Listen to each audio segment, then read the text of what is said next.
Everyone is already waiting inside. Well, what are we waiting for? Let's join them!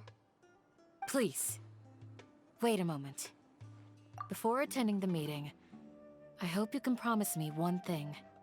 What do you need? Promise me that you won't commit to anything too reckless. What do you think? Okay.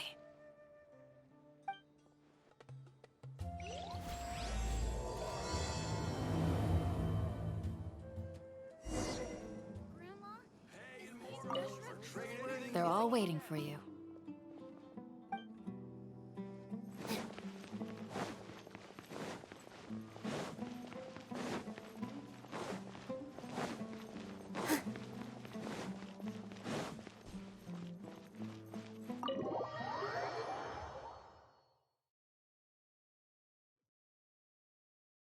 Everyone's here so early!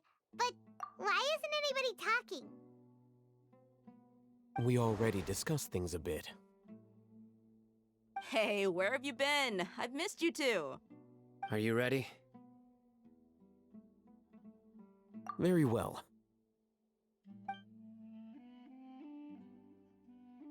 Are you sure this is gonna work? I gotta admit, it's bold. Color me impressed. It's worth a try.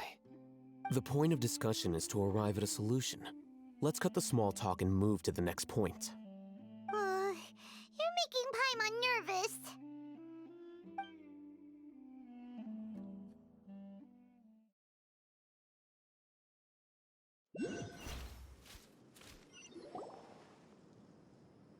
You're finally done.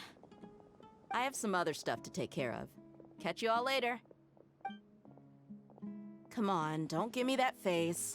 I know what you're going to say. I'll be careful. That's what I wanted to hear. Take care.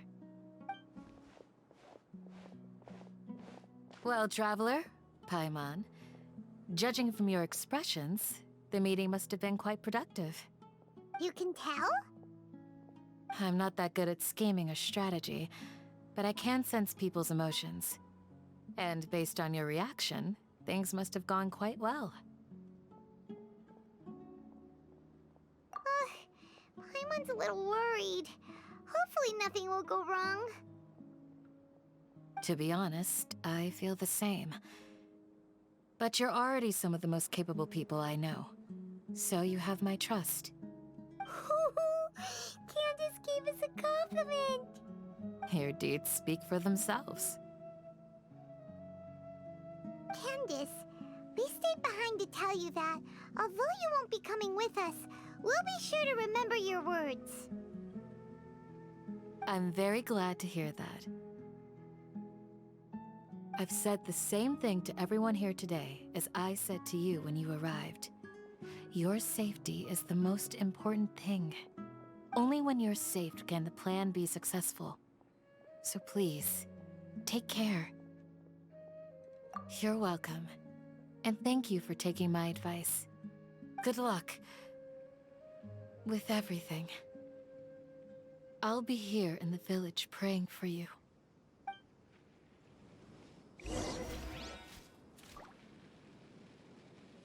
Stay safe, everyone. I'll be here, praying for you.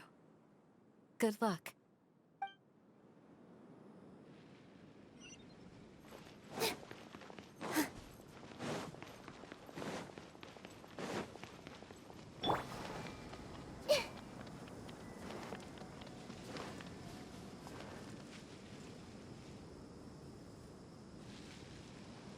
Sounds good.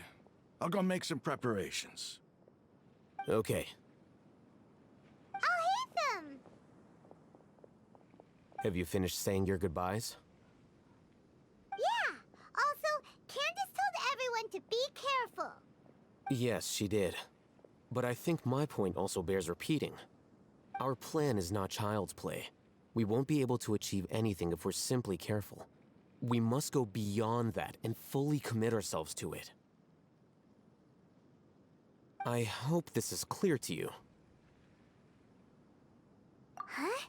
Shouldn't you be saying something more cheerful to boost our morale right now? Didn't we already do that during the meeting? You can never have enough words of encouragement. In that case, Candace can cuddle you to your heart's content while I continue to remind you of the seriousness of our situation.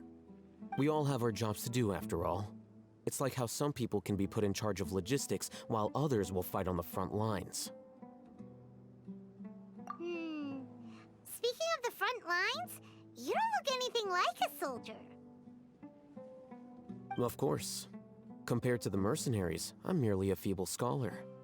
But the advantage of not being a mercenary is that I get to stay in a safer place and offer my strategic insight. Just think about that mercenary who lost his mind. Mercenary groups are facing constant danger every single day. Well, being a scholar is also a high-risk occupation, and you are a scholar. I'm not like the rest of them. Even among members of the same species, some will exhibit far more potential than others. This guy.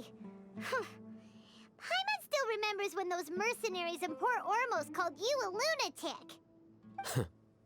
All intellectuals are lunatics in the eyes of fools. I'll take that as a compliment. That reminds me. Do you remember the record we saw in the King Deshret ruins? It mentioned forbidden knowledge.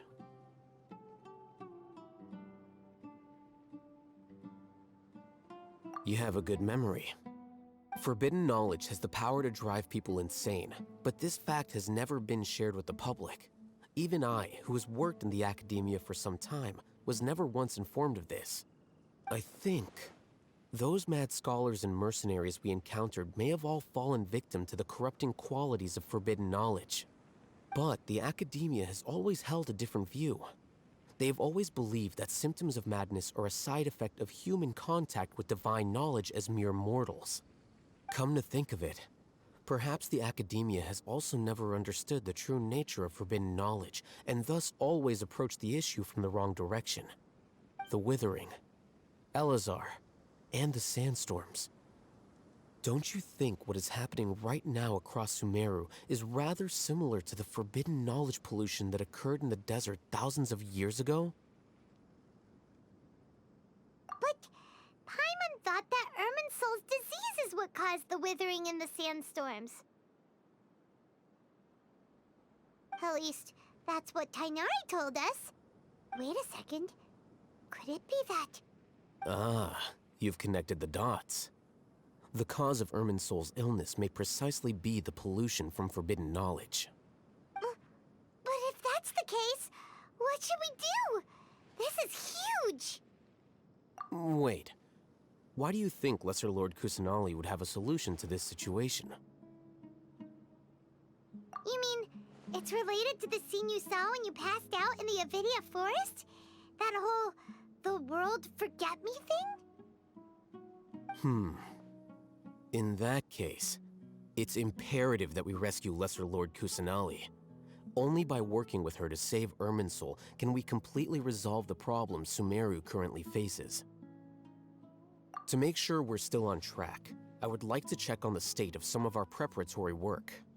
Where are we going? To an Eremite base.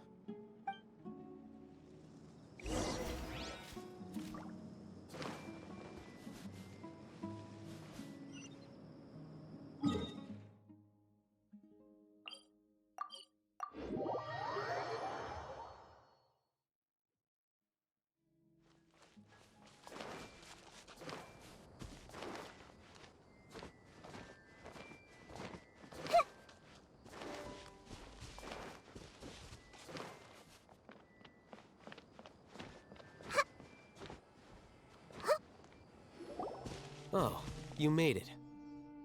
Huh? What are they doing here? I gave them some technical work to do. Ah, it's the scribe. And is that the traveler I see? How's the work going? Ah, yes! We have fixed the devices according to your instructions. One of them is already ready for use, while the others are still under repair. Aren't those devices for can knowledge extraction? What are you doing with those? Look here. Huh? More kid knowledge? Are you going to put more weird stuff into his head again? What's that look on your face? Are you scared? Paimon's a little scared, but very, very furious. That's an interesting response. Anyway, we're not going to use this just yet. As I mentioned during the meeting, this knowledge capsule contains a decree I drew up in the past. The Academia should also have their own copy. And according to the plan we just came up with, Traveler, I want you to record something into this capsule. Do you believe we can save Lesser Lord Kusanali? Good. Conviction is the most important part of all of this. Now, please get ready and put on this device. You want us to record our conviction into the knowledge capsule? Yes. Paimon is still really worried. I understand, but trust me, Paimon, this is something we have to do. It's best if you can do as I say. Because, to achieve this impossible task, it sounds like you'll need to fool your own heart first. Although it may feel like a trick, self-encouragement may be the most important tool we have. Paimon can see the point you're trying to make. Imagine this. We have orchestrated our plan and successfully rescued Lesser Lord Kusanali. As a result, we have changed Sumeru's entire political landscape. Everything went without a hitch, and everyone recognizes and praises our achievements. Now, open your eyes. Here. What's this? Read it out loud.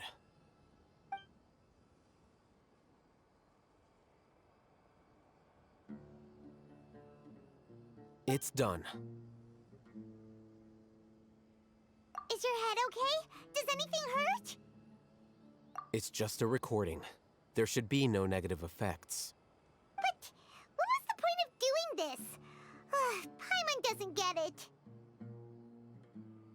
And that's perfectly fine. In any case, these capsules aren't meant to be used by you. Huh? What do you mean? Have you forgotten?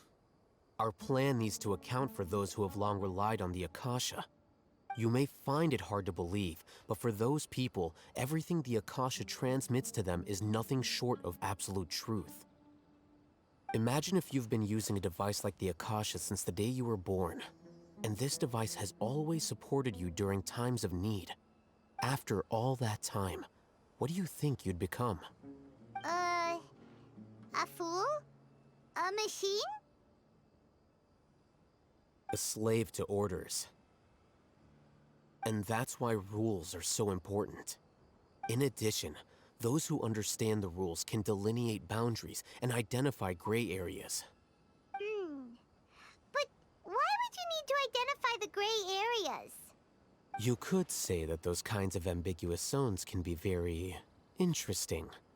One might even say they're advantageous in the right hands. Things you're interested in are really out there. Are all Sumeru scholars like this?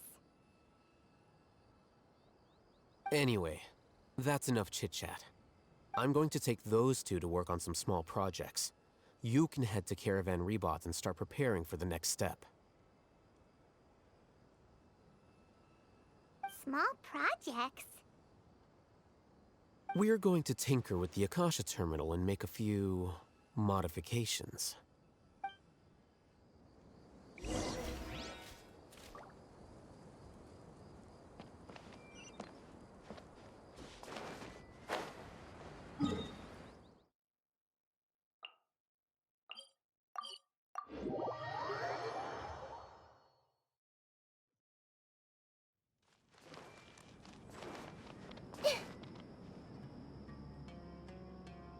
I thought we agreed on a plan. How can you go back on your word? The plan is too radical and carries a high risk for casualties. I've given it a lot of thought. And in the end, I still can't agree to it. But it's still the best plan we have. As a former Matra, you of all people should be able to see the bigger picture and recognize the innate advantages of our plan. I did. And that's how I saw the danger behind these so-called advantages. Alhaitham's plan is even more radical than I imagined. Huh? Why are you guys arguing? My friend, you're just in time. Why don't you help me persuade Sino? He's turned against our plan. We agreed to work out a plan at the meeting. As mercenaries, you're familiar with the local environment, so you'll take care of the specifics. But then, you went to Alhaitham for suggestions. Had I known Alhaitham would give you those kinds of suggestions, I would not have agreed to the plan. Look, you already know that we're all on the same side here, don't you? Mercenaries place a lot of importance on their bonds of friendship, but also will not hesitate to make sacrifices if they deem the situation to be sufficiently dire. I'm sorry, but as things stand, I can't accept your principles. Seems you really do understand the ways of the desert. Traveler, Paimon, this is also something you should know. Ramon's plan is to have me work with the Caravan Reebok guards in my capacity as a Matra. We will arrest the mercenaries and escort them into Sumeru City. Wait, how can we work with the guards? We can't get through that wall easily, remember? Caravan Reebok would never let so many unregistered members of the Eremites enter Sumeru City. My plan will clear us of any possible suspicion, and also let us enter the city as a big group. There is no better way. That also sounds like something Alhaitham told you. Am I right? Doesn't Alhaitham know how dangerous this plan is? Of course he does. He told me, there is no perfect plan, but this can get the job done. He also said that with the help of Sino and the Traveler, our chance of success would increase significantly. I never blindly trust anyone, and I've always had a good eye for people. I think he made a number of valid points. It's my own choice to trust you. If I make the arrests alone, I can control myself and prevent you from getting hurt. But I can't guarantee that kind of discipline from the guards. To make the whole thing more convincing, you'll need to resist to some degree. Casualties are inevitable once push comes to shove. I'm okay with the deaths of enemies. But now that we're allies, I'm against the meaningless loss of our own. I can't believe a Matra would actually care about us. I've lived a hard life, and I can say that people like you are hard to come by. I've always treated my allies with honesty and respect. They have the right to know important things like this. Now you're making this hard for me. Hey, is there something we can do to help? I knew you would say that. We can help fight some of the mercenaries, which should reduce the number of times you'll have to struggle directly with the guards. That should help at least a little bit. Sino, on behalf of my people, I thank you for your kindness. But this is a mission we cannot turn our backs on. We strongly value the lives of our friends, but the goal we are about to achieve is even more important. We have no fear of casualties, because we crave the spoils of victory. So please, lend us your support. We will show you the determination of us desert dwellers. Well, now that you've put it that way, I can no longer refuse.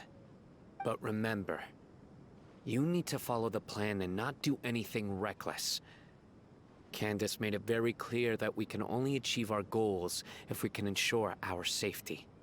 Since you and I both recognize the significance of this operation, there should be no more animosity between the followers of the Dendro Archon and those of King Deshret. Everyone's life is equally important. Okay, you have a deal. Let's do this for our shared dream. The guards should be stationed in the courtyard nearby. You can find them there.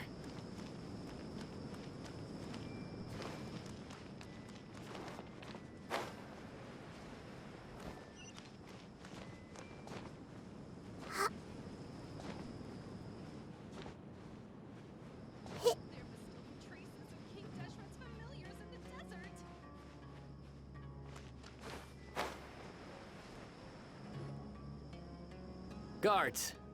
General Mahamatra! To what do we owe the honor? Keep your voice down. This is a secret operation. I'm going to arrest a large criminal gang near this location. According to the Academia's Guide and Regulations on Secret Operations, I have the right to ask for the cooperation of Caravan Rebot. Ah, of course, of course. Mahamatra Sino's order is the Academia's order. Just let us know what you need.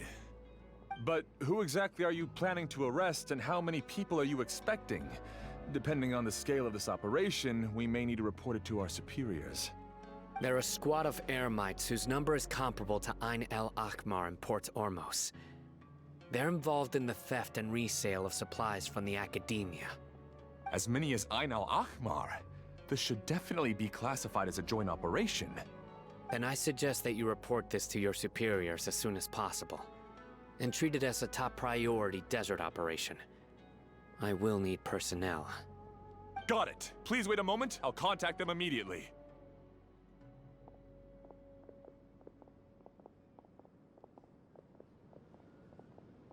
Because this is work.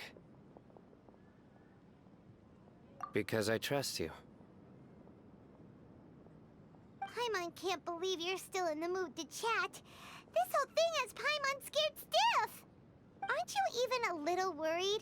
What if these guards already know that you have betrayed the Academia and are no longer their General Mahamatra? Even if that guard doesn't know, their superiors might, right? We discussed this, remember? The Caravan Rebot operation is of great importance. But don't worry, the guards there shouldn't know that Sino has stepped down. How can you be so sure? First, the other Matra still don't know why Sino has left, which proves that the Academia has been covering up the matter. Second, this is a crucial moment for the Academia's God creation plan. If something were to happen to the General Mahamatra, it's bound to attract a lot of unwanted attention. No matter how you look at it, they don't seem interested in sharing the news of Sino's departure. A reasonable inference. I agree. Which brings us to our next issue. I'm sure some of you have been wondering if the prediction function of the Akasha will affect our operation. The Akasha is still in operation, so I must remain on high alert. Actually, considering the power of the Akasha, it's quite strange that it hasn't already tried to interfere with my actions. I've given that a lot of thought. For now, I don't think you'll need to worry. If you remember, when you first came to Aru Village, all your actions and routes were predicted by the Akasha. It even gave that information to those who kidnapped the village keepers. But things like that never happened again after we met up with the Traveler. That's true. But why? Look at it from a different angle. Why do you think the Akasha will predict your actions? Because my personal data has been entered into the Akasha. That's true, but the key to this question is, how well can the Akasha make predictions about a person? Haven't you ever thought about it? Just how can it do this in the first place? Because the Akasha controls the entirety of Sumeru. The Academia firmly believes that all human actions can be explained through logic. By sorting and analyzing entered data, the Akasha can derive behavioral logic and predict the actions of those who fit an existing logic model. However, at the risk of sounding like an advocate for fallacies, can everyone truly be considered logical at all times? Emotions are part of our behavioral logic, But can you guarantee that every experience of the same joy or pain would be equally intense? How can our feelings and opinions be predictable down to the letter in every single instance? Sino, in the past, you've always worked alone. In the absence of another person who could sway you or your thoughts, the Akasha could produce predictions that were similar to your real-life behavioral principles. Decisive and principled, you were used to solving problems alone. That's why the Akasha could figure you out. But now, you've joined a team. And I believe the Akasha hasn't yet figured out the full composition of it. Our thoughts and logic have intermingled and weaved themselves together to become a complicated, chaotic mess. Any one of us could potentially disagree with another. The Akasha lacks data on these interactions, and it's impossible for it to predict your actions in the future based on your decisions in the past. After all, there's probably a limit to just how much we can be modeled or controlled by data. So, in my opinion, you're probably safe for now. Makes sense to me. I agree. The Akasha is not alive, and I don't think we can be completely controlled by something without a mind of its own. Is that so? I guess there are things that even the Akasha cannot calculate, and people will not be forever trapped by the past. Paimon's so glad that this is settled. Next time, pay attention during our meetings. Will do.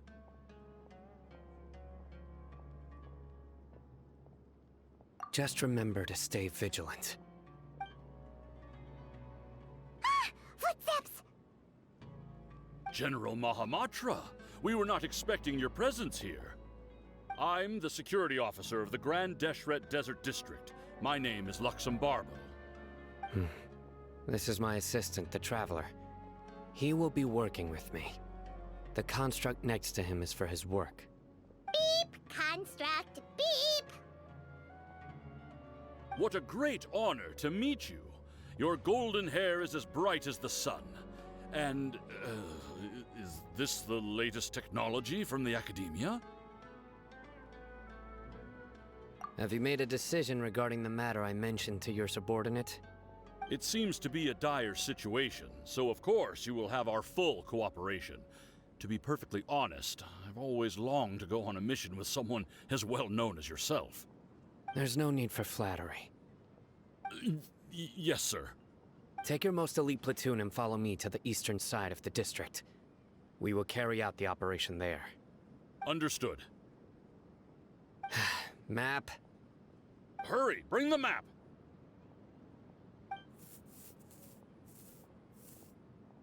In 2 days, we will engage Rahman's Eremites and capture all of them. Any questions about the time or location? None at all, sir. Good. See you then. Yes, sir.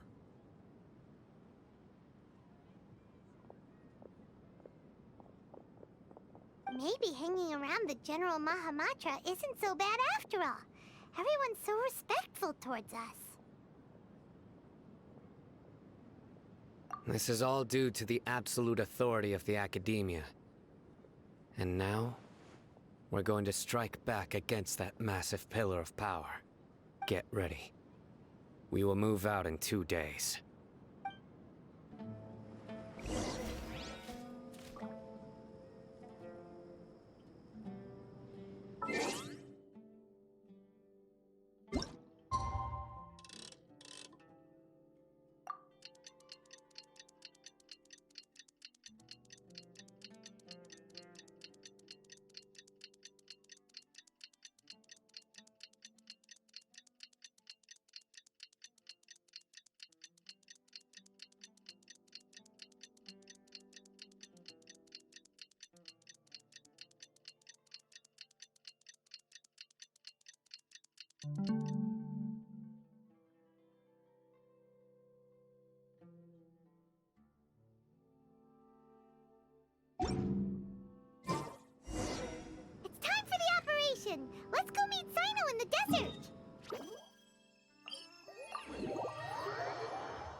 Wait a moment.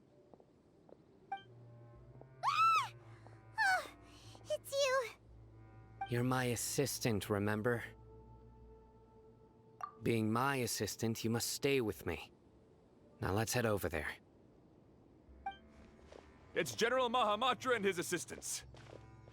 We meet again. You're here early. It's to show how important we think the operation is. Since this is a big case for the Academia, we are prepared to give it our best. I'm glad to hear your sense of resolve. Remember, we must capture them alive. They are our only leads for the case. If they die, we will be unable to continue the investigation. Understood. Everyone! The Eremites are approaching from the west! Make preparations and be ready for combat.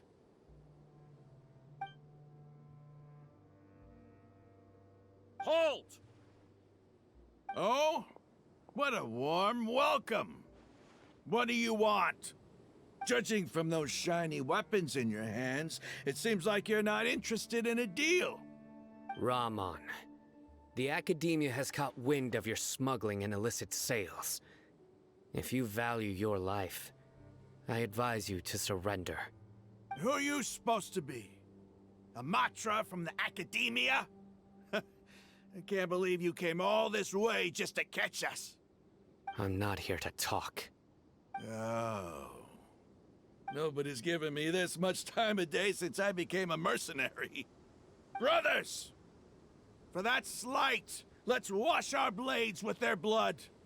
Let's show them we Eremites are not to be messed with.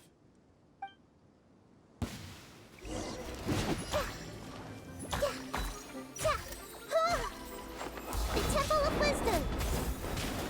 I see everything. Your sins weigh upon your soul.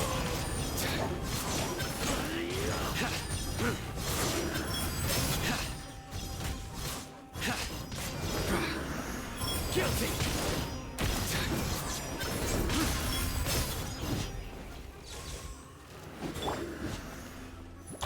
Hey! Hear my prayer! Guild! Here!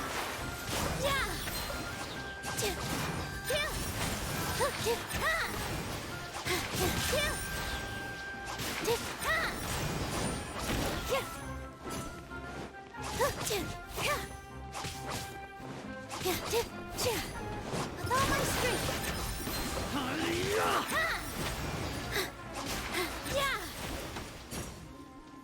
All eyes on me! Do your worst! Nowhere to run!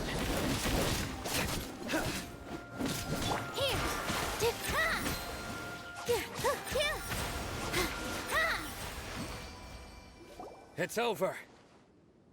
Ah! We have subdued them. The operation is now over. All Eremite mercenaries and related personnel in the area have been arrested. Ah, you pitiful Dendro Archon dogs! You'll regret this! I'm afraid you'll regret it first.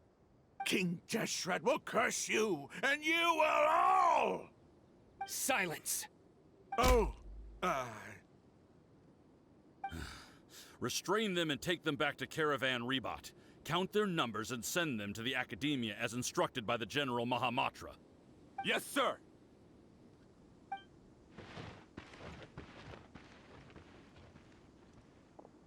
Mahamatra Sino, I will now take my leave. If you need further assistance, please come to Caravan Rebot and ask for me. Understood. You are dismissed. There they go. Let's talk elsewhere.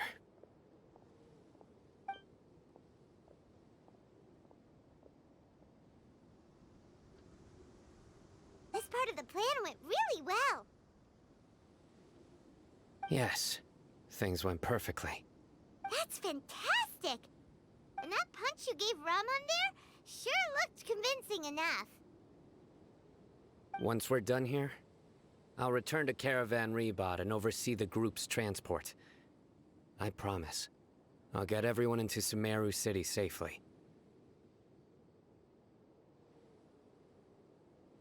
Yeah, you're the reason why everything went so well. It's not the time to celebrate yet. I believe Dia should already be waiting for you. Go join up with her. She will need you to introduce her to Tighnari. Speaking of which, is it really okay for us not to share the full plan with Tighnari? What if he'll feel miffed about it and refuse to work with us?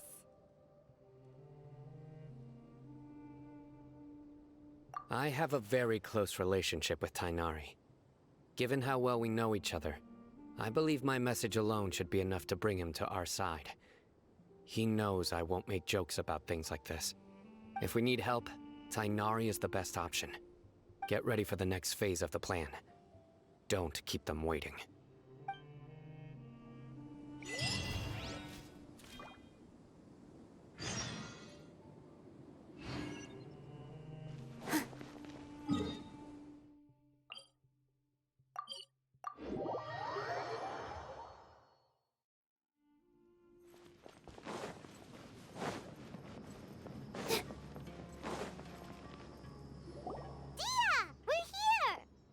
It's about time. Didn't you say our part of the plan is the most important of all? And here you come rolling in late. In the time it took you to get here, I already did 5 laps around the place, downed 7 drinks, and even did some clothes shopping. Sorry. We didn't mean to keep you waiting.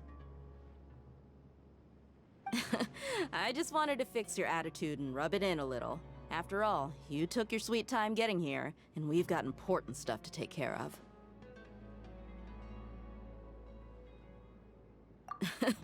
I just like seeing that serious look on your face. Alright, I'll stop. All joking aside, I'm glad you're here. Let's get moving and take care of this as soon as possible. But where should we start? Our responsibility is to get a status update on the Fatui Harbinger known as the Doctor. We need to make sure he won't get in our way when we rescue Lesser Lord Kusanali.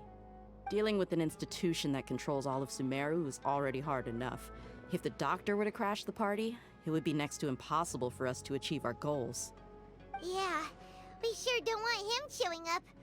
Ooh, he really gives Paimon the creeps. Right? Hearing his name just reminds me of those stuffy old geezers in the Academia. I'd rather not have to deal with someone like that.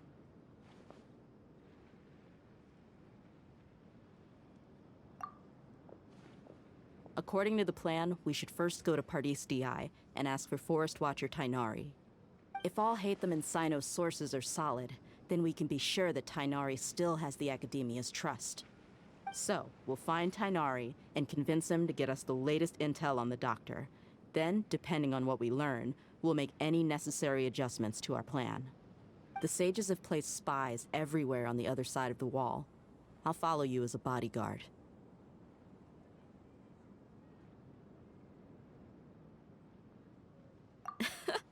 You should be honored. I don't offer my services to just anyone you know. But Paimon thought mercenaries would do anything for Mora. That's certainly true. But when multiple employers are vying for your services, you should always go with the best offer. Let's see. If I were to charge you a bill, I guess I can apply a discount. How much more do you want? Paimon's not sure we can afford it. How much do I want? Hey, how about paying me with a smile? What do you say? I haven't seen you smiling much recently. If you ask me, someone like you must look lovely when they smile. Come on, give me a smile so that I can be less worried. Looking good! I hope this pretty smile will become our lucky charm. There are many kinds of smiles, but only a truly joyous one can bring blessings to others. Let's consider this smile a down payment for our future victory. Let's go. It's time to pay a visit to Pardis Di.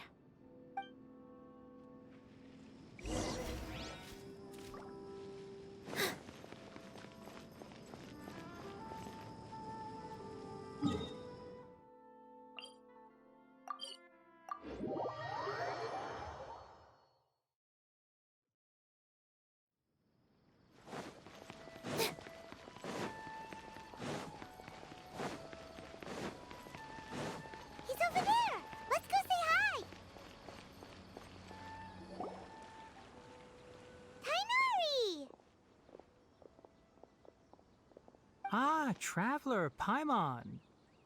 And you are? Hey there. This is our friend Dia. She's an Aramite mercenary. A mercenary? You must have some big news for me. It's something really important. Please help us out. All right, then follow me.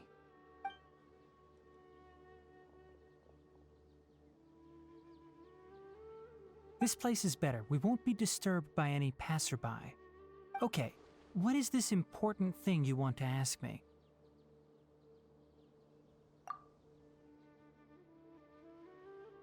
The doctor, huh?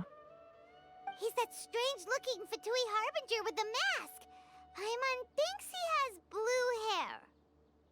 Yes, I know him. Actually, he left Party's DI just a little while ago. He left already? Yeah, he came looking for me. Can I ask what it was about? Sorry to ask you like this after having just met, but your answer is very important to us. For now, all we can share with you is that your friend Sino is working with us. Sino, you say?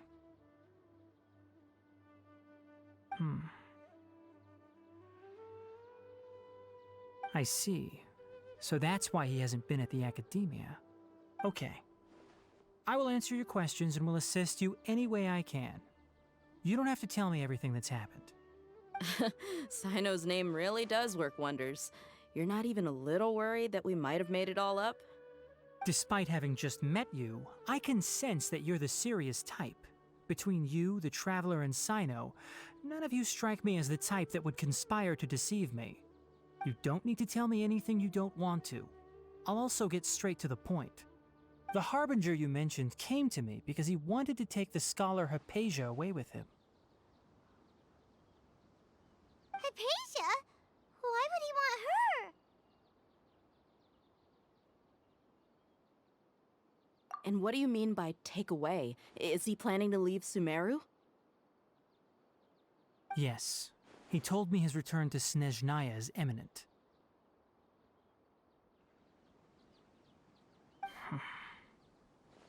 So you mean... you're leaving this place soon? Indeed. Otherwise, we could have perhaps talked a little more. I was just about to set out when I remembered something important. To that end, I made a final trip to Pardis Di. Let me ask, have you been taking care of a scholar by the name of Hypatia? Your sources are accurate. No doubt because you recruited many informants. But you're right. Hypatia has indeed been receiving treatment from me. Forgive me for asking, but how's the treatment coming along? Given the way you're asking, I assume you have something to say. Since you asked, I'll be frank. I would like to take Hypatia to Snezhnaya. It's incredibly difficult to transfer a patient. As a scholar yourself, shouldn't you at least be aware of this? Oh? I can't believe your utter lack of faith in me, to the point of even questioning my general level of knowledge. How unbefitting. Well, you're the only one who's ever made such a request. I have my ways of keeping her safe during the journey. In addition, I can also promise that under my care, Hypatia will receive the most advanced and effective treatment. I will personally supervise her treatment and see to her recovery. Would that be agreeable to you? Hypatia was born in Sumeru and remains a scholar of the Academia. Her situation has not become dire enough to necessitate her transfer to another nation. Transporting her to Snezhnaya is risky, and the potential benefits are unknown. As the person currently responsible for her treatment, I cannot possibly sign off on this transfer. Your suggestion is rude and reckless. I'll pass. I don't know much about the doctor, but after talking with him, I realized that, just like many other scholars, he possesses an aura of arrogance that I've come to detest. It's not so much that he's looking down on others, but more that he's so confident in himself and his abilities, to a point of near insanity. I would never refer a patient to someone like him.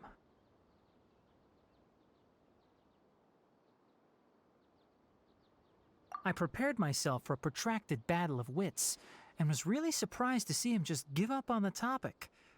Still, his reaction really concerned me.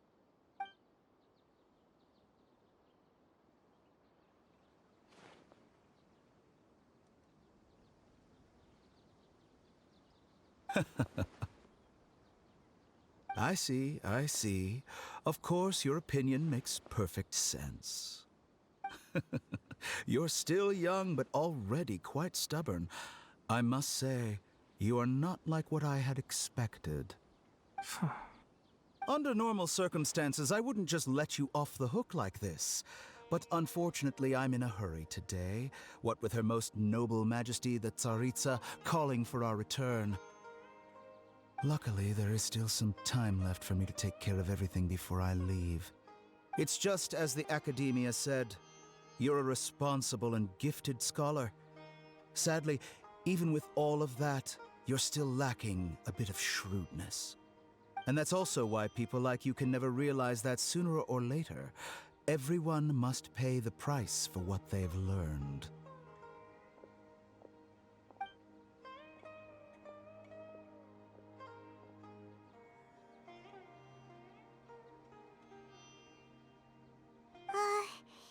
Paimon can't help but feel like he's hinting at something unpleasant. He asked a question, yet didn't care for my answer. Perhaps I'm nothing but a talking rock in his eyes. He never came off as malicious, but an utter lack of compassion permeated throughout our conversation. From his tone, I can sense that he's always looked down on others.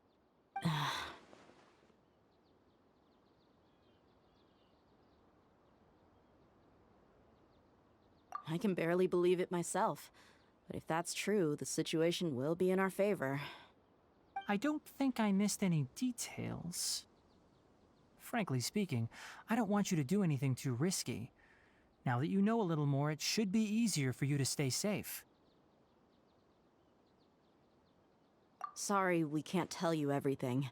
We appreciate that you helped us anyway. I won't forget your kindness. It's okay.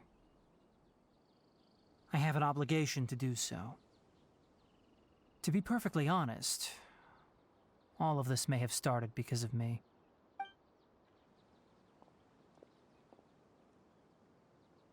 Recently, my master wrote several letters to me, asking me to return to the Academia and assist him with his research. Hasn't he already asked you several times before? Yes, but there's something off about this most recent batch of letters. The handwriting and tone are both familiar, but some details have been omitted.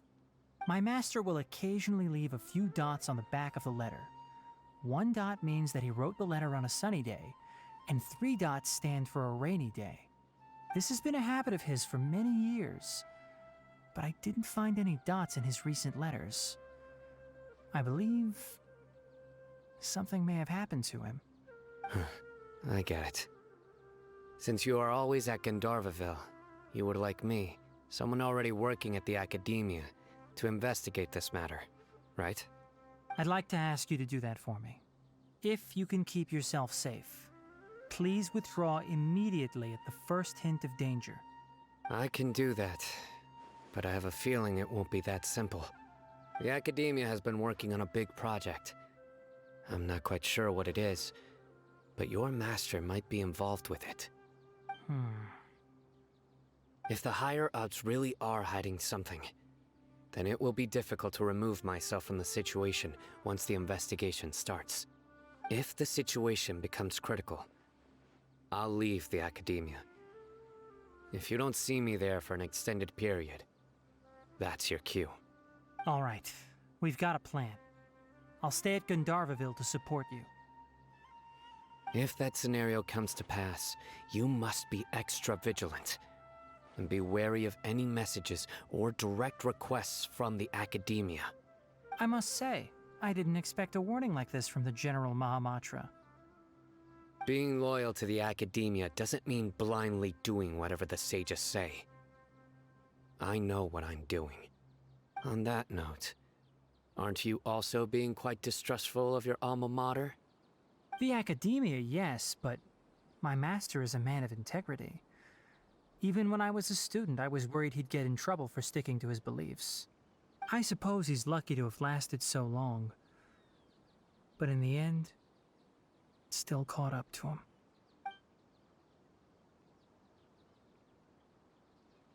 I see. So you noticed something was up with the Academia from the very beginning. This may well be how Sino became involved in all this. In that case, I must keep my promise and help you however I can. Also, if you run into Sino again, please help me pass on a message to him.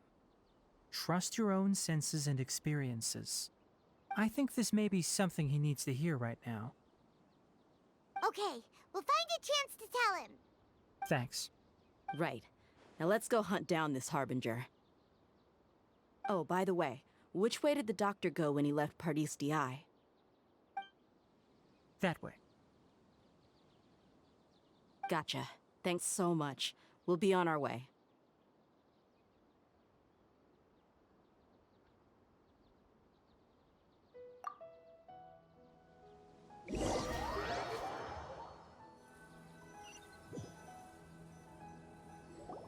According to Tighnari, the doctor is leaving Sumeru soon. I want to check if the doctor was actually telling the truth.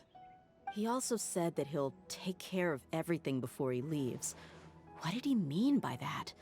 We need to be extra careful when dealing with a person like him. Just to be safe, let's chase him and see what we find. But we have no idea where he went! How can we start chasing him? We'll do it the mercenary way. I'll find leads as we go. All you have to do is just follow me. That Harbinger may have tried to cover his trail, but he still left some traces. Or perhaps he never even thought about concealing his whereabouts. Maybe that's just how arrogant he really is.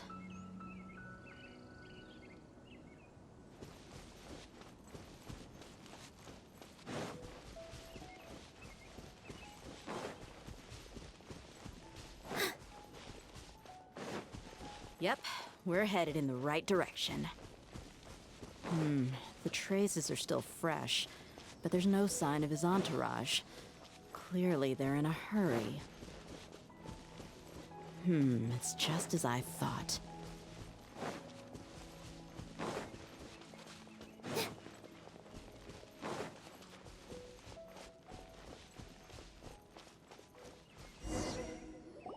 We can stop here. I think I know where the doctor went. To the south of here is Port Ormos, which seems to be where they're headed. Port Ormos? They're going to leave by boat? That's right. Let's go to the port and have a look for ourselves.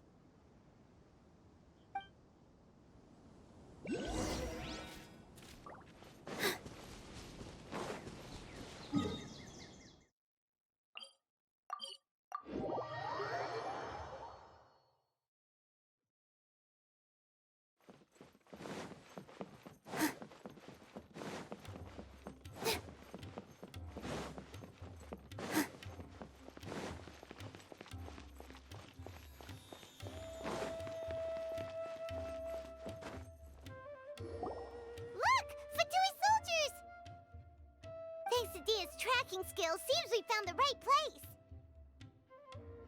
Shh! Don't draw their attention. The port is crawling with Fatui soldiers. Let's keep going and see what we can find. Now this is a proper farewell ceremony for a Snezhnayan Harbinger. The Lord Harbinger is leaving. I've still only seen him once or twice. I used to hold a position in our homeland, and back then, the doctor spoke in a very different way from the way he speaks now. Maybe the way people talk in Sumeru has rubbed off on him? It's always like that when you spend too long away from home. When he gets back to Snezhnaya, perhaps it will also take him some time to get used to the life there again. Huh? But, sir, that can't be right. No, I remember it like it was yesterday. Both his expressions and tones are now very different. Also, for some reason, he seems like he's all smiles now. You must be mistaken. Nobody's supposed to look happy when they're on a business trip.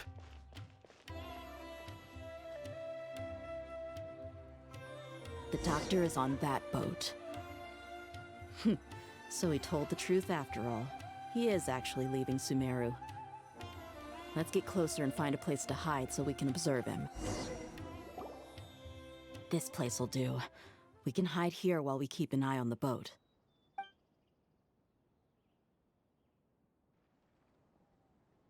Huh? Uh-oh!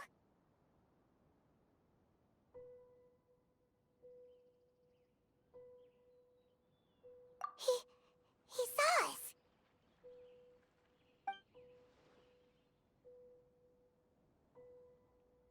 Huh? Is he waving at us? It's time to say goodbye. Wait, is he the only person on the boat? Huh? You mean there's nobody with him? And where are all the soldiers we saw in the port just now? They were all here just a few minutes ago, but now they vanished. So this was a trap. Wait, don't tell me that. Luckily, there is still some time left for me to take care of everything before I leave.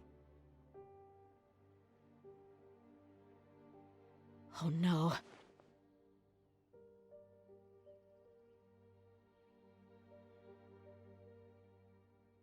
They might be after Hypatia. Let's get back to Party's DI. Huh? What do you mean?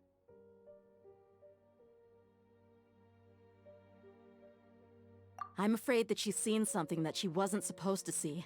If I were the Fatui, I would also try to take her away. And if I couldn't... Oh no! Are you saying they're going to kill her? Let's go!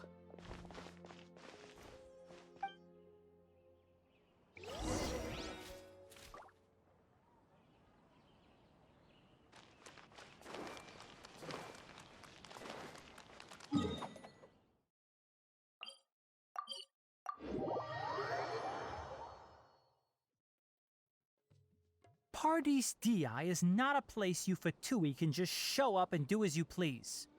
I believe we've already made ourselves quite clear. Our superior gave us permission to search for and collect medicinal herbs in Party's DI for research purposes. But you've been in Sumeru for some time already. I find it coincidental that you chose to only come here today. Even the Grand Sage himself may not have the right to question our research, much less an ordinary scholar like yourself. I've done my duty to inform you. Don't make things difficult for yourself. It would seem that my words have fallen on deaf ears. You can keep trying to deny it, but coming to Party's DI now? I'm pretty sure you're not just looking for herbs. With all due respect, your baseless speculations will only lead to unnecessary trouble. Well, you only have your Harbinger to blame. He knows nothing about keeping a low profile. I may be staying at Party's DI as a scholar, but that doesn't mean I'm no longer a forest watcher. It is still my duty to protect the peace and safety of the scholars who have contributed so much to Sumeru. Then it seems our conversation has hit an impasse. No one will lay a hand on you, Hypatia. Not on my watch. Tighnari! Are you alright? I'm fine. These Fatui have really crossed the line. Time to teach them a lesson.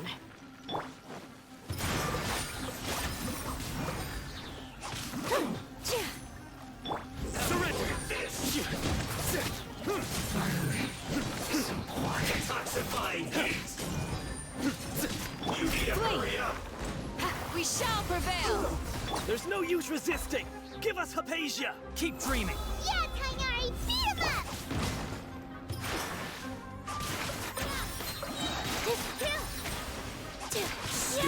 Right there! I see everything! Hands with the wings!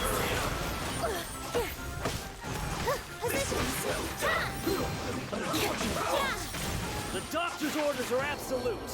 Yeah? You've been been someone's lapdog for so long that you don't know anything else now.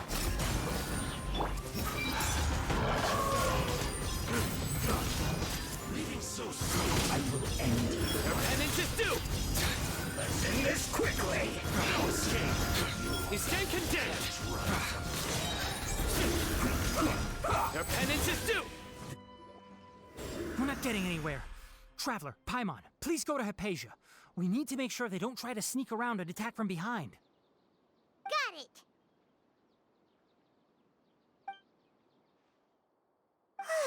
Hypatia's still here. Doesn't look like anyone's broken in.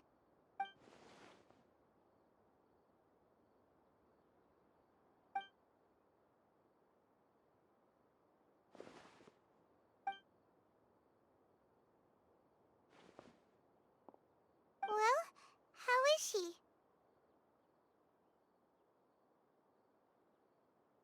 Oh, that's good.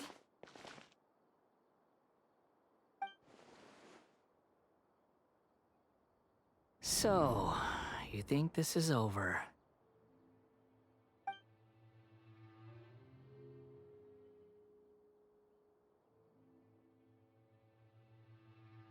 What? The Balladeer is here?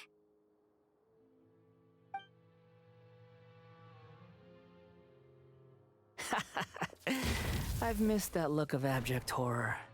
You've given me that look every time we meet. But, where is he?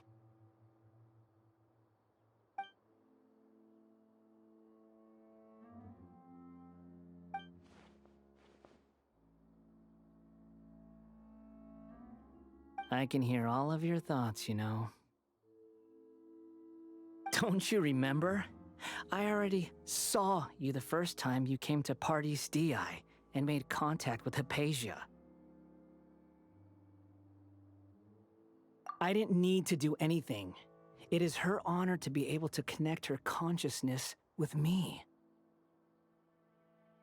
Who are you talking to? It can't be the Balladeer, right? That's impossible. I know you must be curious. I might as well tell you that I decided to enter Hypatia's consciousness the moment I sensed your touch.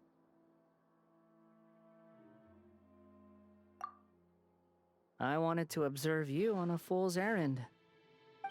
Hey, Traveler! What are you doing?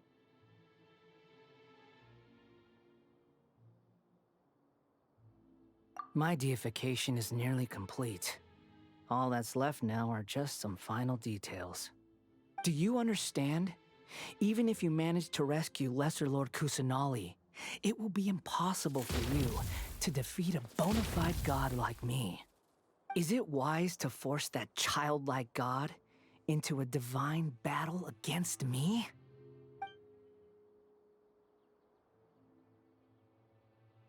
Scholars consider the God of Wisdom to be the sum total of their faith. It's how they can justify reverence for a god as they construct it. But this also shows that humanity's worship of gods is a combination of blasphemy and exaltation. It's truly laughable.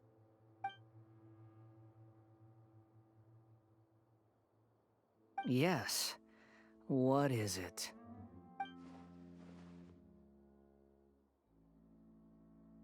Yeah, I'm in a good mood, which is why I'm talking to you like this.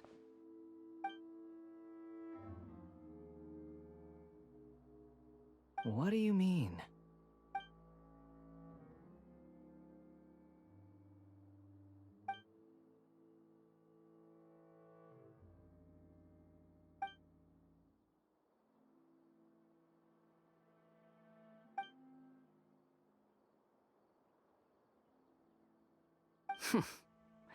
Those words almost make you sound like a friend who actually cares.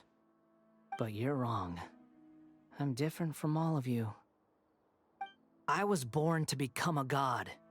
My entire life up until this point has just been a meaningless routine. Just think about a sheet of paper. By itself, it holds no meaning. The content recorded on it is what gives it value. All I had recorded down before were some painful memories and boring human feelings. Such senseless drivel should have been erased a long time ago. Indeed, to me, the sight of you fools in your futile struggles is far more amusing. Tell me, just what has this world done for you to protect it with such zest and conviction? I'm connected to your consciousness, so I can hear what you're thinking and sense the depth of your determination. This is a good conversation we're having. So here's a word of advice. Let go of your misguided guardian complex. You know nothing about the truth. It'll be for your own good, as well as everyone else's. Humans are a species that can only find bliss in ignorance.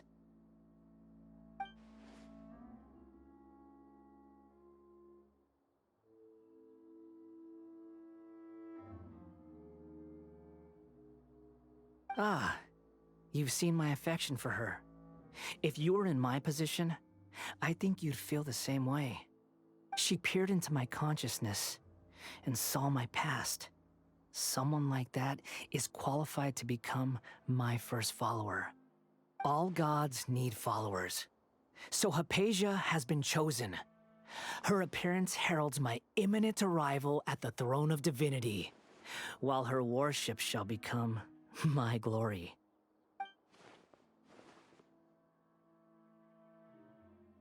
You're doubting me again? No matter. Soon, you'll know what kind of authority you're challenging.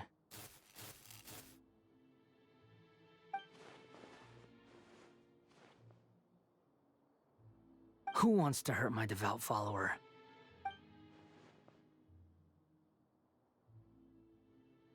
The doctor wants to hurt my first follower?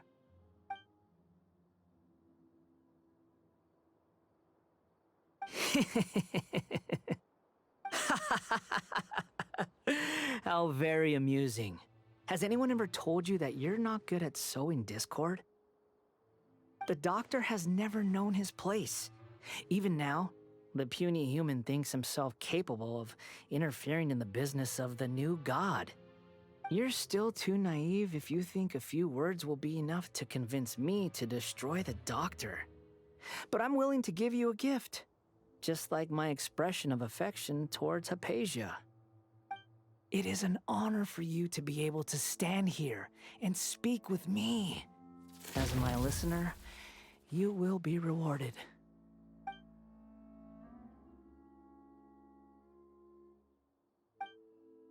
Both good things and bad things can be called gifts. After all, gods have never needed to be reasonable. Ah! Paimon hears thunder!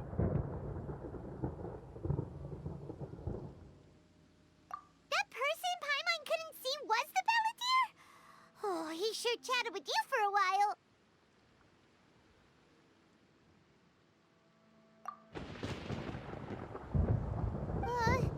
Where is the storm headed? That means anyone outside is in danger! Let's go! Tighnari and Dia still must be fighting!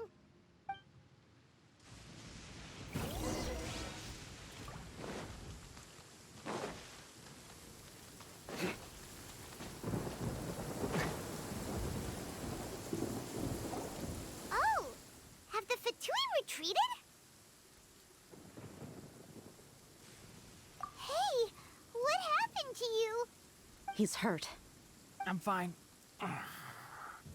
Don't move. I've seen Eremites get struck by lightning before. You need to rest. Struck by lightning? We were fighting, and just as things started looking grim, the weather suddenly became extremely strange. Lightning started attacking everyone, almost as if it were alive. Luckily, there were only two of us, and both of us were nimble enough to dodge most of the strikes. There were a lot of Fatui, though, and they were being torn to shreds by the bolts of lightning. With that, all the Fatui soldiers were forced to retreat.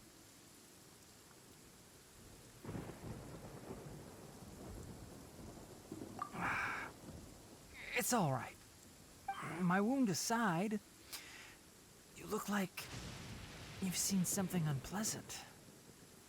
Is Hypatia all right?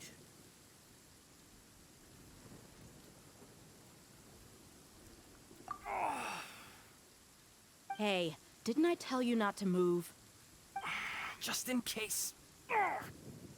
Let's go to Hypatia's place and talk about things there.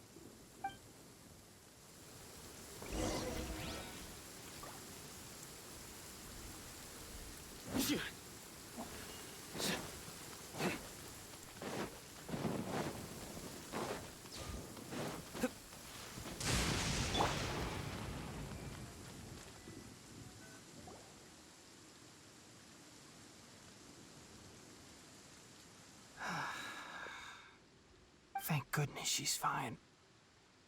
Hey, how about taking care of yourself first? I understand my condition. The wound is not fatal. I'll be all right. Ugh. The more you understand medicine, the worse of a patient you become. I know. They always think they can push through the pain. Oh, he sat down. Let me rest for a bit. Sorry, traveler. Now you may start.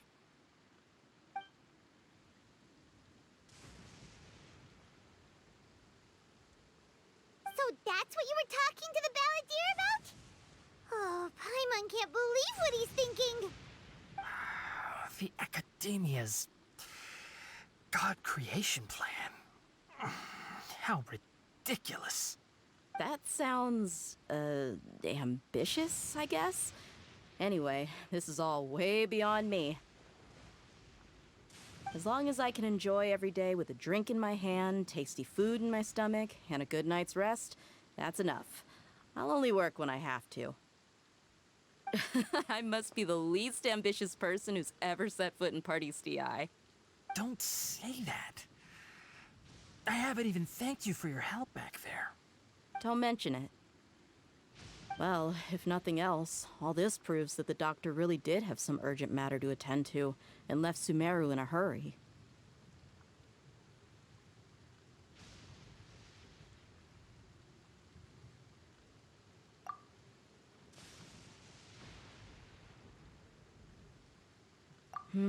Maybe the Fatui want to cover up some secret of the balladeer.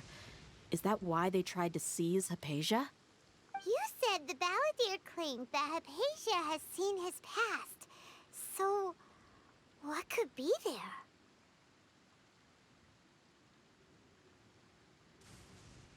Have you noticed? The balladeer is not happy with the doctor's actions. He thinks the doctor has no right to consider himself as his equal.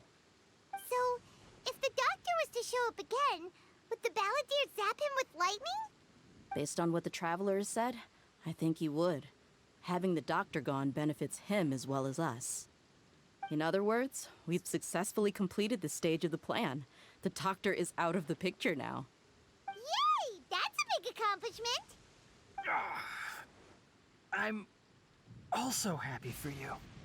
Thank you for the help, Tighnari. Make sure you rest up for now. Yeah.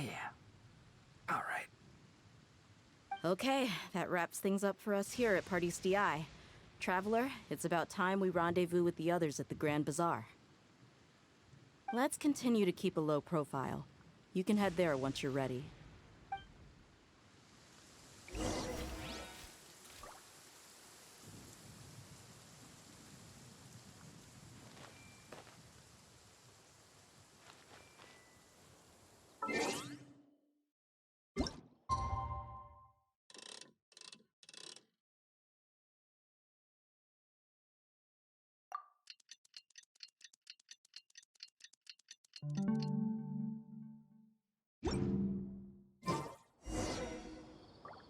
You can just focus on your plan. Leave Hypatia to me. My wound isn't going to get in the way.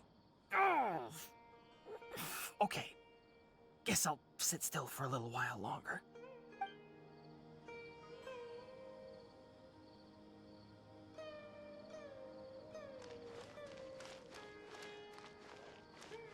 You could just focus on my wound isn't...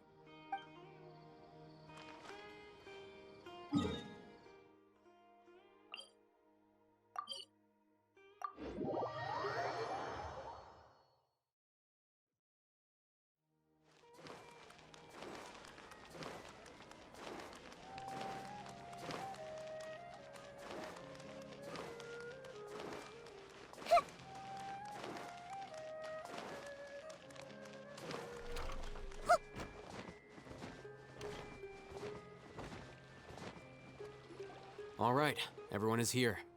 How did everything go? Any luck with your missions? Let's report back one by one. I'll start first. We've made the necessary modifications to the Akasha terminal. In addition, the props required are also ready. I'll go next. The Traveler and I went to Party's DI. The situation was a bit complicated, but we found Tighnari. Unfortunately, he was wounded during a fight. Who is behind it?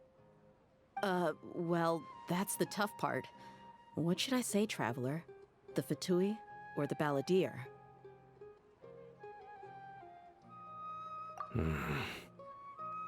After some back and forth, we confirmed that the doctor has left Sumeru by boat. He has something urgent to attend to back in Snezhnaya. So, we've successfully removed the doctor from the picture. Also, Tighnari's already resting, so he'll be okay. Good. Oh, Tighnari also asked us to tell you this message. Trust your own senses and experiences. All right. I'll remember that. Everything also went smoothly on my side. The Eremites should have arrived at their destination by now. To avoid alerting the quarry, they will stay there for now. I can't believe you actually got so many Eremites into Sumeru City. It's all thanks to Rahman and his brave team, as well as their bold strategy. It appears to have been very effective. I'm glad to hear it. Well, is that everything? Okay, this meeting is adjourned. Huh? Wait, you mean that's it? Well, what else is there to discuss? Shouldn't you end with some words of encouragement? You know, to fire us up now? Personally, I'd rather we all go home and get some rest. I'll hate them, you... Ugh. Oh, and if you wanted someone to say something to that effect, then I must reiterate that I'm here to strategize and not to lead. So you should find someone more suitable to do that. But I thought all of you Academia big shots were great speakers. Then I should remind you that I'm the scribe. I know that. So what? A scribe is responsible for recording meetings, not speaking. Fine, whatever. Well, Cyno doesn't seem to be much of a talker either. I guess that leaves it to my employer. Employer? Yep, the Traveler hired me.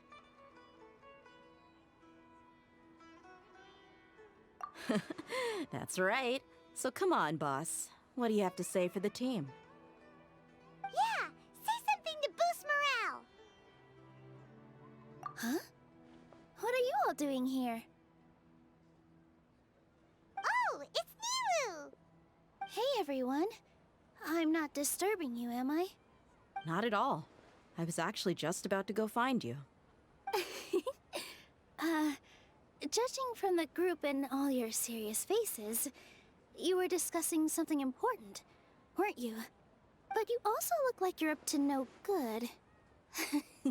Seems pretty interesting. Welcome, Nilu. Would you like to join us? Huh? Join you? You mean, you also want to discuss something important with me? Yes.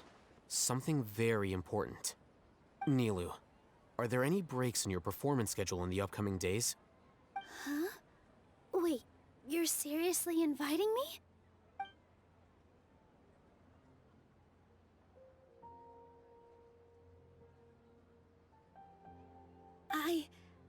I can't believe my ears. You are truly the bravest and most passionate people of Sumeru, well, that I've ever met. Oh, right. The Traveler and Paimon are not from Sumeru, but you are awesome as well. That's right! I must admit that I'm a little scared, but I'll try my best for Lesser Lord Kusanali. If I can somehow use my abilities to help you, then count me in. Remember, believe in yourself. Okay. I'll get my friends at the Grand Bazaar to help us tomorrow. Just remember not to say too much. Be discreet. Yep, you got it. All the preparations are done. Now, can we finally conclude this meeting? So, have you thought up what you'd like to say, boss?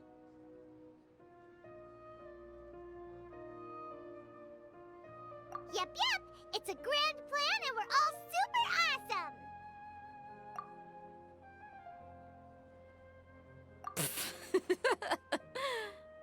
Well said.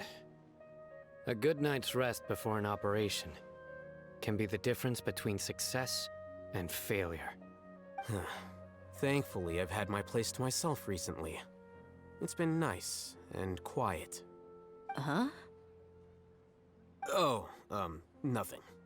Alright, let's all go home and get a good night's sleep so we can be up early tomorrow! Okay, so I guess that means it's time to say goodnight now. Yep! Good night, everyone!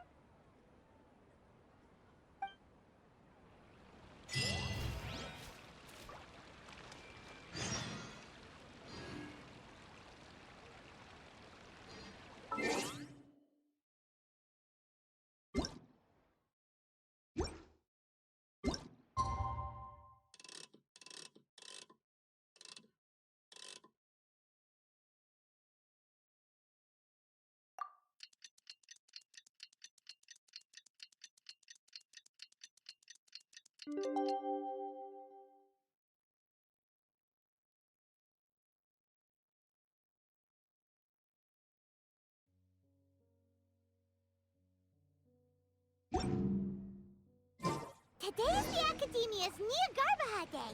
We can finally put our plan into action. Oh, hey.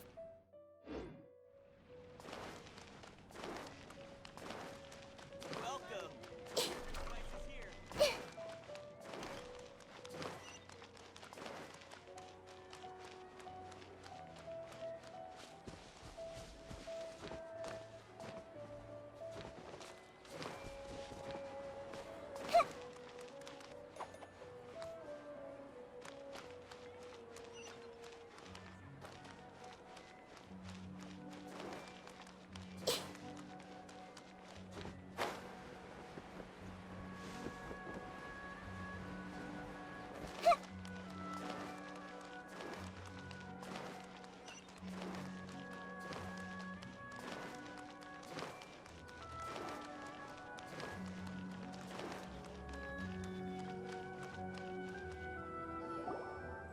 Hello, you two.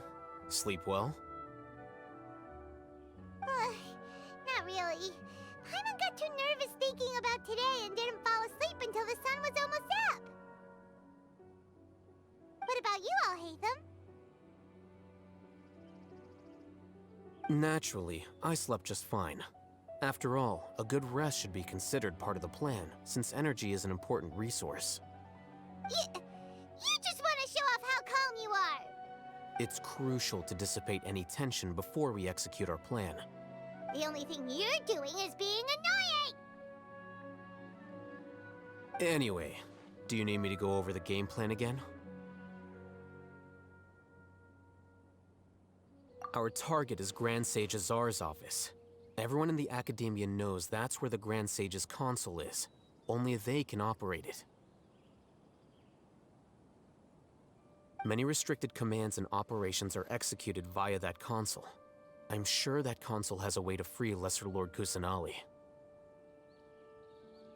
You know, Paimon's been thinking, what kind of technology could let the sages imprison even a god? That isn't something they could have accomplished with their scholarly talents alone. In the Sanctuary of Suristhana, there's a device of Greater Lord Rukkhadevata's that she once used to isolate herself while meditating. 500 years ago, the Grand Sage at the time modified the device so that it can no longer be controlled from the inside. They were effectively trapping one god with the power of another. So, how are we gonna get to the Grand Sage's office? Don't forget, today is Nyagarbha Day, arguably the most important day to the Academia. The sages and core Academia personnel are busy loading the latest batch of research developments and legal decrees into knowledge capsules so that they can be entered into the Akasha. All the Darshan's researchers have their noses to the grindstone, and the Academia's grounds are flowing with all sorts of people. It's the perfect time for an infiltration. When the Grand Sage leaves his office to supervise the entering process, that's our cue to access the console and free the Dendro Archon. Well, yes, that's just the visible side of our plan, after all. If precedence holds, the Academia should have already started preparing for Nyagarbha Day. Everyone should be in position. All that's left is for us to lead the charge. Let's go. So are we just gonna walk in through the front door, or...? Yes. Were you expecting a stealthier approach?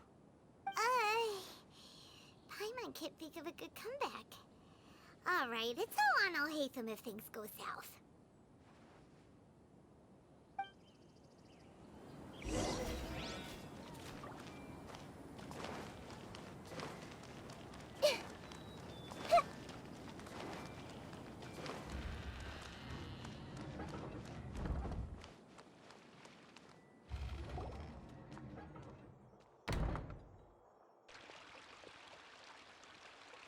Scribe?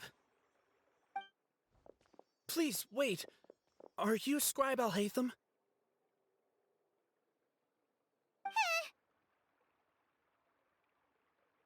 That's me. Is something the matter? I'm in a hurry. No. I was just surprised to see you here. I had heard that the sages were looking for you not long ago, but I didn't know what for. And, also, please don't bring outside guests into the Academia. Outside guests? How did you arrive at such a conclusion? Your groundless inference shames the Haravatat Darshan. What did you say? I'm the top student in Haravatat, and I earned 3rd place at the last Inter-Darshan debate.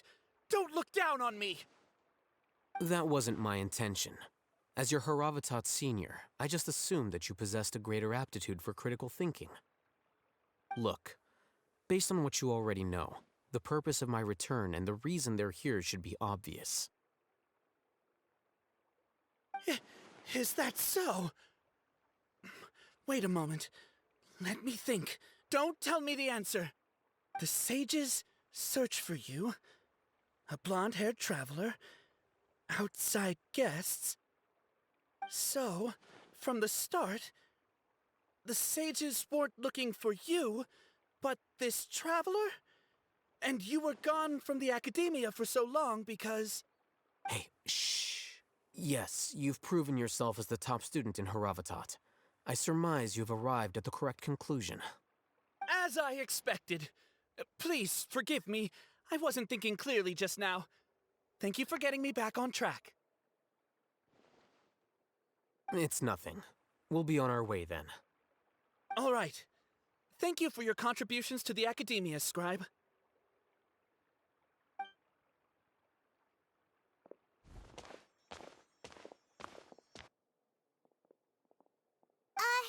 What the heck just happened now?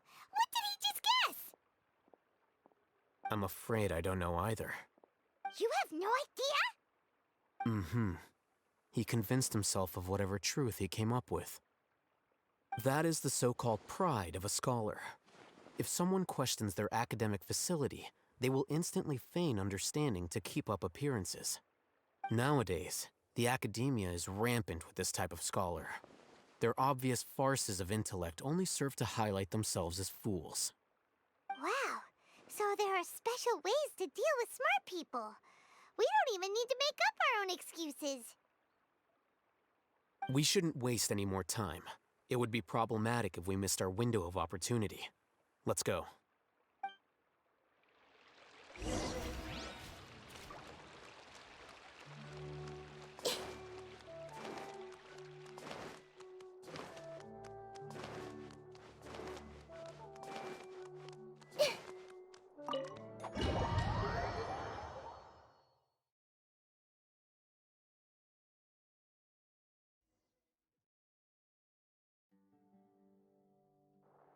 Is this the Academia's library? Indeed. Known as the House of Dana, it is quite possibly the most extensive special collections library in Teyvat. There are a lot of students going through here. Is it really okay just to waltz right in? The Academia marches to a fast beat, especially since it's Nagarbaha Day. They're all occupied with their own matters. Just act natural. Now, hurry along.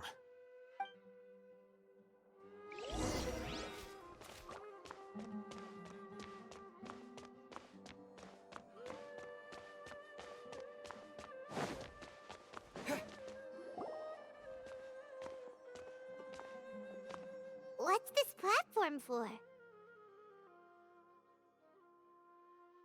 It's a lift that Academia personnel use to access higher floors. Are we gonna take it then? The Grand Sage's office is up there somewhere. No, not right now.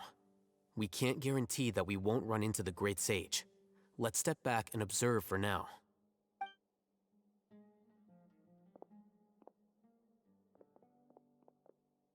You think the Grand Sage will exit from there? And after he does, we'd sneak past him? Oh, Paimon thinks that's really dangerous. Who knows? However, if we can confirm Azar's current location, our operation will be much safer if we... Allow me to offer you a hint. If you wish to know his location, look behind you. What's Grand Sage Azar doing here?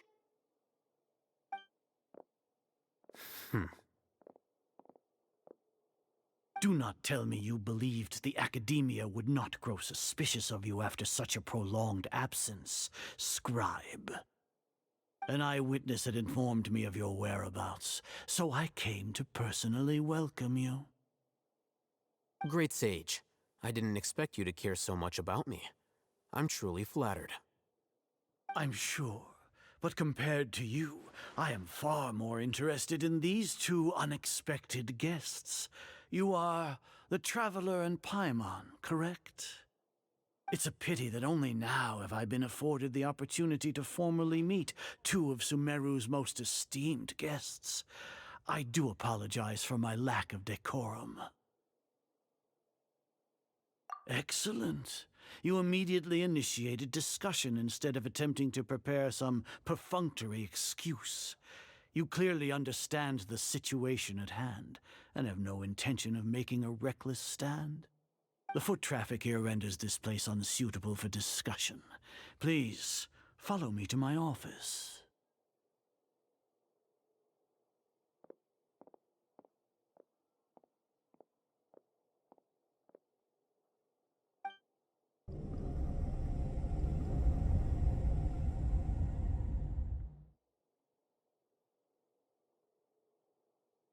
This place is crawling with guards. There's no way out for us. All right then, Traveler. What did you wish to discuss with me? Today is Nagarbaha Day, so I still have many responsibilities to attend to. There is little time for idle chit-chat before I detain you all. You seem to know quite a bit about our endeavors. If that is so, then you should be praising our great work, rather than using your trivial misgivings in a futile attempt to sway me. Trivial? Then tell me, what do the Fatui want from me?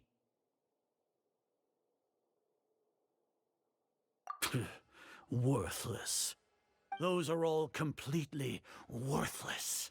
Benefits, divine power. These materialistic words do nothing but debase our great work. Creating a god. Yes, we are using human wisdom to create a god. If humanity cannot attain omniscience and omnipotence, then we shall create a god to reveal them. This is the pinnacle of human wisdom. We shall regain a god's guidance at long last. No longer will we flounder in the interminable void of consciousness and knowledge. Even Irmin's soul will be freed from its plight. For our nation of scholars, this is the ultimate aspiration. No cost is too great to realize it. You will never understand the rapture of having a god be born within your very hands. With your degree of knowledge, you cannot even comprehend such an emotion. Gods exist on a plane that far eclipses humanity's. Lesser Lord Kusanali, what can she even do? Care for the people? Fend off sandstorms? Fabricate silly fairy tales? These are but child's play for the Academia. Does that make us equal to the gods? We are a people favored by Greater Lord Rukadevata. Though I may have personally not seen it, our forefathers bore witness to true wisdom. The ascension of the Lesser Lord has brought nothing but bewilderment to the scholars.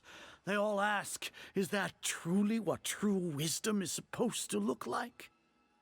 With that in mind, it is better to keep her isolated in the sanctuary of Suristhana, so our academy will not become embroiled in turmoil. What a pathetic justification! Do you really think that only the super smart or powerful should be able to call themselves gods? As per your judgment, Grand Sage, they are indeed dangerous individuals. Not only are they acting against the Academia, but their ideologies have the potential to lead scholars astray. Looks like there really was merit in my assignment. Oh, Hatham? Are you talking about us? Anyway, I've brought them to the Academia as ordered, but it took some time and trouble. Oh, that reminds me. Here's the investigation report you had requested. It's a summary of my time spent with the Traveler, an array of information about him ready for your perusal. Oh, Hatham! So you're still on the Academia's side! We finally started to trust you!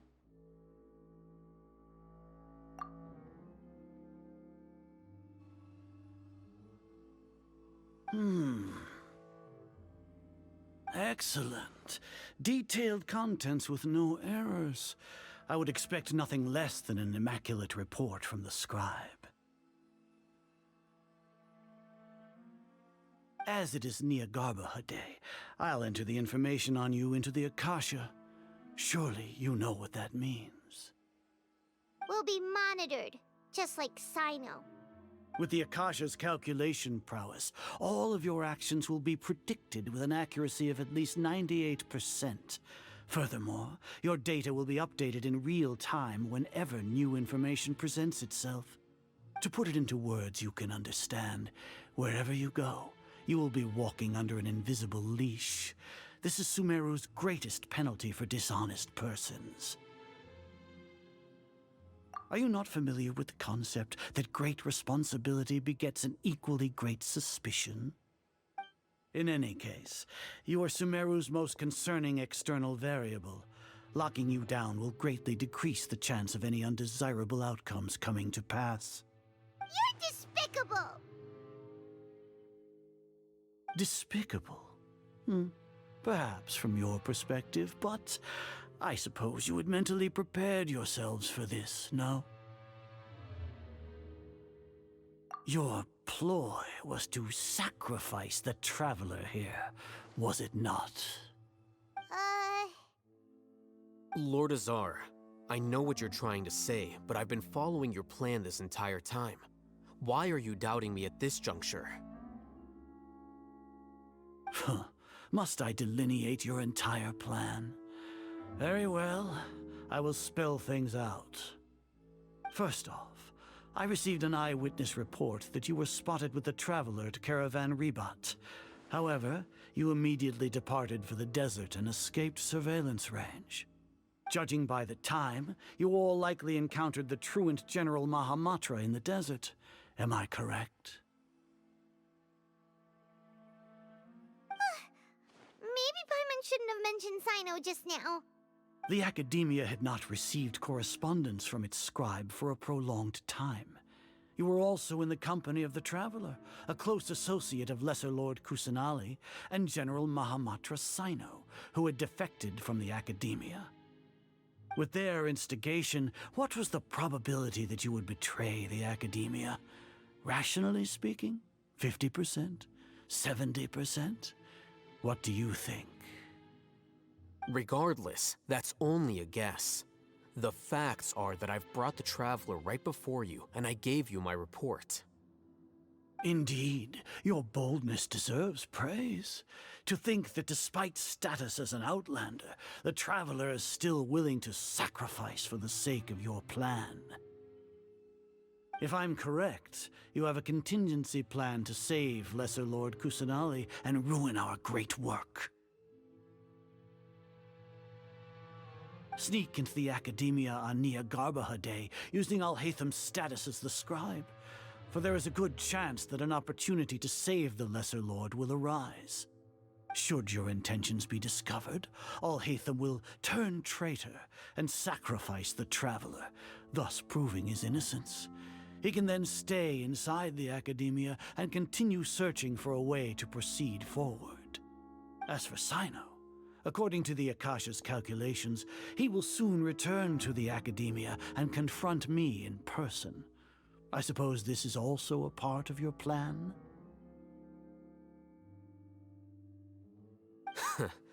You'll see me as a traitor regardless of what I say, no? Even if you impugn me, it would have little effect on you all. You misunderstand. Losing our scribe would irreparably damage the Academia's regular operations and the development of Sumeru's future academic systems.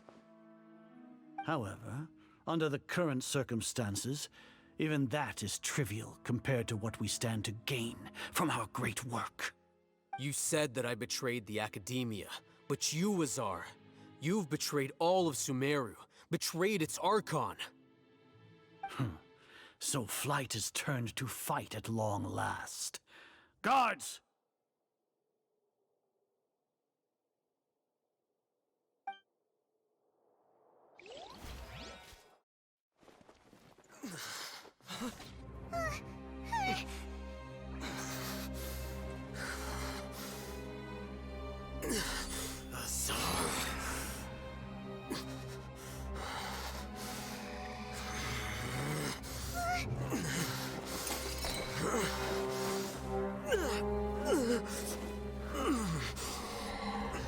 Well, what do we have here? So you stole that divine knowledge capsule? Traitor! You traitor! Even the most rational scholar will yearn for the power of a god in a moment of desperation. Aren't you doing the exact same thing as me, Alhaitham? Unfortunately for you, no god will lend you their power. Azar!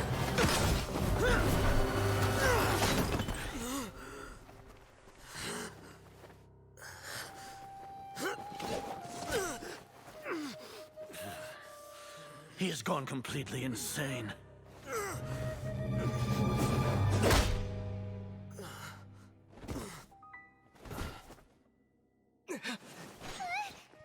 Take him to the Matra and exile him to Aru village. Then find someone to take these two to the confinement room. I'll deal with them later. Grand Sage, we've finished all required preparations for Nyagarbha Day. We may begin to enter the capsules now. Excellent. You may begin.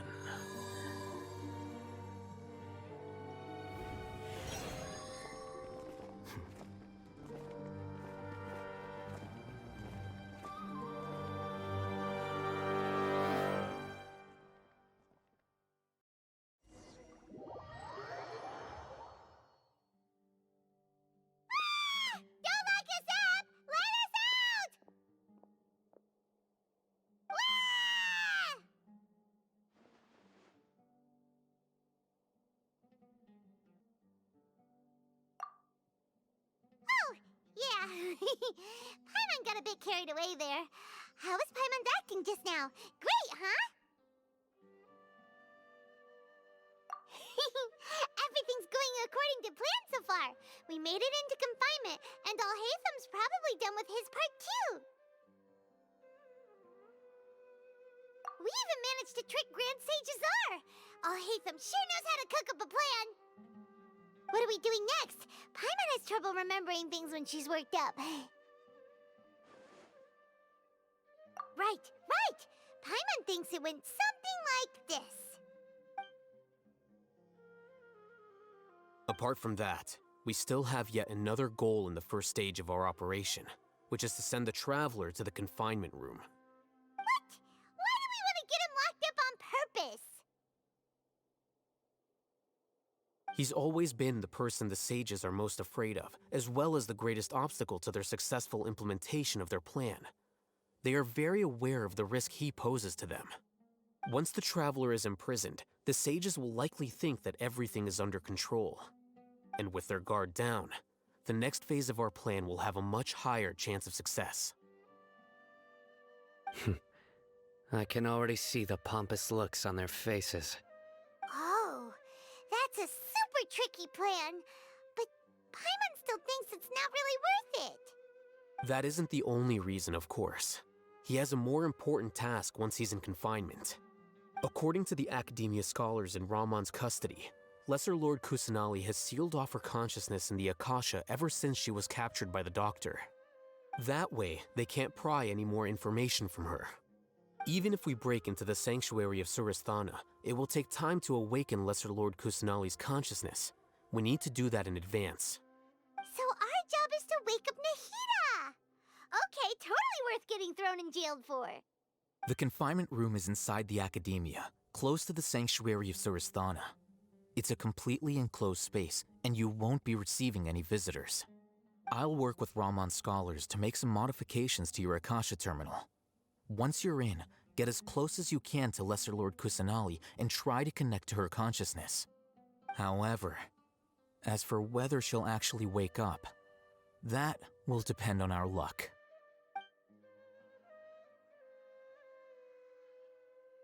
No wonder you've been wearing your Akasha terminal today. It's the one that Alhaitham modified. Paimon thought they'd take our Akasha terminals when they locked us up in here. Were they being careless? Alright, so what now? Sounds easy enough. We can finally talk with Nahida after all this time. Let's do it.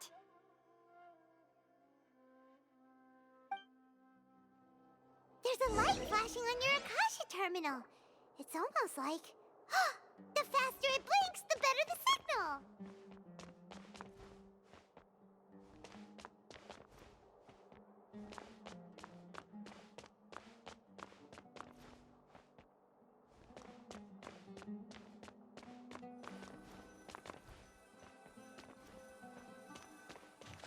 Here?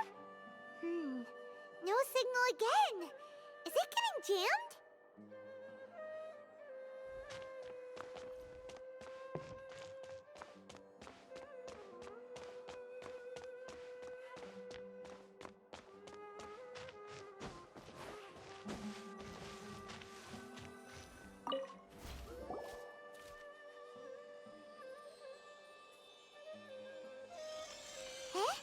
Is this the right spot?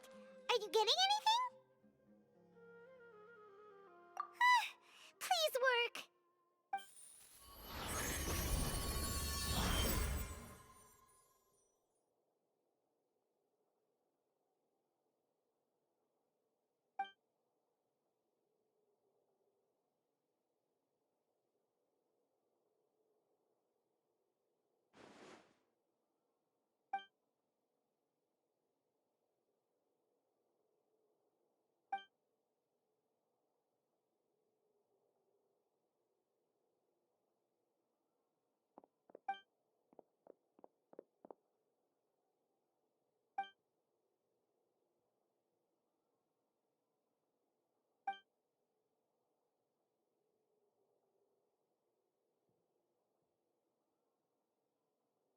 Nahida!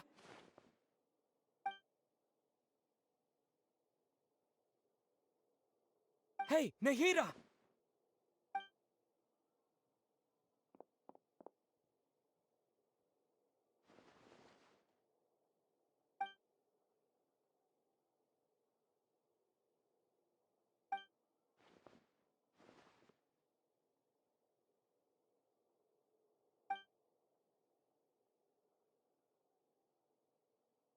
When did it first start? Oh, right. It started from the moment I was born. I want to become a worthy Archon. So I've kept studying. Kept listening to my people and their hearts. Kept looking for a way to save Irminsul. So I can catch up. Catch up to Greater Lord Rukkhadevata. But I'm stuck in the sanctuary of Surasthana. The sages are creating a god to replace me. And I'm forced to lock my consciousness in this boundless darkness. Nahida!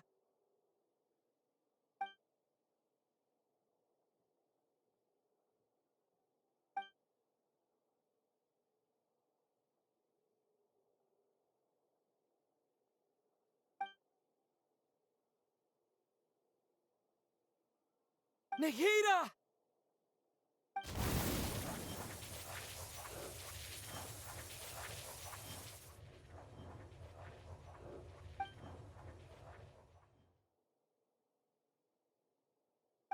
It's so quiet here.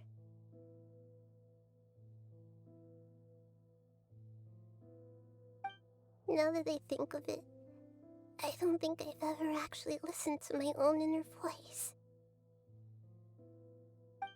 Do Archons have them? Should Archons have them? Have I been doing the right thing? Am I really not needed? How do I really feel about all of this?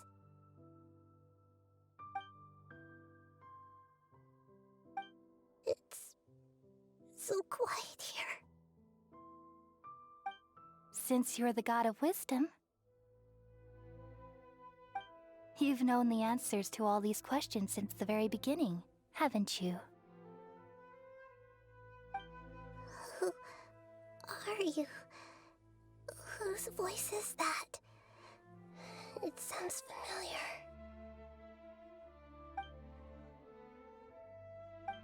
You're right, though.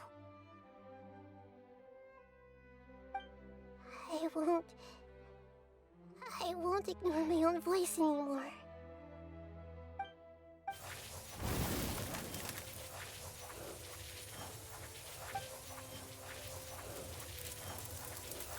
Nahida!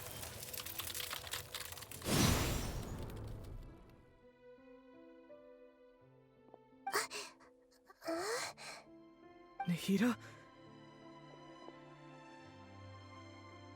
Did you wake me up?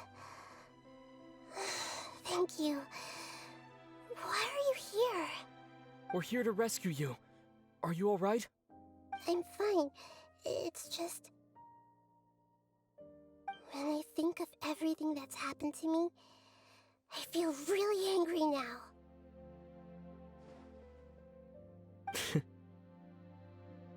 You should have been angry ages ago.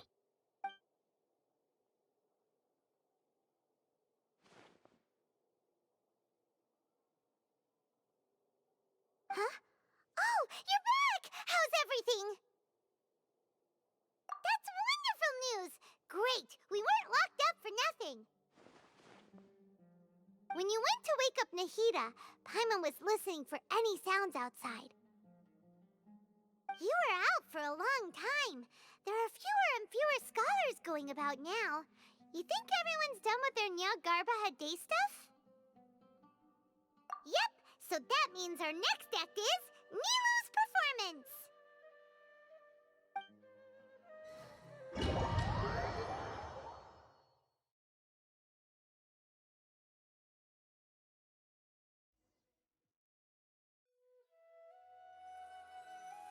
Nilu, are you sure about this? You're taking such a great risk for them. I'm sure, and I'm going. You know that I don't like to pass up any opportunity to dance, and this one is especially important. All right. You seem to have a lot of trust in them, so I won't say more on the subject. But if anything happens, the few of us here may not be able to help you. Don't worry. They've been through worse. Everything's going to be fine. All right. You know, if you really do get arrested, we'll do everything we can to get you back. Be careful, even if it's only for our sakes. Thanks, Mr. Zubair. You're so very kind.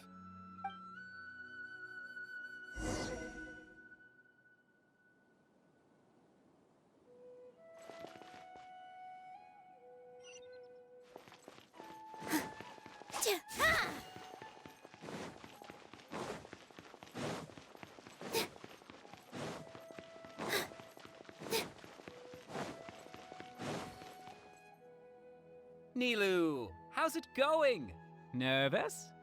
Definitely more than usual. But it's because I'm worried I won't dance well enough. It's okay. Just focus on your performance. We'll take care of everything else. You sure know how to talk. Taking all the credit, even though we came here together to help out. Well, thank you both. I'll have to treat you to a meal after all this ends. I really, really appreciate all of your help. Ooh, that sounds great. Huh? How can we say no to that? All right, let's get back to business. Nilu, we'll be here to keep people from going to the Academia so they don't interrupt your performance. I was planning on telling them something like, the Academia's been conducting a weird experiment, and some of their test subjects escaped. It's really dangerous there, so stay away. Oh, you couldn't think of anything better? Oh well, I guess it does sound like something the Academia would do. I think it sounds great. I'm counting on you guys. Don't worry, it'll be a piece of cake.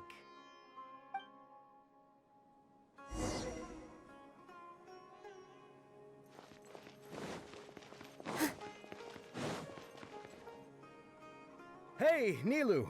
Sorry, it's great to see you, but I'm really busy right now. Our bait people away with Yalda candies plan is working beautifully. Do you want some candy? We have more than we can give out. Vihar, thank you so much for doing all of this. And even dressed up as the Knight of Flowers, no less. I'll pass on the candy, though. I cut back on sweets in the period leading up to a performance, and I'm about to start one. You have a point. The stage is cleared and everything's ready, so you can start your performance at any time. Yeah, thanks to you. I'm really grateful. All right, time to hit the stage. You're welcome. The honor's all mine, since I'll have such a great view of the show.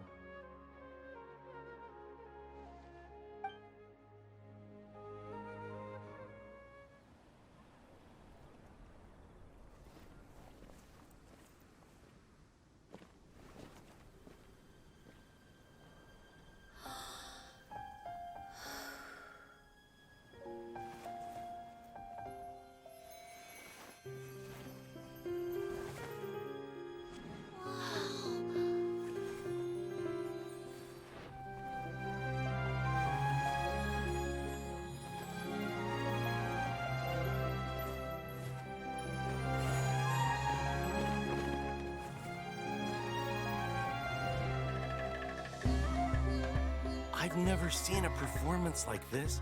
This is incredible. Yeah, but I heard that public performances like these have been banned. I can't believe she's doing this here.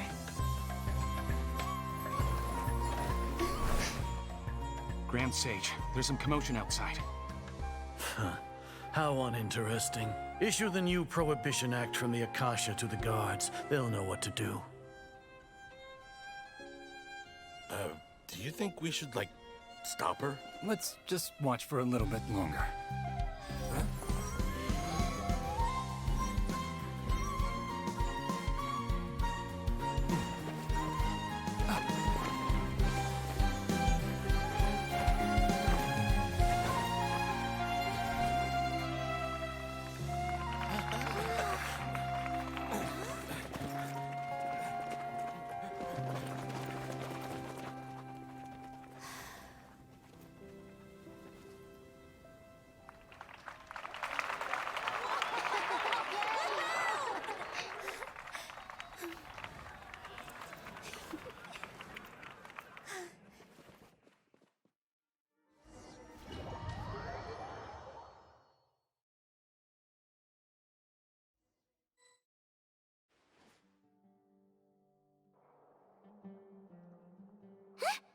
Did you hear that?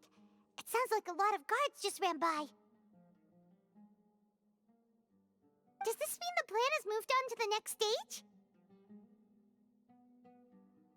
Yep. It's great that everything seems to be going well. Come to think of it, when did Alhaitham replace the knowledge capsule that was about to be entered into the Akasha? Oh, so that's when he did it! Paimon was too nervous to notice. Speaking of, didn't Alhaitham also yoink the divine knowledge capsule from that mercenary leader in Port Ormos when everyone else was distracted? It's a time-tested trick of his.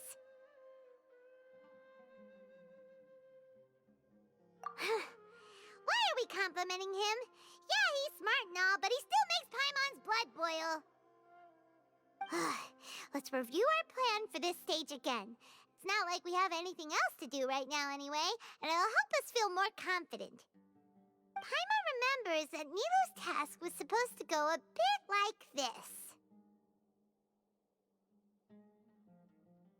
Now that Lesser Lord Kusanali's consciousness has been forcefully sealed, the core figures of the Academia and their guards have started to wear their Akasha terminals again. With the Doctor's technological support, they think they have nothing to fear. How despicable of them to rely on such a person.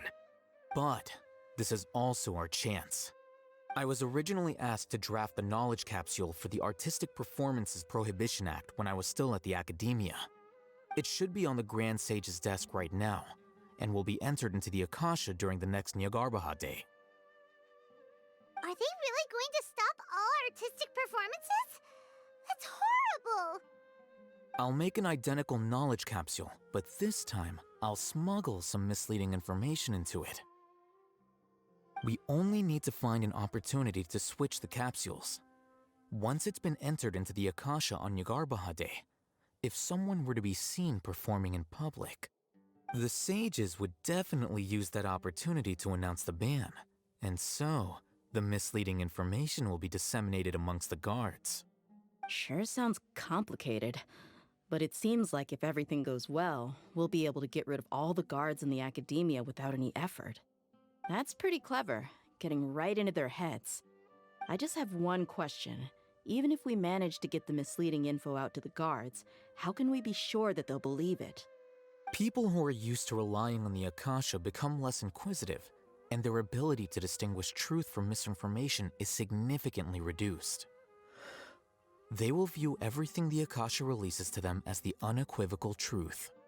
The Akasha will turn humans into machines. I've seen it happen many times. Yikes. Good thing I didn't wear it for long when I was working in Sumeru City. At first, I thought it was a good thing too. By the way, this plan still requires a performer, right? Do you have someone in mind? Nilu of Zubair Theater. I know her really well. We can trust her. I'm kinda hesitant to ask her to participate in a dangerous plan like this, but we can ask her in person. All right. After the guards in the Academia are gone, Then it'll be time for me and my stowaway brothers to shine.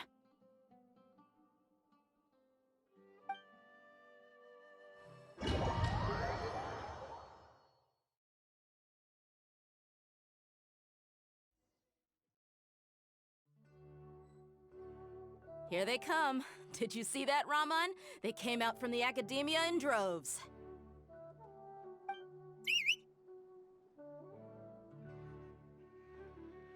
After laying low in the city for so long, this is the moment we've been waiting for. My brothers have already sprung into action.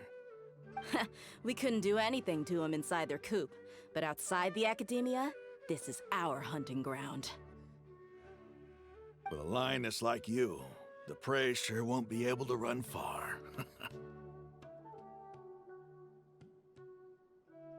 We still need to eliminate the guards as soon as possible. If we give the sages enough time to realize what's happening, the plan's doomed. Yeah, all they've done is to sit on their cushy salaries and twiddle their thumbs all day while we fought and struggled every day in the desert. The only advantage they might have is their numbers. Speaking of which, most of the guards who report directly to the 6 sages belong to the Corps of 30, but they have a completely different reputation. Following those blasted sages every whim, throwing away all the principles of being a mercenary.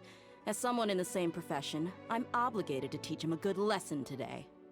Indeed, the trap has been set. All we need to do is lead them there. All right, let's each take a road and herd those scattered guards back into one place.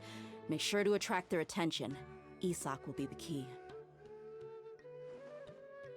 You gave such an important task to that child.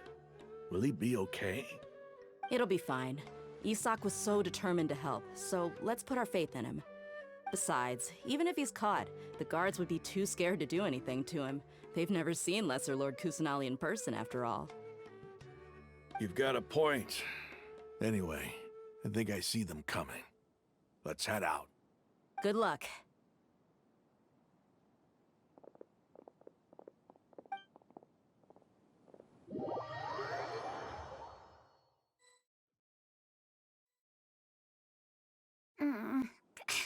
This outfit. Hey, do you remember what you need to do, Isak? When the guards get here, you'll pretend to be Lesser Lord Kusanali and run away from them. Oh, yeah, I remember. Of course I do. I'm just a little nervous. Relax. Don't think about getting caught. Even if that happens, we won't leave you behind. You only need to think about getting the guards' attention and leading them to the Grand Bazaar. Leave the rest to us. Okay, got it. I'm here to pay back Lesser Lord Kusanali for helping Grandpa. I won't get cold feet. Hey, they're here. I can see the Academia guards.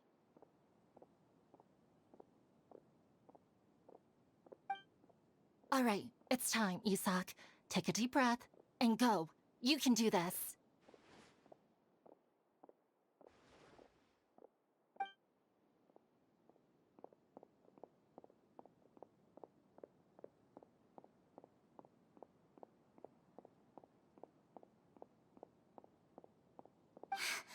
Why is there a guard over there?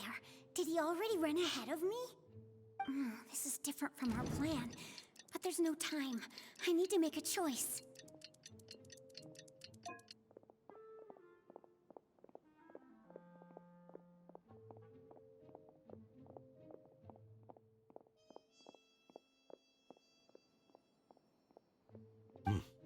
Let's have a look behind the house. What should I do next? Huh. Looks like nothing's here. A wasted time. Luckily, he didn't check behind the tree. What should I do next? The guard looks alert. What should I do next? Hey, stop! I saw you. Don't try to run.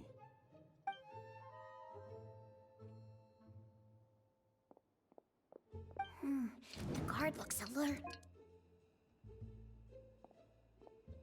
Doesn't seem like anything unusual's around here. Looks like the guard finally left. I need to go.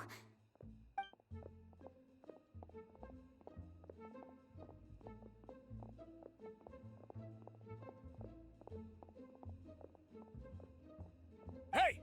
Lesser Lord Kusanali is over there! Stop! What? Lesser Lord Kusanali? How did I not notice that? They found me. This is bad. Where should I go?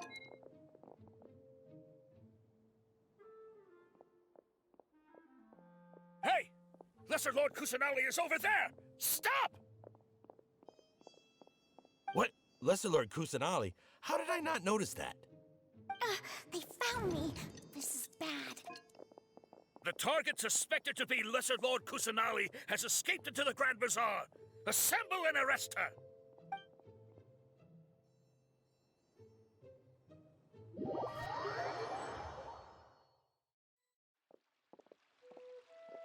Where did she go? How did she disappear? Did we lose her? Hurry up and find her! Hey, where's your team here? Didn't we say to split up our search?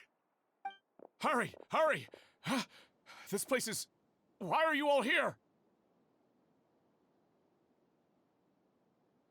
Yeah, isn't it one heck of a coincidence? Everybody's here. What on earth is going on? I suppose that's all of you? Who are you? Did you set us up? What are you planning? Phew, that was rough. I almost got caught. Little brat? So you're not actually Lesser Lord Kusanali. Who exactly are you all? Eremites from the desert? Just some colleagues. Think of this as a business competition, or a personal grudge. After stepping into our traps, stop thinking of yourselves as hunters. Behave like the prey you are.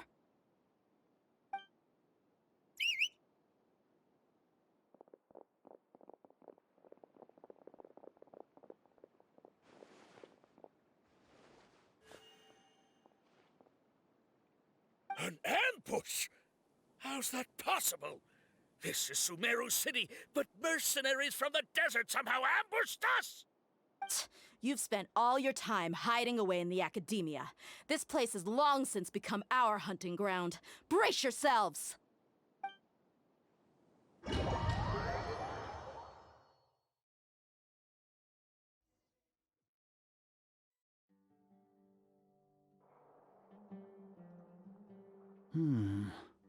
This is odd. The Academia has quieted down after the conclusion of the Nyagarbha Day ceremonies, but it's much quieter than usual. Where are the guards? Why have I not seen a single one? Guards? Guards! Grand Sage, how may I be of assistance? I called for the guards. Why did you come? My apologies, Grand Sage. Right now, all Academia guards have entered the city to perform the ordered arrest. I thought you knew. Arrest? Who is there to arrest? I have an ominous feeling. Arrest Lesser Lord Kusanali, right? Is that not what the order was? Lesser Lord Kusanali? You mean she has disappeared? Yes. I wouldn't dare make up something like that. Right now, everyone is in a panic, and many are saying that Lesser Lord Kusanali will take revenge on us. What happened? Just what is going on? Lesser Lord Kusanali somehow escaped? Was it Alhaitham and his party that freed her? That's impossible. The Academia is heavily guarded today, and any order to release Lesser Lord Kusanali would be strictly confidential. Besides, Alhaitham and the Traveler are already in our hands. What manner of trickery did they employ? How could Lesser Lord Kusanali disappear into thin air? Disappear? Wait. How was the arrest order distributed to the guards? It was issued by the Akasha earlier today. Only you have the authority to send messages like that, so I thought it was your order. Let me check.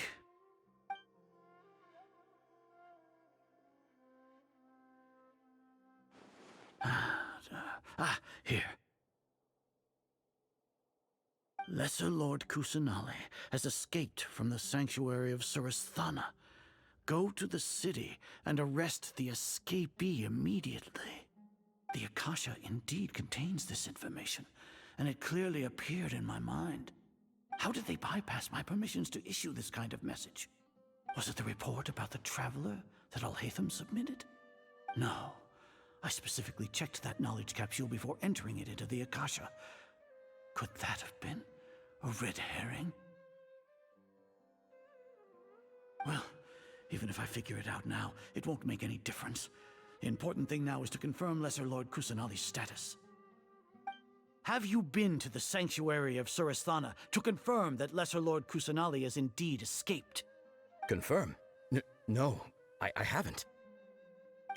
It may be a bit offensive to say this, but Grand Sage, what you're saying doesn't make any sense. How can the information in the Akasha be inaccurate? What the Akasha decrees is fact. That is common knowledge to all of us. If we have to confirm the information and knowledge from the Akasha ourselves, then how is that any different from us learning that information ourselves? Wouldn't Greater Lord Rukkhadevata's legacy lose its meaning that way? In the beginning, it was I who asked you to believe in the Akasha, to believe in the legacy left by Greater Lord Rukkhadevata. Are you trying to use my words against me? No, Grand Sage. I'm merely confused because I believe in you. I never meant to refute you. Stay here and see if there are any suspicious people around. I'll go to the sanctuary of Surasthana on my own. Yes, Grand Sage.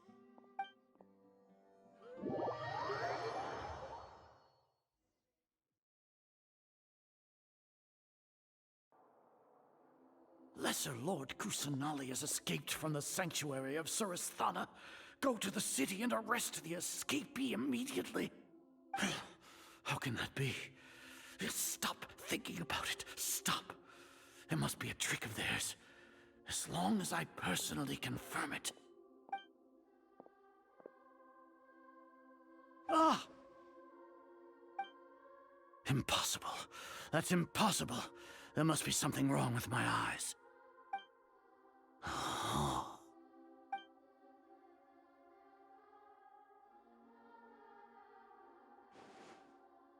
What a comical sight is are. Once the Akasha has put certain thoughts into your head, even the Grand Sage can no longer see what's right in front of him. You all can only see the world in your mind, the one you think you know. And precisely because of this, you disregarded Lesser Lord Kusanali's existence. She has been a wise and worthy Archon. Sino, have you been waiting for a chance like this? The Akasha predicted that you would return to the Academia to confront me, but I didn't expect it to turn out like this. I was careless. No, you were blinded.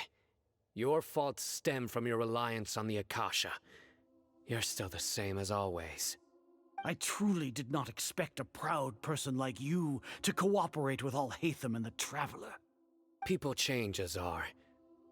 Admit it. The Akasha can't predict my actions anymore. Then tell me, what have you found during your investigation? You want to buy time? This is the sanctuary of Surasthana. Under your own regulations, even Academia staff are forbidden to come here. No one will come to save you. As for the investigation, I've at least confirmed that you are guilty of insurgency against the Archon. A serious crime. So what? Did you do all of this so I would plead guilty in front of you, General Mahamatra? No. I want you to plead guilty in front of the Archon herself. You once said that I had no standing to judge you. So now, how about judgment in the name of a god? How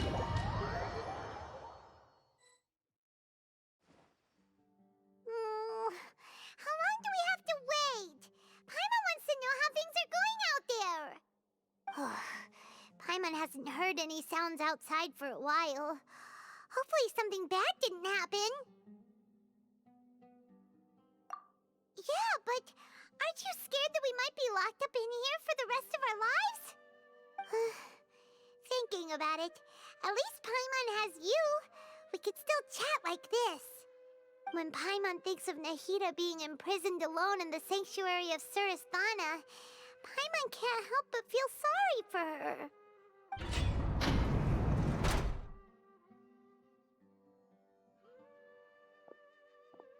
Here comes your savior. Dia! Paimon just knew you would come to rescue us!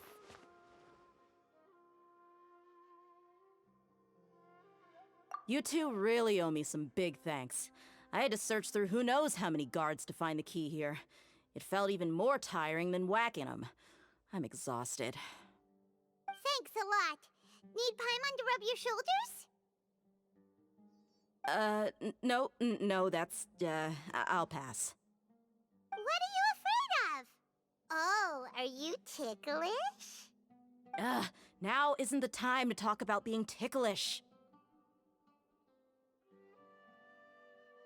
Things in the city and on Sino's side are both going well. The guards that stormed out of the Academia are all taken care of. The Corps of 30 is in charge of the city's defenses, but we already talked to Asfand. They've been fed up with the sages bossing them around. As long as it doesn't break their employment contracts, they'll turn a blind eye. That's probably because you've been super great friends with them for a long time. So, how's Sino doing? The Grand Sage is in his custody. Even I know how terrible it is to fall into Sino's hands, so he probably does too. Sino forced him to release Lesser Lord Kusanali. He has no choice but to obey. So, hurry to the sanctuary of Surasthana. Assuming nothing weird happened, we should have already rescued our Archon. Honestly, I didn't expect our ragtag bunch to do this well. We just came together last minute to save the Archon, you know? Alright, you two better go. I still have to clean up some messes in the city. See you around.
Should I say it's nice to meet you? This is the first time we've met in real life. Before, we've only met in dreams, consciousness, or when I was in someone else's body. Thank you so much for coming to rescue me, but I also need to apologize. During this time, I did some self-reflection. My sense of inferiority and yielding to the Academia led to all of this, and created so much trouble for you all. Exactly! We're here because you're a good Archon and one of our friends! you two. Amazing. So this is how it feels to walk out of that cage with my own body. It's like I just had an endlessly long dream. I can't even tell if I just woke up or was only now born into this world. My concept of self has become so clear. But now doesn't seem to be the time to indulge in this feeling.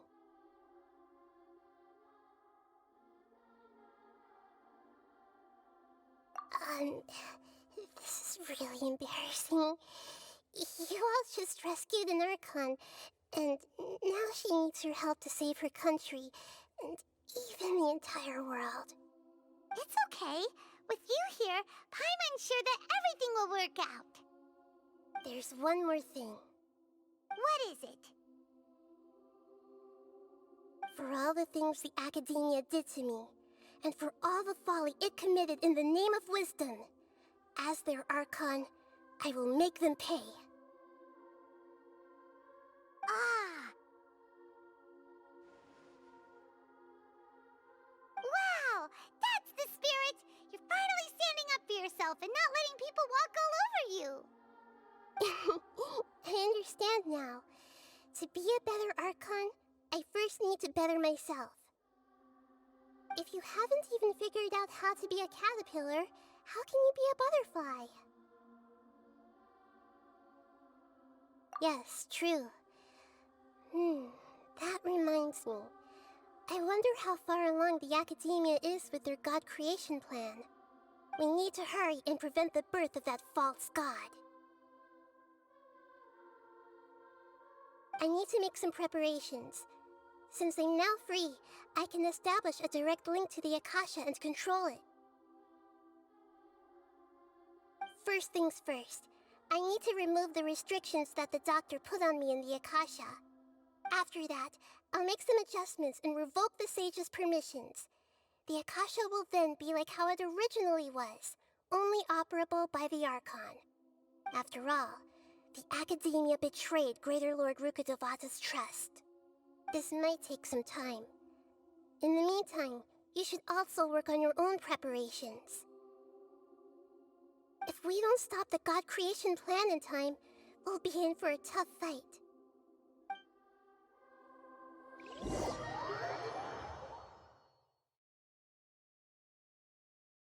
We might as well prepare for a fight. When we're done, we can take a walk around. After all, we missed out on a lot of stuff when we were locked up.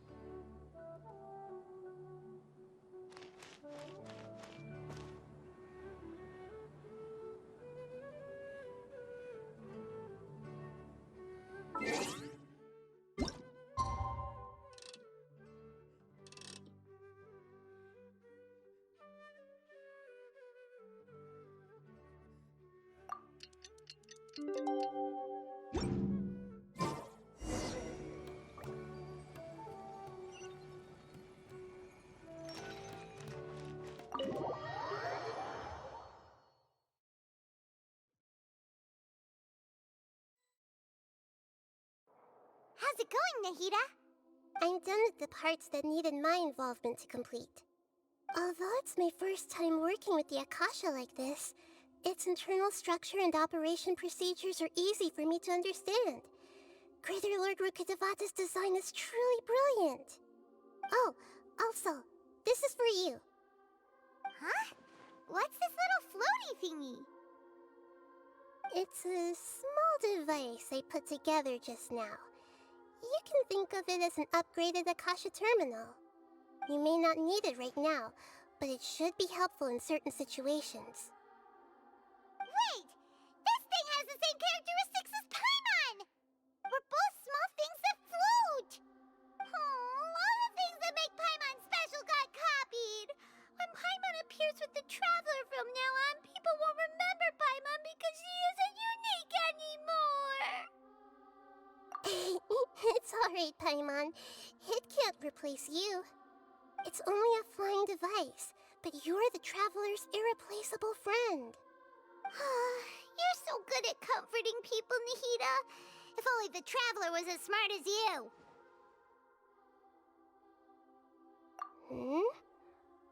was simply telling you what I feel to be the truth. I wasn't trying to comfort you.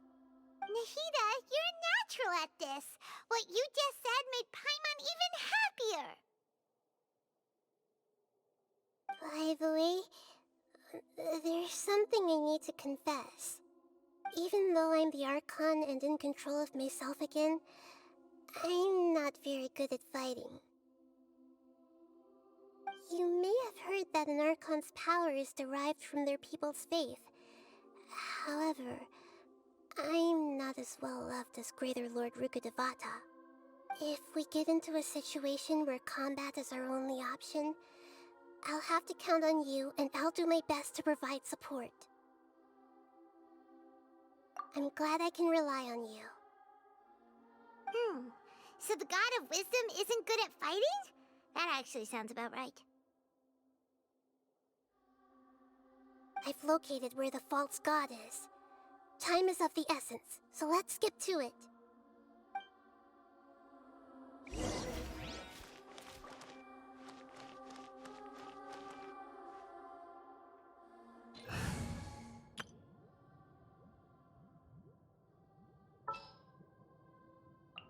Sure.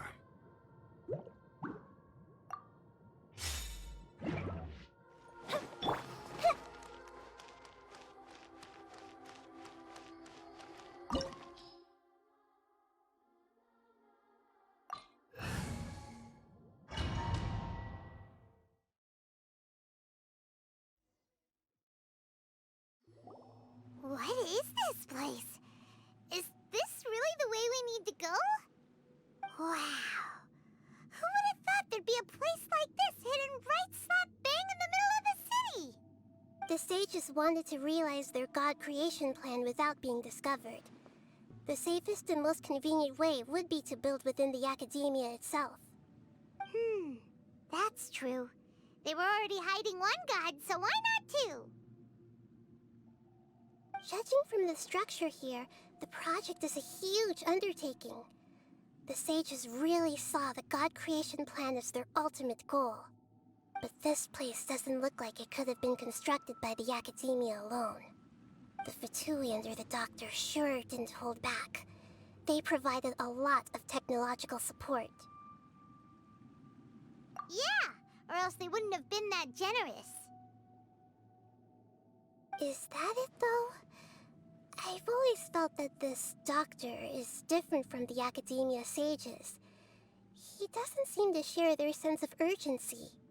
Instead of being interested in the end product, it's like he's enjoying the experimental process. The Fatui Harbingers are all such weirdos. So, the Doctor being weird is actually normal. So, this Fatui that they're trying to turn into a god is called the Balladeer? We had previously come into contact with his consciousness. He harbors particularly strong obsessions. One is the desire for a gnosis, since he was created to be the vessel for one. The other obsession is probably related to his past. I can't quite explain it. Paimon knows that he was a prototype puppet for the Raiden Shogun before he became a Fatui Harbinger. That's why he wants a gnosis so badly. There's no way he'd willingly be a test subject.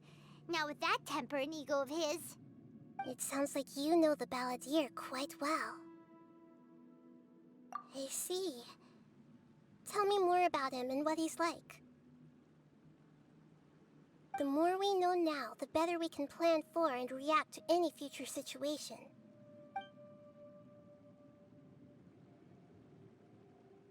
I see. How fascinating. Alright, time to go. Let's get through here and meet him in person.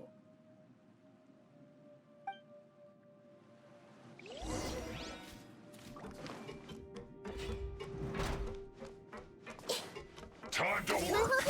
Let's begin. The Temple of Wisdom. No excuse. Gather this quickly. Rain outlines your fate. Know my sword. Fire hazard.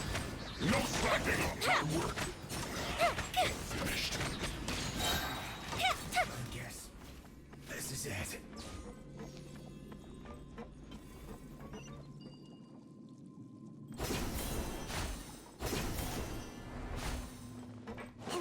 we can climb up these pipes.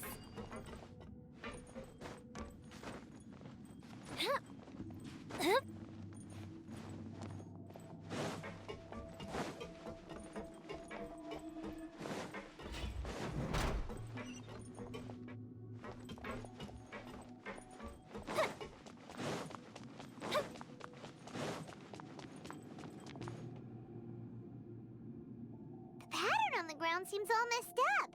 Let's go around and see if there's a way to fix it.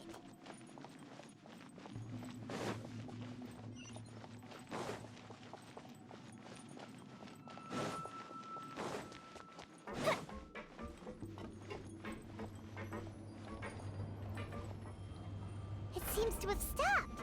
Let's continue.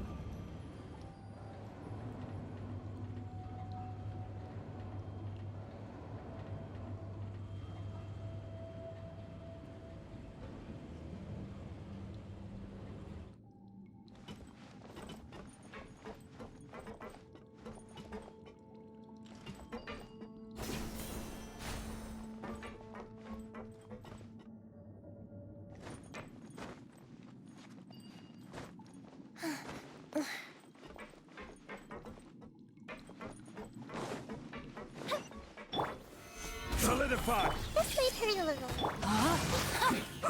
Rain outlines your... This isn't good.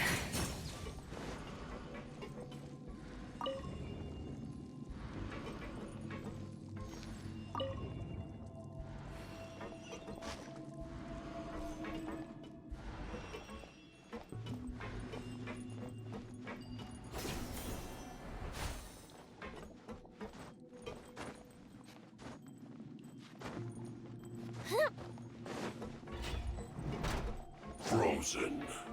Crest. Stabilize. Grow! No, my sword! Rain outlines your fate. The fuse is lit!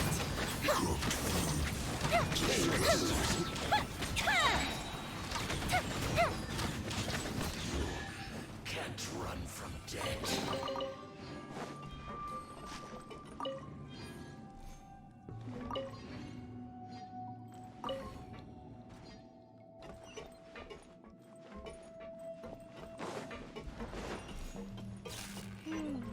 The cart is stuck. Maybe there's something wrong with the tracks. Let's try adjusting the direction of the device to clear the tracks.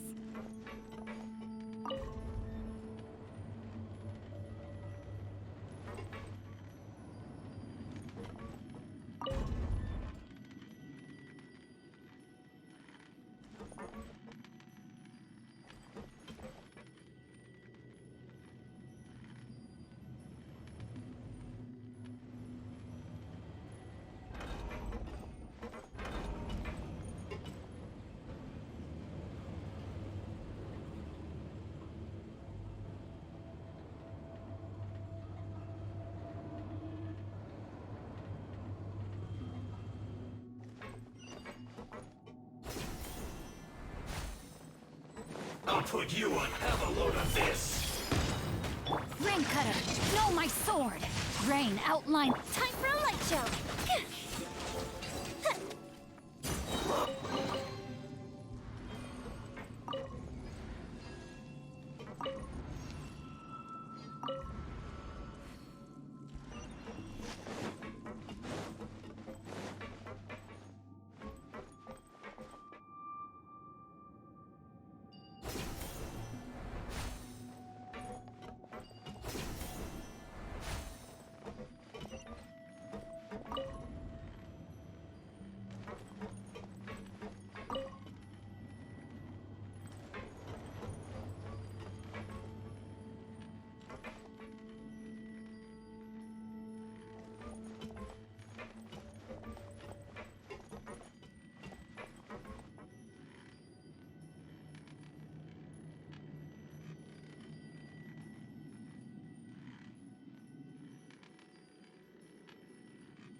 Again, that's trouble.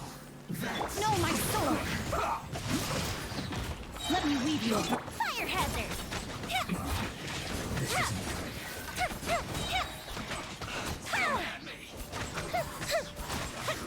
I can't run! Miscalculated. Committed to memory. Gather! Want to get a little closer? Rain outlines your fate. Huh? Hup.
Looking at its operational status, we must prepare for the worst.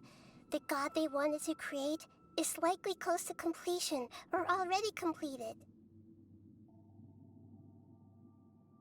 Oh no! What should we do?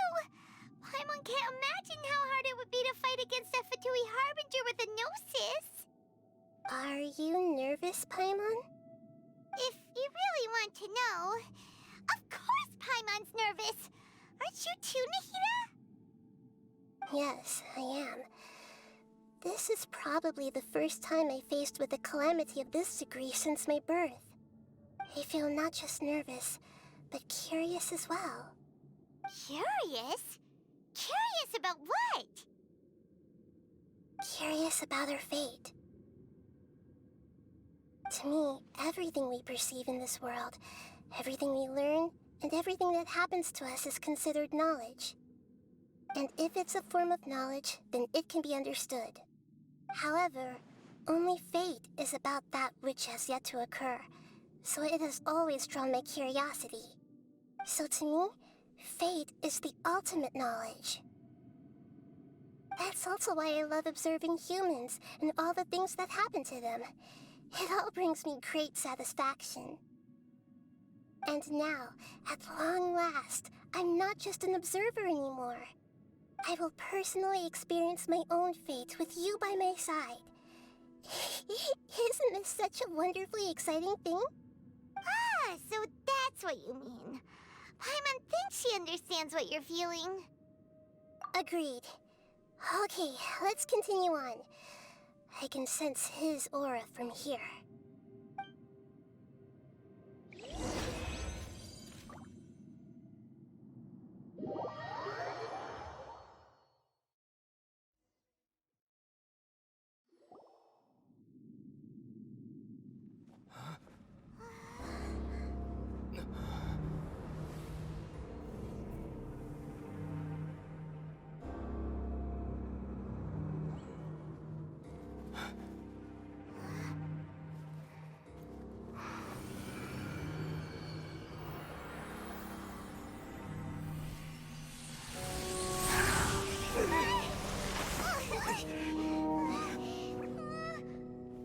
Who would have thought the world would be so eager for my birth? I remember you, Booer, the god of wisdom, and standing beside you, the traveler. Is he all-knowing and powerful now, like Greater Lord Rukkhadevata? No, I can't feel the same kind of divinity I felt from the Greater Lord. It seems that the sages didn't get the chance to infuse the divine knowledge capsules into him. But even still, he has undoubtedly become a true god now. So we're too late? The Balladeer has already become a god? The Balladeer. A long bygone title. When my spirit ascended to divinity, I felt as if I had existed for the same number of epochs as heaven and earth. Looking back, the existence of what once called itself Kunikazushi appears infinitely small and ugly.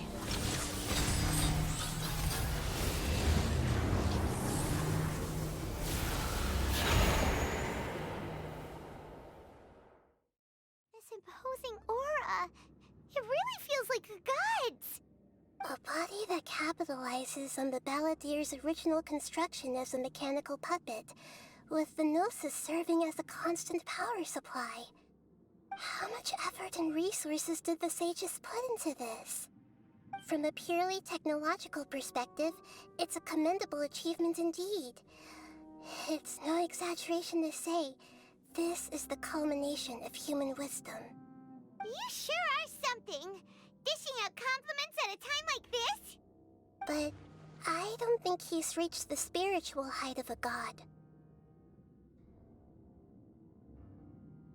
Strife is engraved upon every god and every gnosis brought forth into this world. Can you feel it? The exhilaration of such power, and the thrill of anticipation for our contention. Nahida wouldn't feel the same things as you! Do you not realize that you are interrupting a conversation between gods?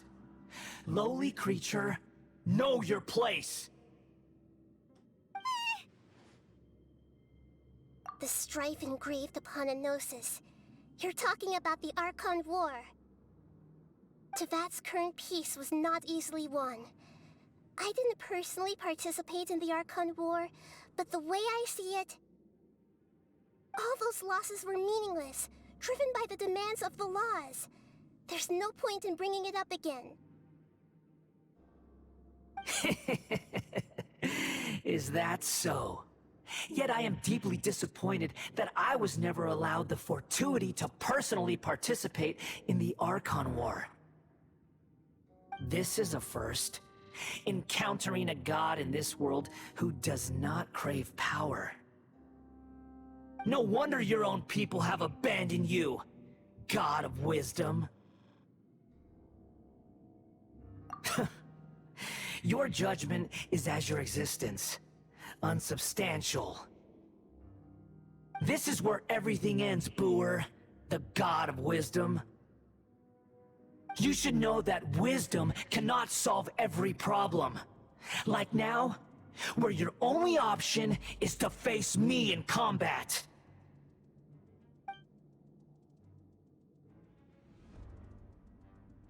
Come! Let us reenact a scene of the Archon War. Come and inaugurate my birth as a god.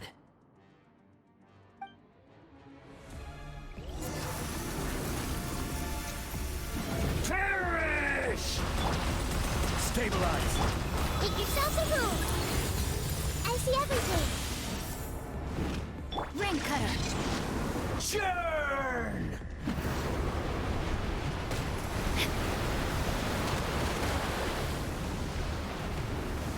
No, my sword! Rain outlines your fate. Insignificant past!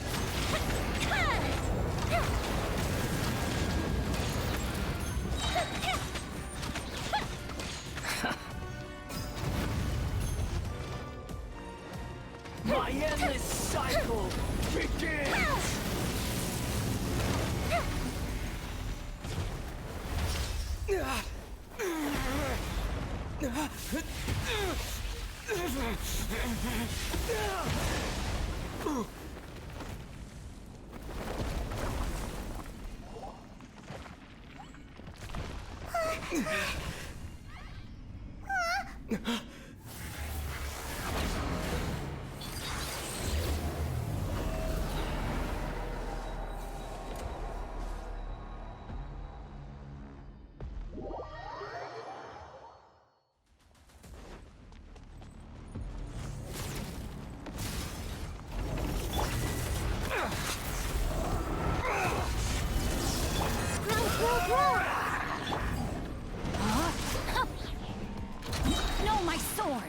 Time to let me weave you a book.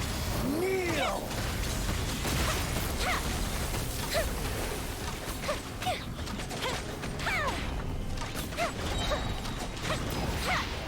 Burn to oblivion! Gather! This way through the loop.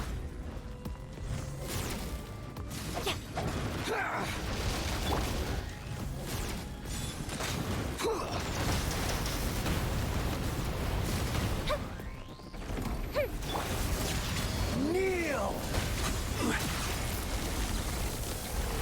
Solidify! Rain outlines your fate.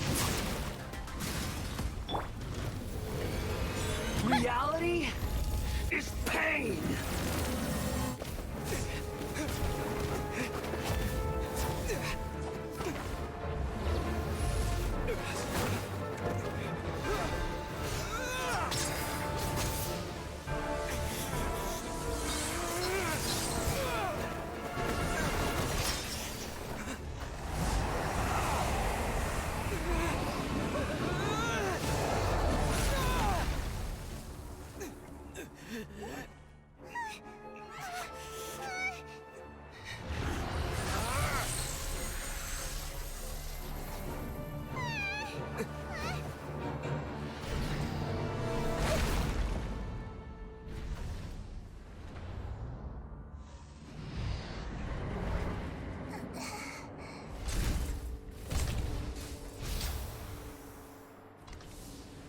This is supposed to be a battle between gods, yet you choose to hide behind a mortal. And now, you're acting like you'd sacrifice yourself for a human. Are you having fun proving a false sense of heroism to yourself, Booer?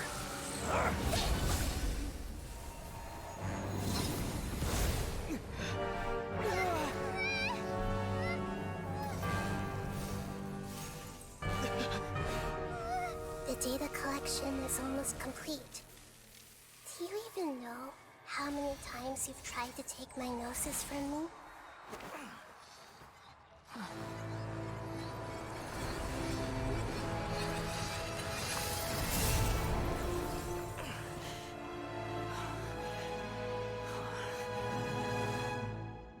We just concluded the 168th loop. Did you know that in the effort to create you, the people of Sumeru were forced to live through the exact same number of Sub-Zerus festivals and samsara cycles? The power of dreams. When did you use it on me?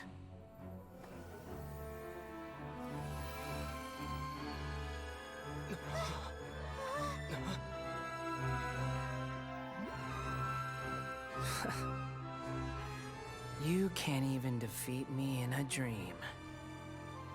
What do you hope to achieve with this little trick?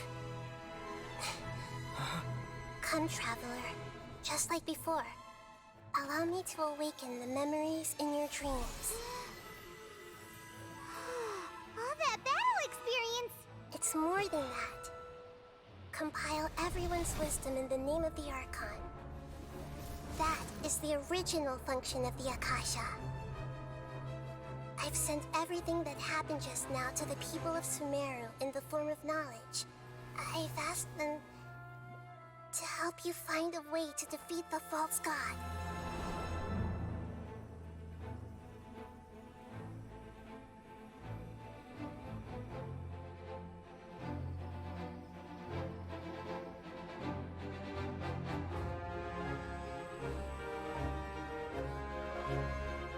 Now, all of Sumeru's wisdom is at your disposal. Meaningless tricks won't save you.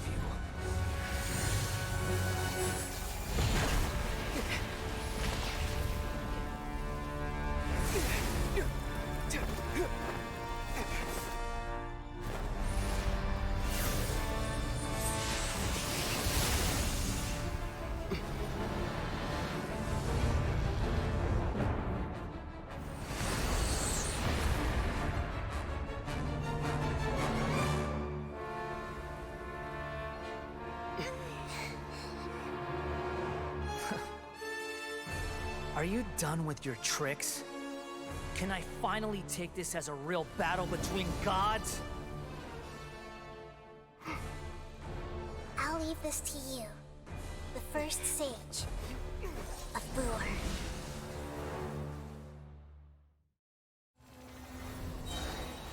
1,000 eons, mine to dominate!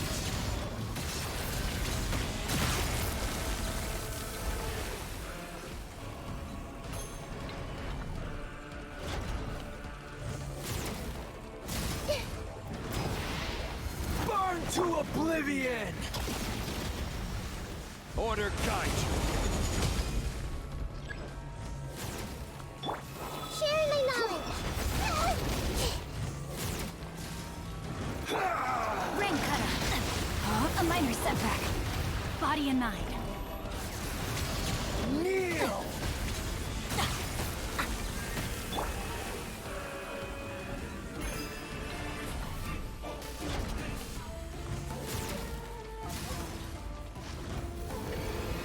Reality is pain!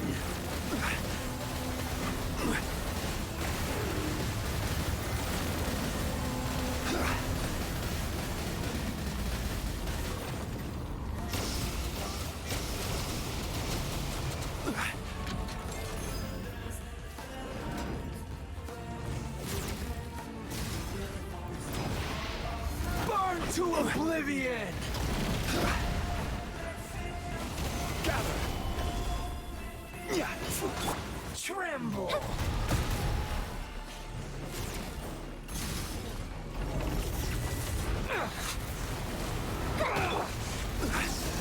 Stabilize! Grow! Good riddance, cruel world.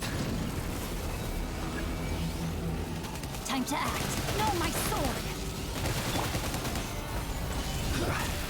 Commit it to memory. Feel the foot.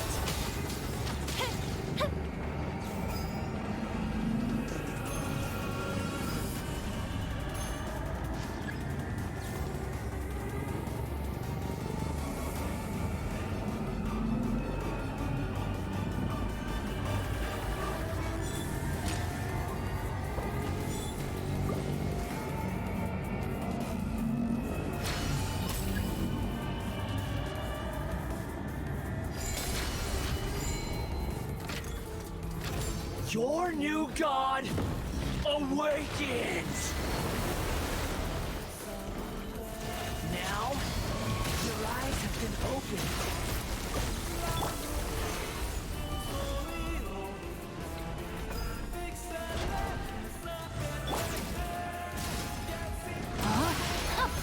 No, my sword! To oblivion! This may hurt a little bit. Solidify! Body and mind.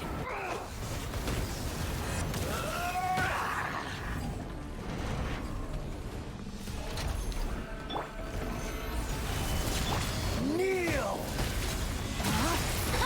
Rain outlines your fate.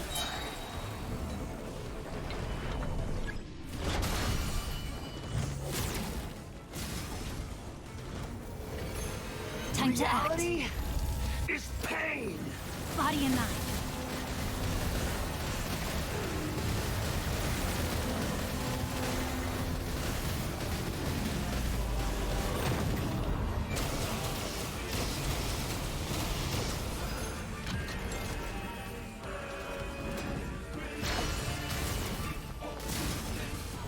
Let me leave you a breath. Burn to oblivion!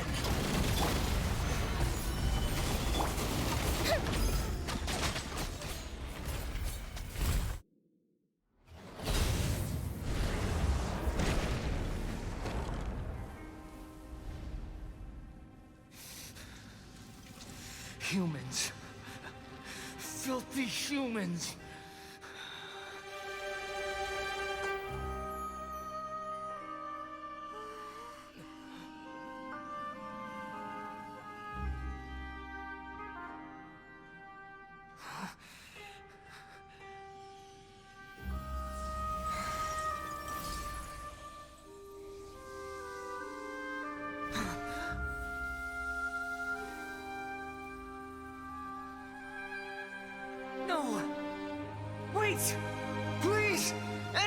want the Gnosis!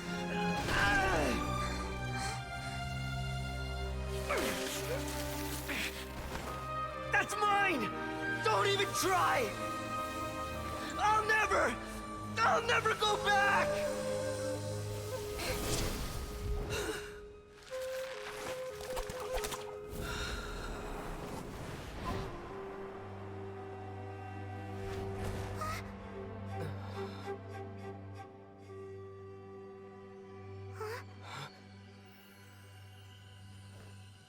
We haven't yet found the answer to the most important mystery.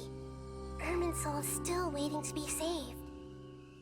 With the power of another Gnosis, we may now finally understand the last memory of Greater Lord Rukkhadevata.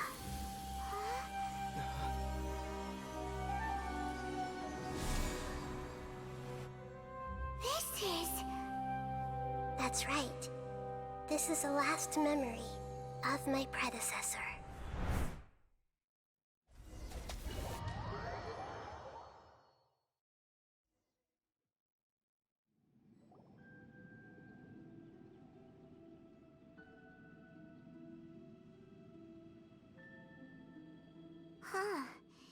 This sure seems very different from what Paimon imagined. Shouldn't Irminsul be in this realm of consciousness? Yes, that is our destination. But I didn't expect the remaining consciousness of Greater Lord Rukkhadevata to be as polluted as this.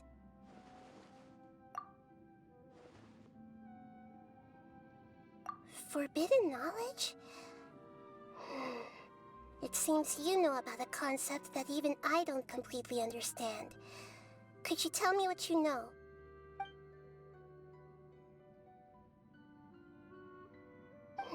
Your inference seems logical enough. Forbidden knowledge once polluted the desert thousands of years ago, but was successfully repelled thanks to King Deshret's self-sacrifice, and Greater Lord Rukkhadevata nearly exhausting her power. Then, a second instance of forbidden knowledge pollution occurred during the Conria Cataclysm 500 years ago.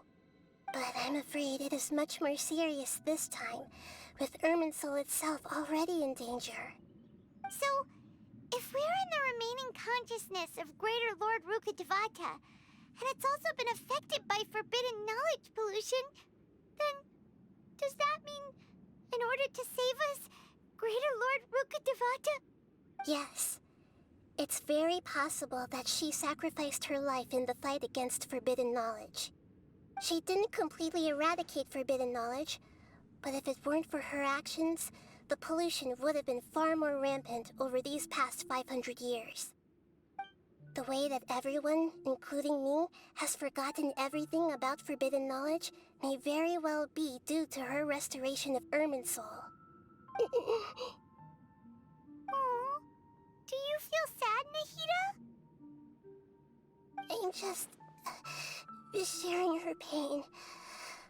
The pollution of her consciousness here is severe. There is madness, chaos, and pain all around us. Did she fight to resist the forbidden knowledge pollution in such terrible conditions, all the way up to her last breath? She even used her last remnant of lucid consciousness to leave a clue for us to follow.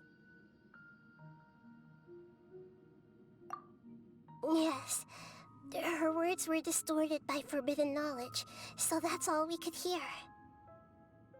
But now, we have a chance to find the answer to this mystery. We can cross the polluted consciousness until we found the right path to meet with her lucid consciousness. And then, we'll let Greater Lord Rukkhadevata tell us the truth in person. Each of us need to be mindful of the state of our own consciousness while we are here. Even with the Gnosis' protection, we must always keep a clear mind. Otherwise, we could go mad at any moment. That's so scary. Don't worry. It should be easy enough for you to keep that mind of yours clear, Paimon. Let's go.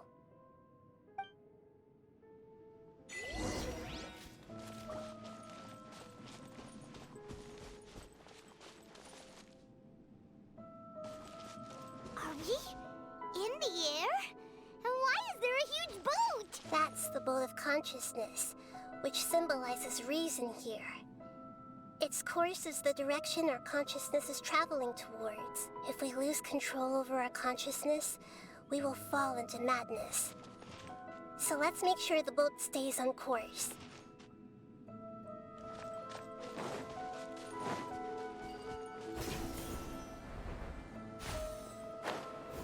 Wow! What are these? The monsters seem to have been affected by them. Time to act. No, my sword!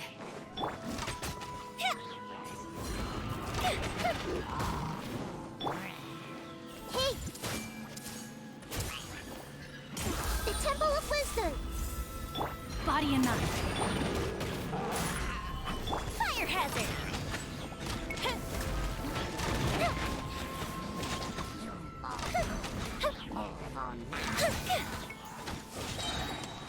Rain cutter.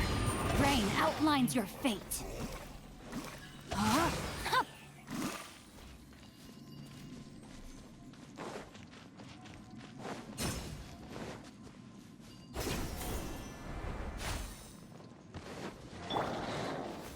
Gather! This is order. Commit it to memory! Rain outlines your fate. Let me read you a verse. No, time for electro.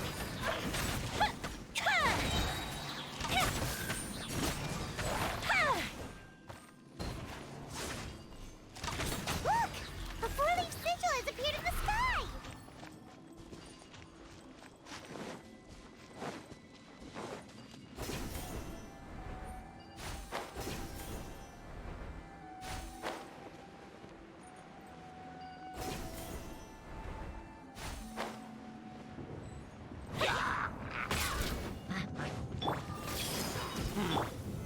Solidify!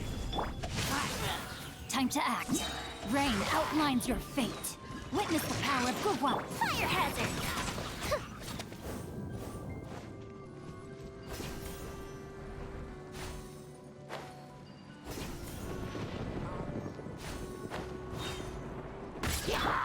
Sharing my knowledge!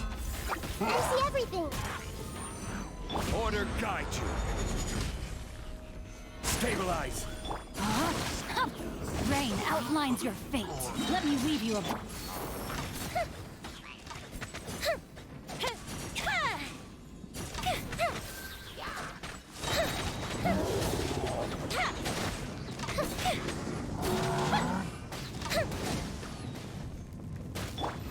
Temple of Wisdom!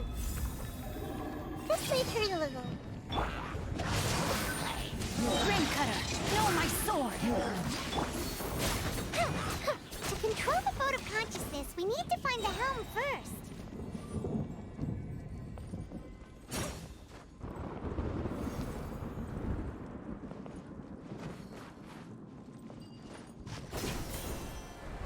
Up and away.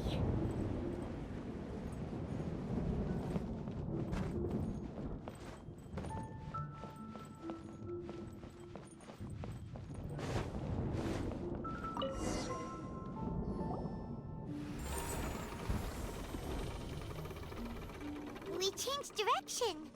Are we still going the right way, Nahida? Mm-hmm. Judging from the current route, the boat of consciousness will soon take us out of here.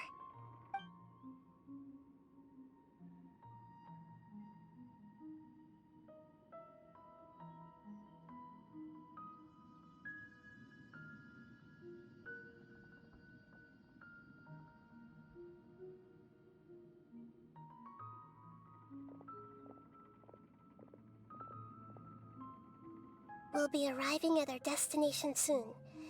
How are you feeling? Are your minds still intact? Huh? But everything's been completely normal for Paimon. Hopefully there won't be any more interruptions. This time, we should be able to meet Greater Lord Rukkhadevata. Are you saying you've never met Greater Lord Rukkhadevata before? No. It seems that my birth and her death took place at the same time. Otherwise, I think she would have given me a little more guidance, and I could have done a better job. Hey, you've done a great job, Nahida. Let's get out of this creepy place and go meet her.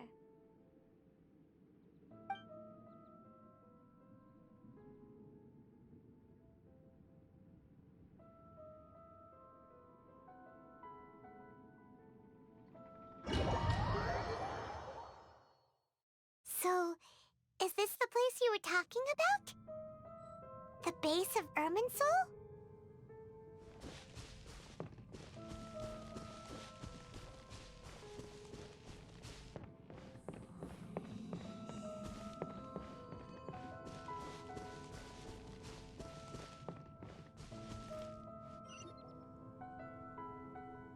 Well, this is the place.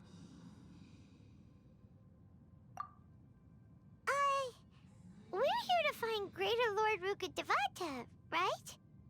But the one standing over there is... Is that... me? She looks exactly like me.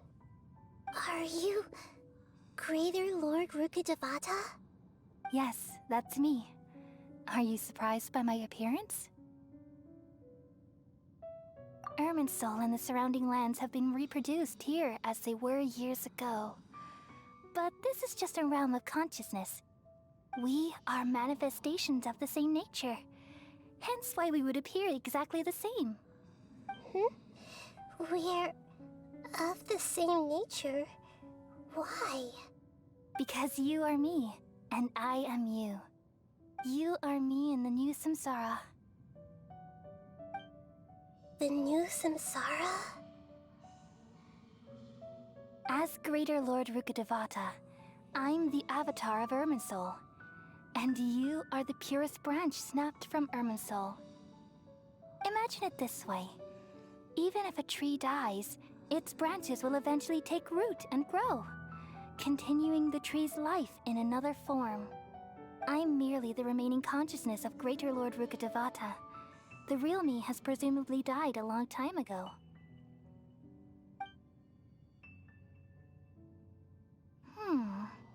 Judging from your appearance, I've probably been dead for 500 years. But you're finally here. My new self in the samsara.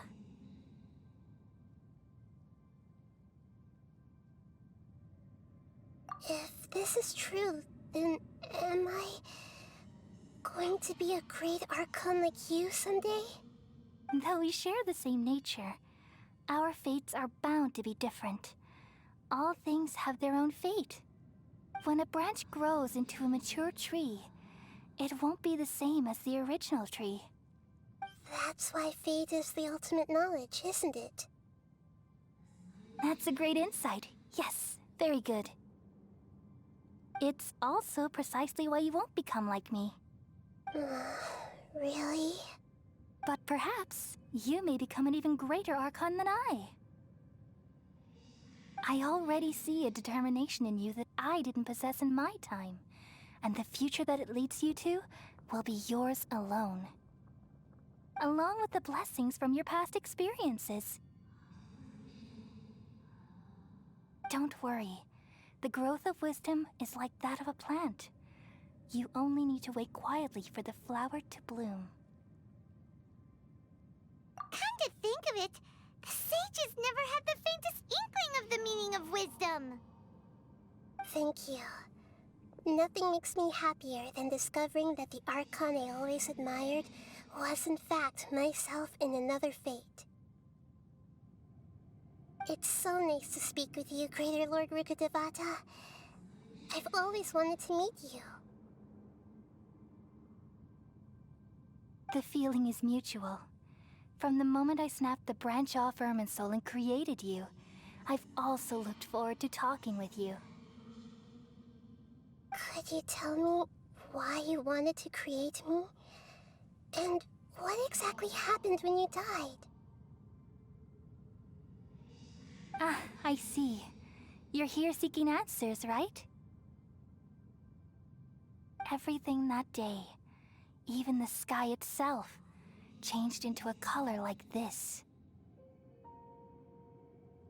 At that time, the 7 were all summoned to the nation of Conria. Except for me. I had a more important task to attend to. I had to protect Irminsul. The disaster occurred together with the pollution of forbidden knowledge. At that very moment, with my consciousness connected to Irminsul, I sensed something was wrong. The pain started to torment my mind.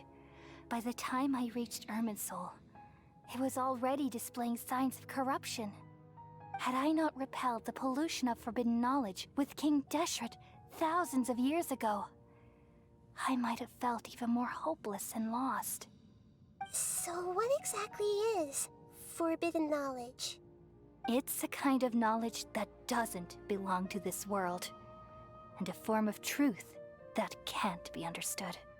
It came from the very bottom of the abyss. Even I could never understand it.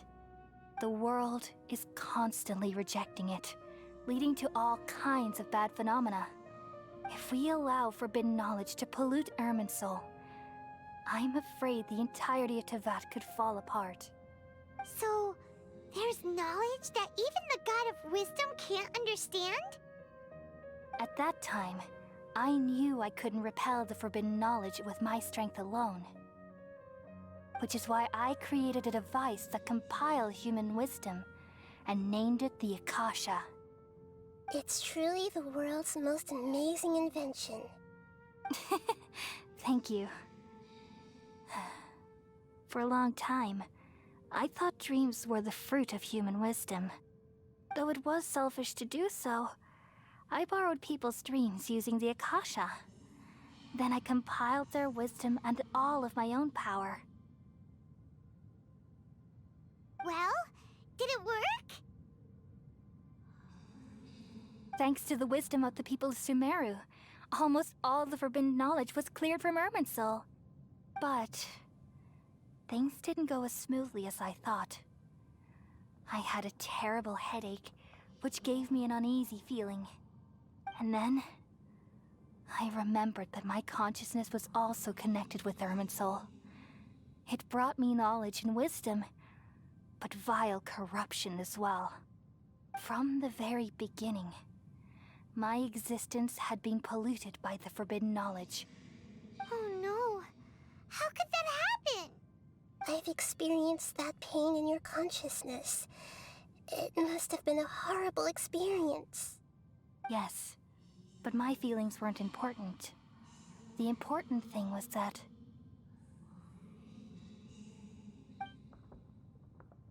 even if I died, my existence and everything related to me would continue to exist in Irminsul as memories and knowledge, meaning that the forbidden knowledge couldn't ever be permanently eradicated. And there's no way for me to eliminate myself. It would be a sort of paradox. So, I took the purest branch of Irminsul as my incarnation in the next samsara, and left a trail of clues, all in hopes that you would come here and remove me and my pollution from Irminsul forever. Wait, no, I can't. So you realize what that implies. You are very smart indeed. Irminsul has all the knowledge and memories of this world. And as you've realized just now, removing me from Irminsul means I essentially will never have existed in this world. But this is the only way to save Irminsul. People love you so much, and they've missed you so much over the past 500 years. I am exactly the same. So how can we just forget you like this? Is there really no other way? There must be something else I can do. You're the god of wisdom, Booer. You should know that there is no other way.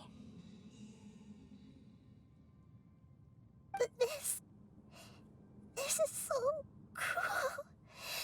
I don't want to forget you. No need to feel so sad, Booer. As someone who delights in wisdom, you should feel joy at finally finding the answer. These are the words in their entirety. The answer you've been seeking all along. Let the world completely forget me. We all nestle under the great tree of wisdom, peering out to perceive the world.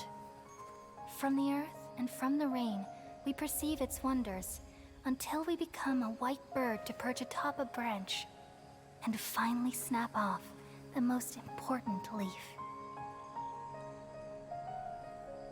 Once upon a time, I alone dreamed in this world. In my dreams, everybody would also dream after they fell asleep. Wild and wonderful thoughts would emerge from their minds. Some tumbled to the ground, and others floated to the sky, connecting all things in the world into one dazzling net. Among a plethora of worlds were numerous smaller worlds, all of fate, finding within the tapestry their brilliant glow. I gradually understood that these indescribable and constantly changing things are the most profound things in the world. Only they can completely repel the madness. Only dreams can awaken consciousness from the deepest darkness.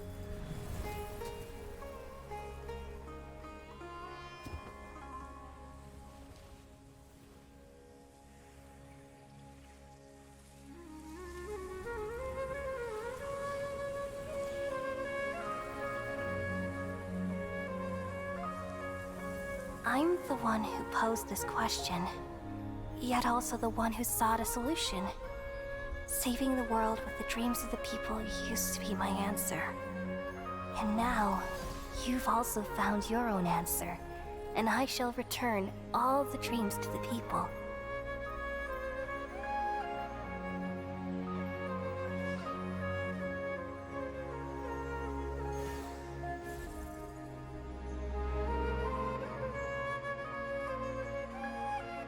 Goodbye, people of Sumeru. May you be blessed tonight with the sweetest of dreams.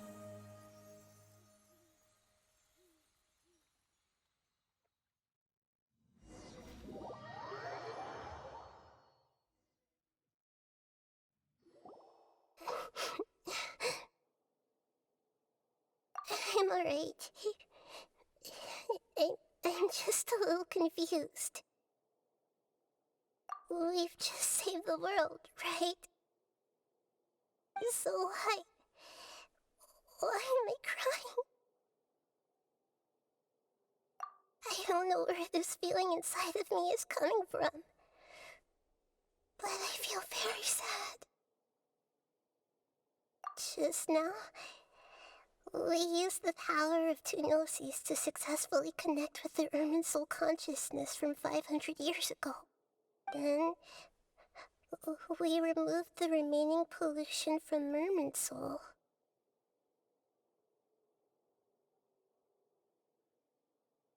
Yeah, what's wrong? Weren't you there just now?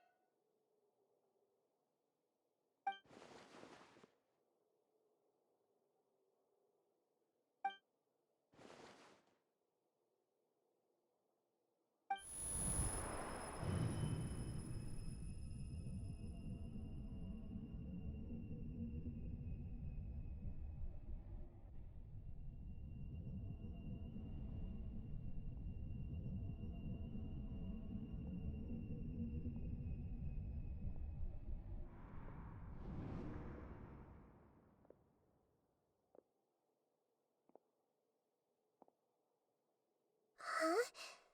That sound. Traveler! Paimon! I've been waiting here far too long. But finally I have the chance to be alone with you. All the precious time I wasted has finally paid off. The doctor! What have you done? Just a type of sound wave that can quickly put defenseless people into a dream. As I expected, it doesn't have any effect on gods. This is the only thing of interest I found among the sage's research. I thought I'd take it for a little spin. Don't worry. I know you would never forgive me if I actually killed them. I'm here to negotiate with you.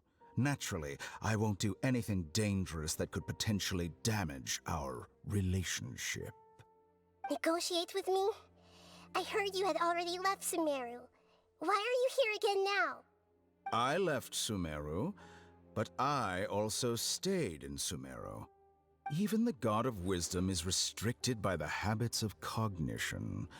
How disappointing. You mean there are many different versions of you in this world? An astute guess. Even the same individual will have different cognitions at different ages. A long time ago, I made a major decision in hopes of preserving all my perspectives of how I observed the world. Observation is the first step of any experiment, but observing the current world doesn't satisfy me. It lacks an important dimension, that of time. So I saved segments of all my ages and made them into independent individuals. That's all there is to it. Indulge me. How does the God of Wisdom find my method of seeking knowledge? It's an insult to the very concept of life.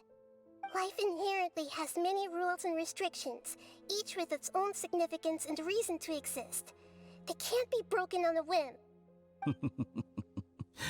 Good. Amazing, even. Indeed, it's difficult for humans to make peace with themselves, not to mention oneself from a different period. Since you're in the Academia, why wait until now to show up? You could very well have stopped us and helped that fake god. Simple. Let me ask you this. Would any staff member ever help the subject in the middle of an experiment? It was my experiment. So why should I interfere with the results? The Academia saw the plan to create a god as their ultimate goal, yet you only saw it as an ordinary experiment. You really are crazy. If the experiment succeeded, you would have had a new god on your hands. How would you have faced your own god then? Would you still take the same stance? Would you still hold the same view of yourself? I'm first and foremost a scholar. These results should be left to the judgment of the hypothetical me confronted with that outcome. But you're right. And that's exactly why I'm disappointed with the conclusion of this experiment. As an individual, you don't have any sense of belonging. You seem to have even fewer convictions than a typical scholar. Oh no, I certainly have my own convictions. They just don't fit your standards, that's all. All right, that's enough conversation for today. The experiment is over, and it's time to tidy up the equipment and reclaim any useful materials. For example, the Gnosis. Lesser Lord Kusanali, you're an intelligent Archon. I'm sure you understand the disparity in our combat abilities at this time. Besides, you have no way to use that electro-gnosis in battle. Didn't you say you were here to negotiate with me? Somehow, it's starting to seem like you intend to take it by force now. I'm merely stating a fact. After all, I'm also a scholar. Naturally, I hope to show proper respect and dignity to the God of Wisdom. Your hypocrisy is built on absolute confidence. I understand your scheme, but... what if I were to destroy the Gnosis now and awaken the heavenly principles? Awaken the heavenly principles? Do you think that's really possible? The heavenly principles have been silent for many years, but the Gnosis are symbols of their control over Tevat and all the laws. Will the destruction of a Gnosis attract the attention of the heavenly principles? And if so, how do the Fatui plan to deal with the consequences? Do you dare to gamble such a possibility with me? Gamble? How surprising. I thought you would show evidence or use rigorous reasoning to prove your point. The word gamble is the last thing I expected to hear from the god of wisdom. But this is a clever move. You must have seen through me when I first captured your consciousness. As a scholar, I respect all possibilities. This has always been my principle and is an essential trait as an experimenter. Indeed, I can't ignore this possibility. So tell me then, what are your conditions? This foreign gnosis will only lead to disaster if it stays in Sumeru. But this electro-gnosis is the prize I obtained after defeating one of your fellow harbingers. Now, as the one who initiated this cascade of events, shouldn't you pay the corresponding price? Price? Interesting. What price would you have me pay? How about erasing all your other segments? So this is how you wish to restrict me, the most threatening opponent of the Nation of Wisdom. What you request of me is like plucking out the eyes I have placed in the dimension of time. Segments are extraordinarily difficult to make. They require extremely rare resources and enormous amounts of time and effort, requiring me to destroy them all here and now. Bravo. A suitably wise decision on your part. Yes, how very interesting. Can I assume that you have long been wary of me? Among all the versions of me, this segment you see now is the most selfish. If it weren't me, your idea wouldn't have worked. What did you see when you were imprisoned? You were observing me, and that's how you know I've long grown tired of their doubts and endless arguments. Like you said, it's difficult to make peace with yourself. Being as smart as you are, have you managed to do that?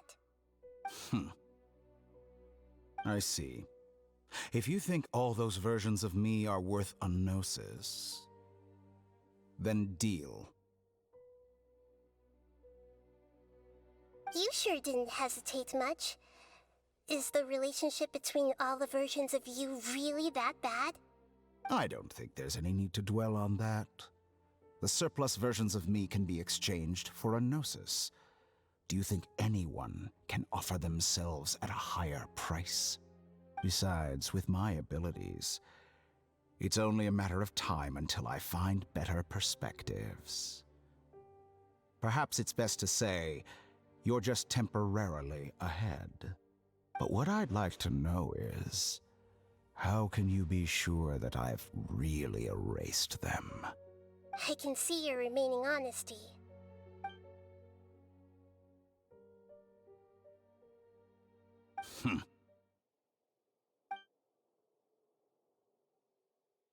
What a ridiculous decision!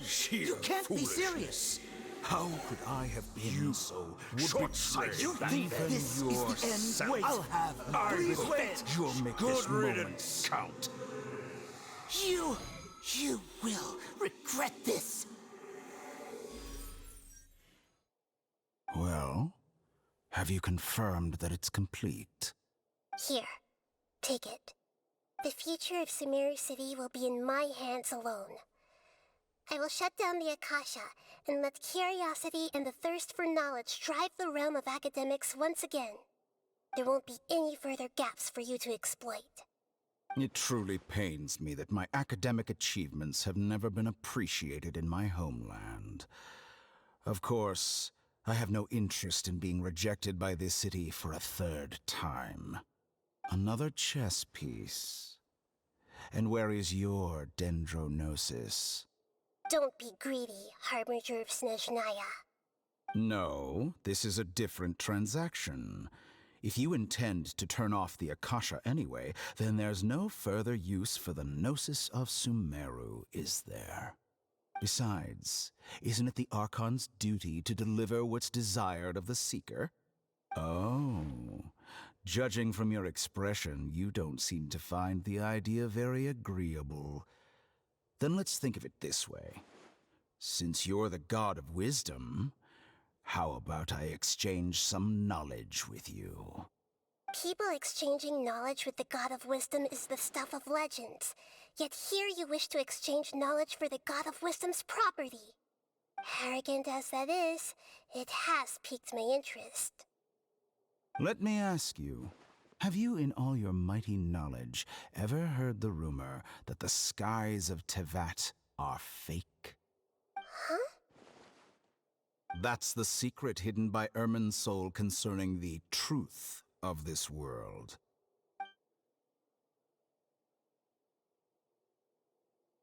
Once I finish telling you about this, it will be time for me to say goodbye. With negotiations, we've all gotten what we wanted. I'm very glad I got to meet you like this. Your arrogance may know no bounds, and convictions may mean nothing to you. But I'll still listen to what you have to say.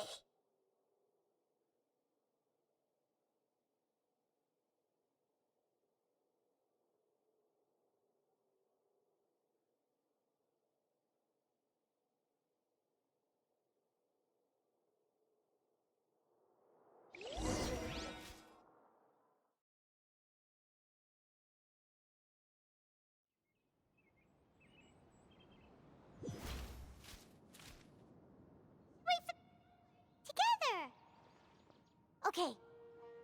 Wake him up.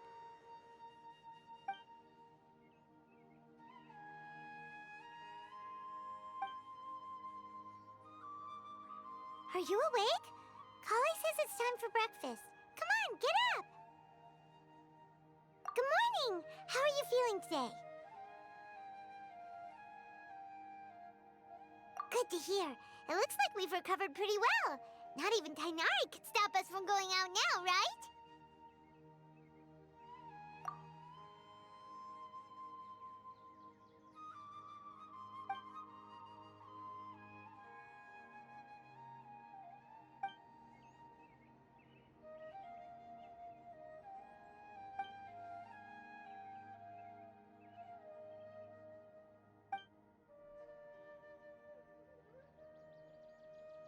Come on, Traveler, let's go! Surely that little girl must be soon.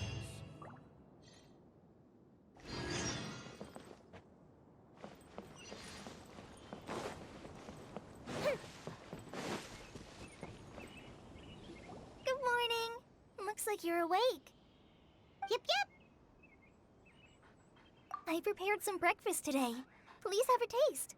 I hope you'll like it. It's nice to have you here so we can eat something yummy. Well, now that I've recovered from Elazar, I'm feeling better than ever. I can even prepare 4 or 5 meals a day now.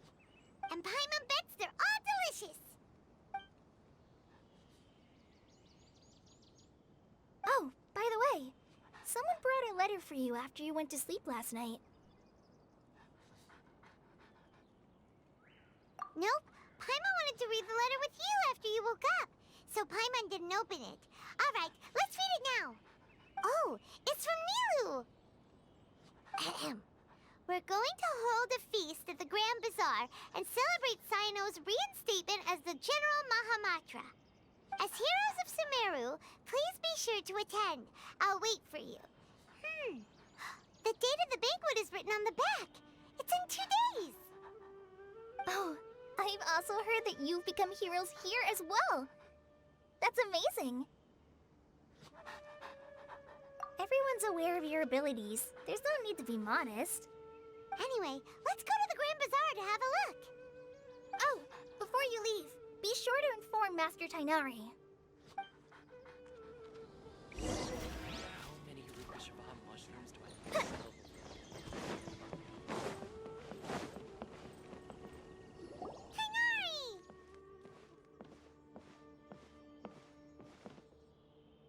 Good morning. How do you feel today? We feel much better. How about you? I'm recovering well. Thanks for asking. But from the looks of it, you seem to be already busy with work again. It's fine. I'm not that busy, really. The Elazar patients have recovered, as well as Hypatia. For now, I only need to tend to my Forest Watcher duties.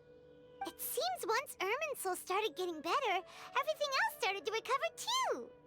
Yes, but there are still some residual effects. The Withering is one example. Though it won't spread anymore, the existing zones won't just disappear.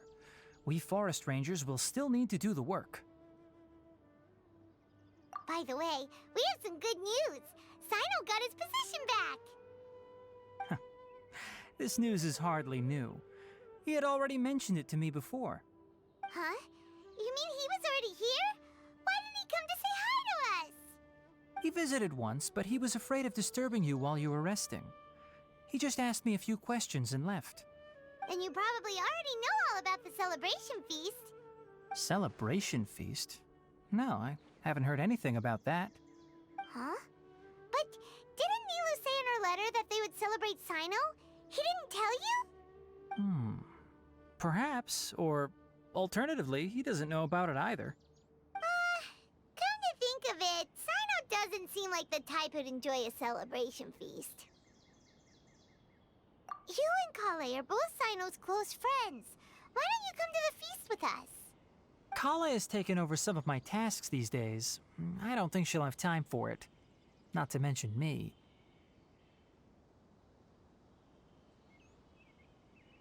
You see, some VIPs have come to the forest recently.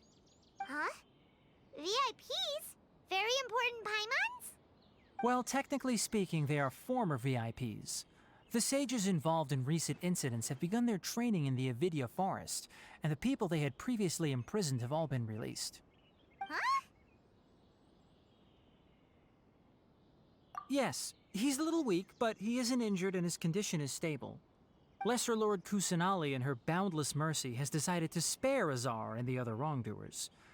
Supposedly, they were ashamed of their shallow ideologies and have decided to dedicate the rest of their lives to cultivating wisdom in the Avidya forest. When they learned that Lesser Lord Kusanali had defeated the Balladeer and saved Irminsul, they were shocked at first, but also became happy, feeling that the sacred light guiding them on the path of discovering wisdom had begun to shine once again. As a result, work has increased for the Forest Rangers. That sounds really exhausting. There's nothing we can do, really. But that's another topic. Back to the matter at hand. Are you two planning to head out? Ah, right! We're here to request permission to head out. Would that be okay? You've recovered well. You may go, but be careful. Yay! Will do!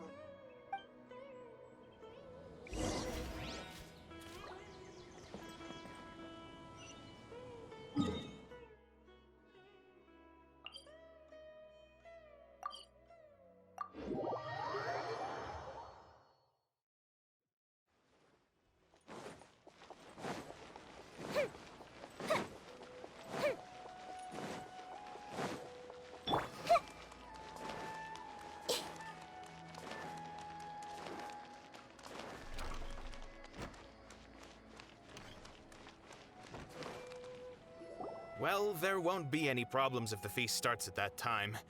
Everything has already been prepared. Mr. Zubair, I finished tallying things up here. Well, except for the guests. Is a simple reply really that much to ask of our guests? It's affecting our arrangements! Oh, it'll be fine. Besides, it never hurts to get things ready in advance. I was thinking the same thing. The feast will be held sooner or later, right? Hey, Milu! Traveler, Paimon! We got your letter, so here we are! You're the best! The other guests haven't even replied yet. Huh? Are we the only ones that have arrived? Yeah, I had someone deliver letters to all of our guests. But maybe everyone is still busy with other things. Look, I get it. Sumeru is in an extremely important period of transition right now, but even if your friends are important figures, they shouldn't just ignore your request like this. Nilou is Sumeru's #1 celebrity, after all.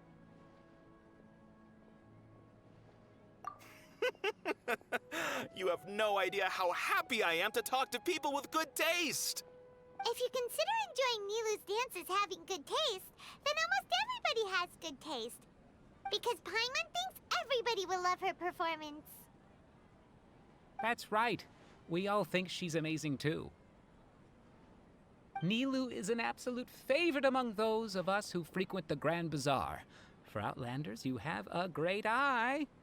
Master Zubair, let's have a vote for the most outstanding audience members next time. I think these two may win. Nonsense. It is not for us to determine the value of an audience. But indeed, we could try giving gifts to people with particularly good taste. I heard there's a device in Fontaine called a camera that can record people's appearances as pictures. Such pictures would make superb gifts. Ooh, good idea. I wonder where we can find one. I don't want you giving pictures of me to everyone. I'm satisfied just being able to perform here. There's always a lot going on at the Grand Bazaar. Yeah, and that's why I love it here. Traveler and Paimon, could you help confirm if the letters were actually delivered? If for some reason they didn't receive the letters, then please tell everyone that there will be a feast here. Yeah, we can also check out how everything in Sumeru is going now.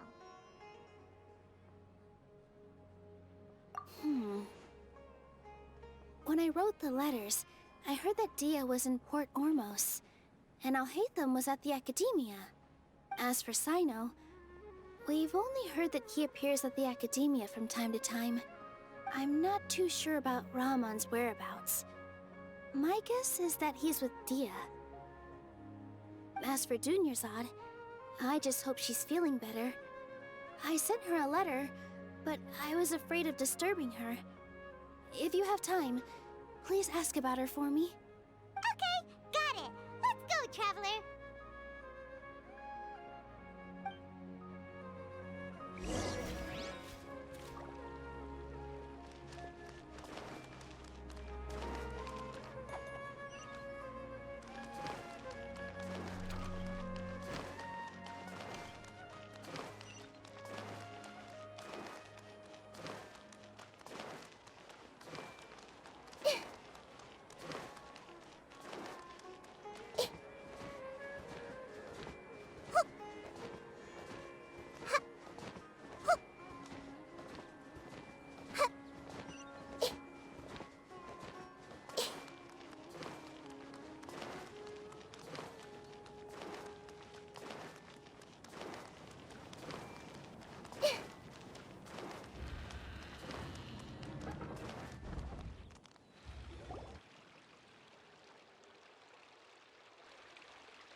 We haven't seen Alhaitham anywhere.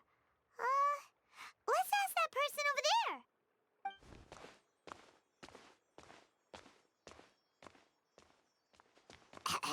Hey there, have you seen Alhaitham around? Yes, it seems Scribe Alhaitham has gone to the House of Dana. You should be able to find him there. But you're already the second group of people I've seen looking for him today. He must be quite the busy man. Oh? Who else was looking for him? Mr. Cavey was just here asking about him. You wouldn't believe how terrible their relationship is. And now you two are here. Don't tell me everyone's here looking for gossip about the sages. No way! We're strictly here on business. Ah, I see. Sorry, I thought maybe everyone's as interested in rumors about the sages as I am.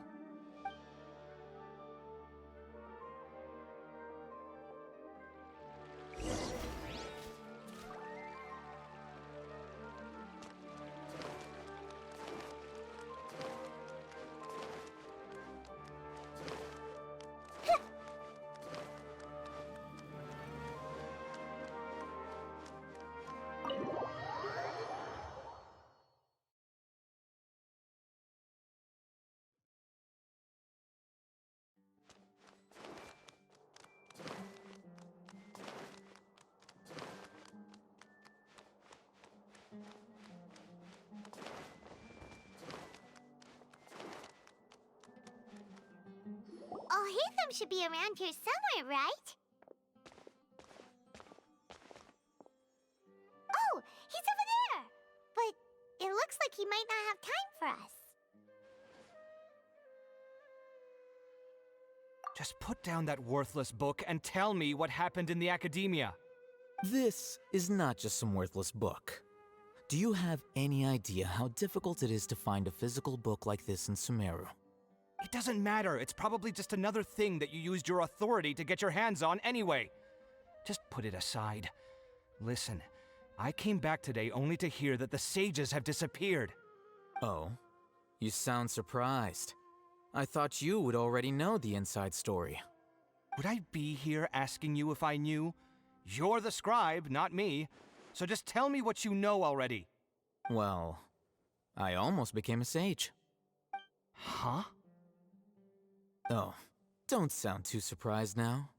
You're the renowned Kaveh, light of the Kashara War. Besides, as a master builder and craftsman, chances are you'll be appointed as a sage too. Why do I feel like you don't really mean it? Huh. What makes you say that? Why would you question my heartfelt sincerity? Maybe it's because you've never said anything good about me before. Yeah, well, I share a similar sentiment, and anyone who knows you as well as I do would surely do the same. Oh, you... See? This is why I hate discussing anything with you. Your ridiculous and arrogant attitude always gets in the way. It seems that you really can't stand my personality. Ha! What was your first clue? Well, then you might as well move out of my house. Are you threatening me? Stooping to a new low, I see. Ugh, and don't change the subject. You, a sage? What a joke.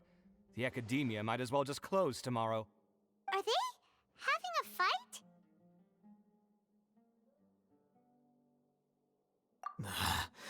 Forget what's going on with the Academia. Haven't you been busy with your construction project? Tell me, when are you going to build yourself a mansion? Don't get me started. I get angry just thinking about it. So, what great building did our master architect work on this time? Like I need to tell you. Keep your nose out of my business.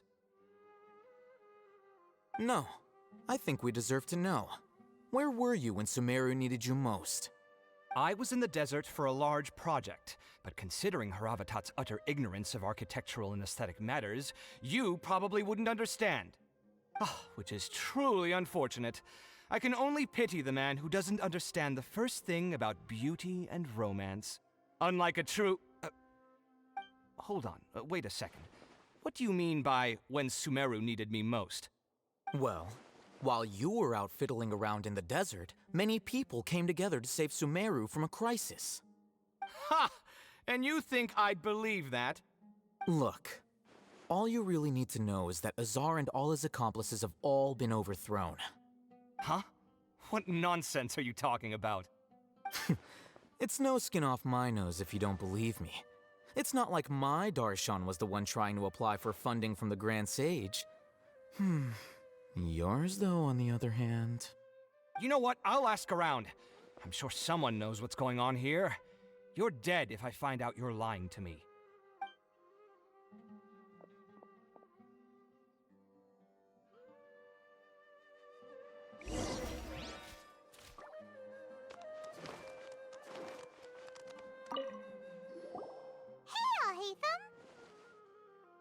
Oh, it's you two.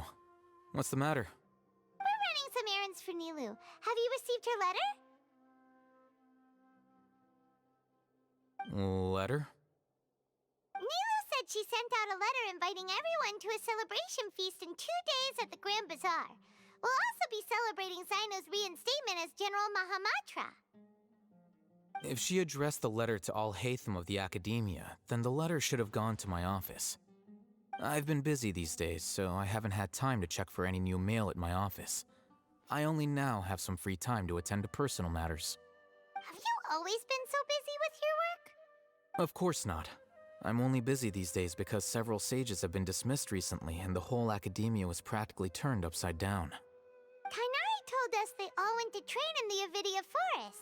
Apparently they will spend the rest of their lives there. That is already the best possible ending for the likes of them. 4 of the 6 great sages were possessed by their desire for power and attempted to create a new god. In order to pull it off, they even imprisoned the other 2 rational sages. To imagine such things could take place in the academia. I don't know where to begin.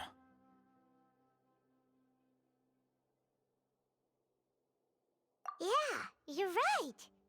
Huh. Feels kind of strange to hear them called that after all this time. But then again, the 6 great schools sounded pretty impressive too. Yes, at least that's how they're supposed to sound. It's said that when the Academia was first founded, the Dendro Archon herself established the 6 great schools, each representing one of the 6 different types of wisdom. Numerous Darshans have sprung up and faded.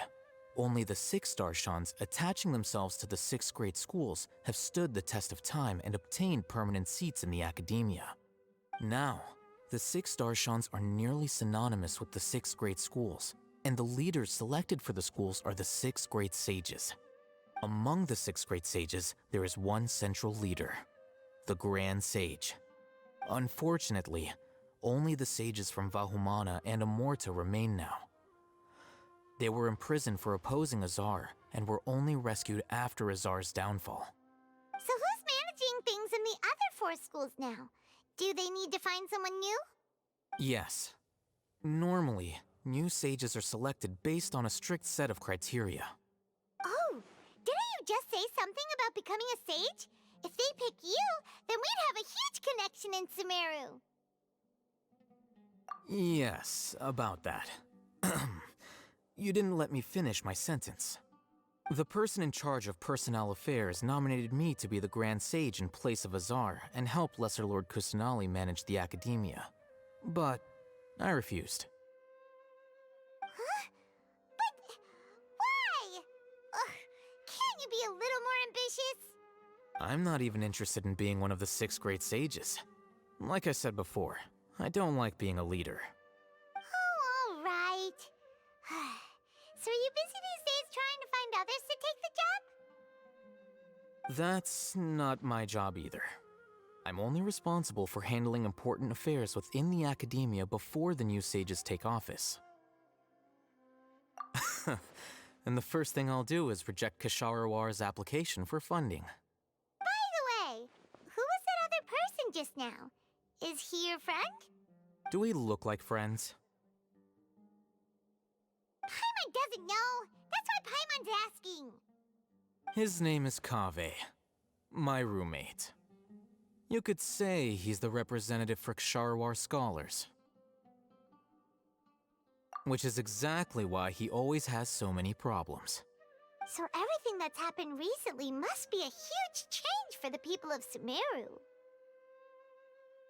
Such is the work of the Academia Scribe. Well, anyway, no matter how busy you are, since you are our planner, remember to attend the celebration feast in 2 days. All right, I'll see you there.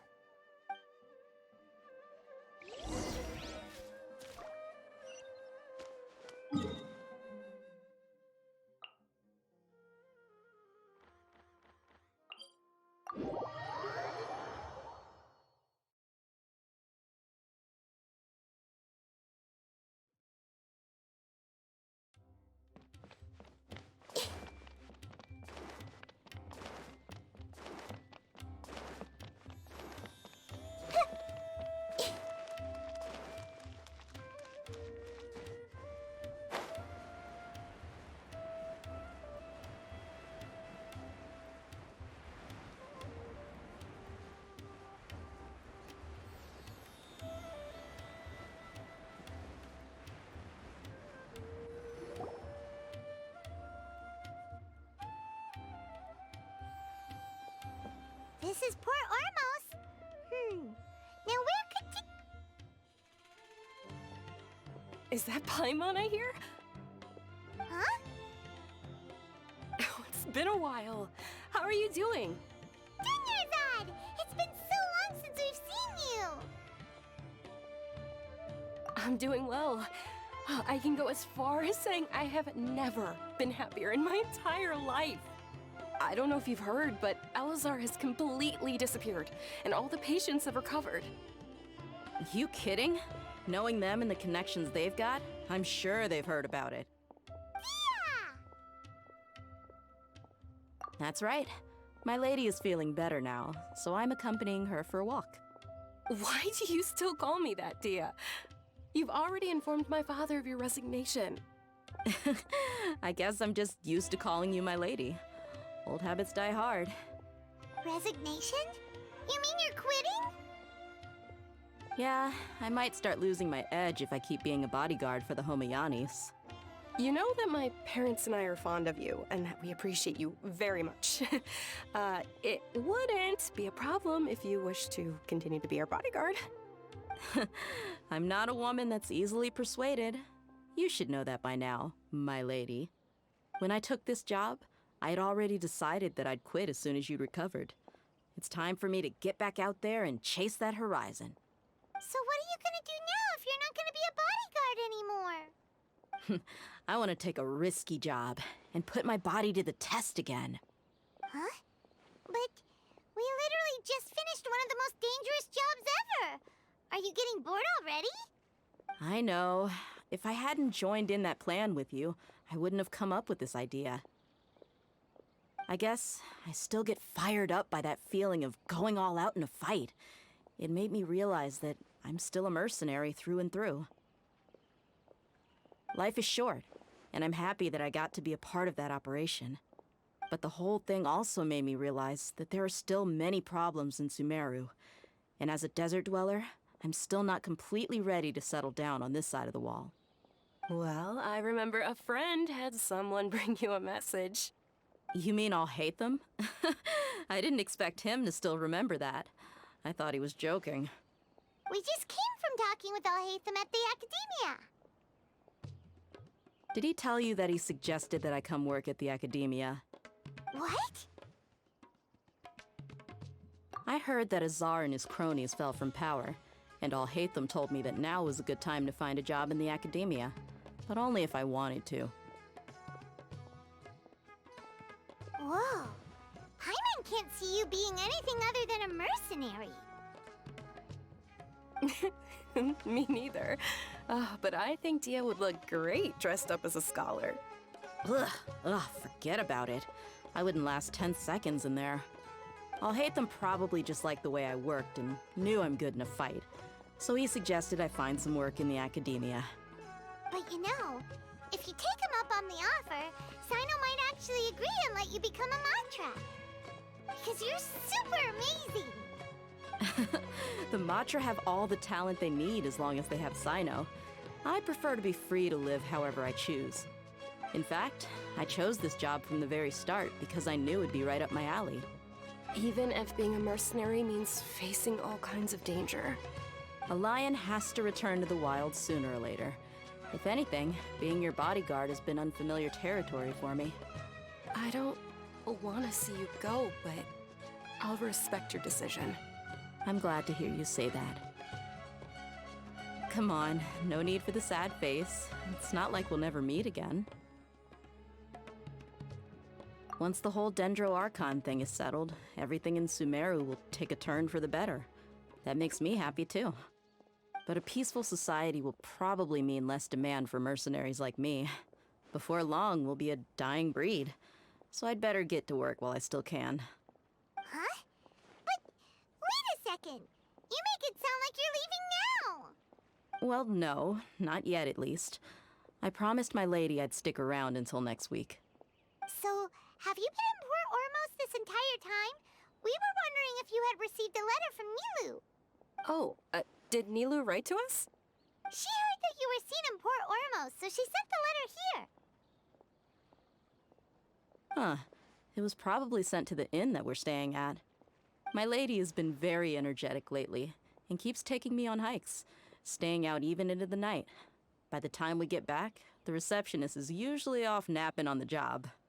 Right, and we tend to leave quite early in the morning, so the old man on duty is also usually dozing off. So what it really sounds like is that the person on duty is always asleep. I bet the letter's at the reception desk. I'll go check later. No wonder there wasn't a reply. You never received the letter. Good thing Nilu asked us to come and check on that.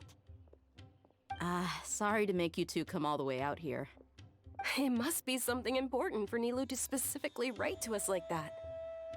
Yes, she said they were preparing a victory feast in the Grand Bazaar, and will also be celebrating Sino's reinstatement as General Mahamatra. She was hoping you could come. Great! I'll be sure to attend. Count me in too.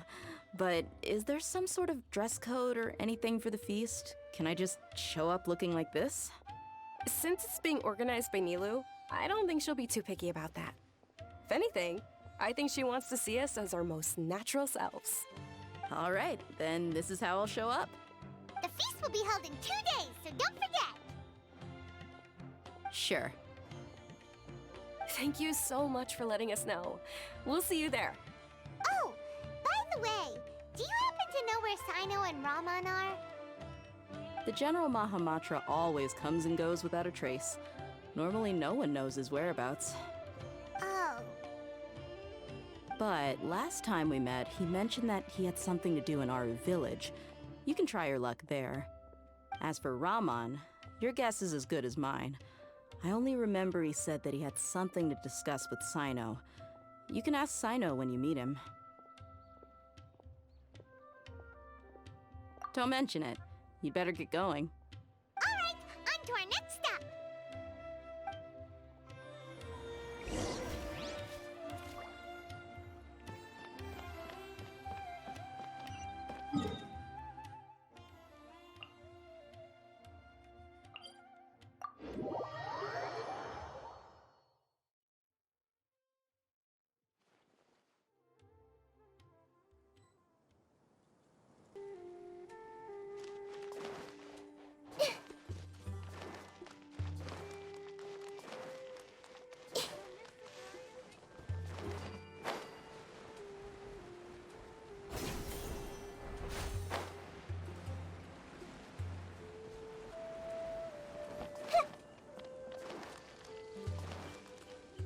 It's been a while since we last visited Aru village.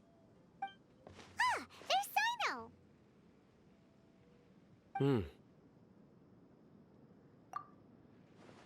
What brings you here?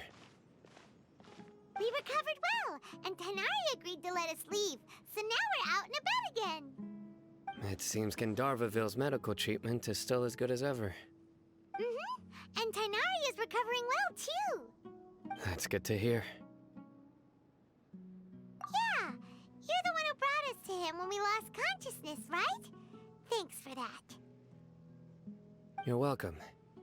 Tainari has excellent medical skills, and Kale is quite attentive. It was the best place for you. But why are you just standing here like a dead tree? I'm meeting some people. Oh, you mean Candace? I've already talked with Candace and the village chief. They're still at the usual place.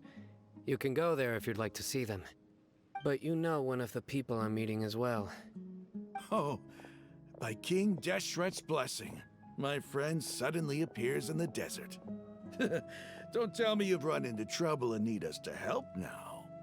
Roman! And... huh? Sataria? Oh, you know me? Oh, well, you're pretty famous in the Academia. Don't worry, these are our friends. No need to be so guarded. I see. I'm doing well. Many good things have happened recently. Same here.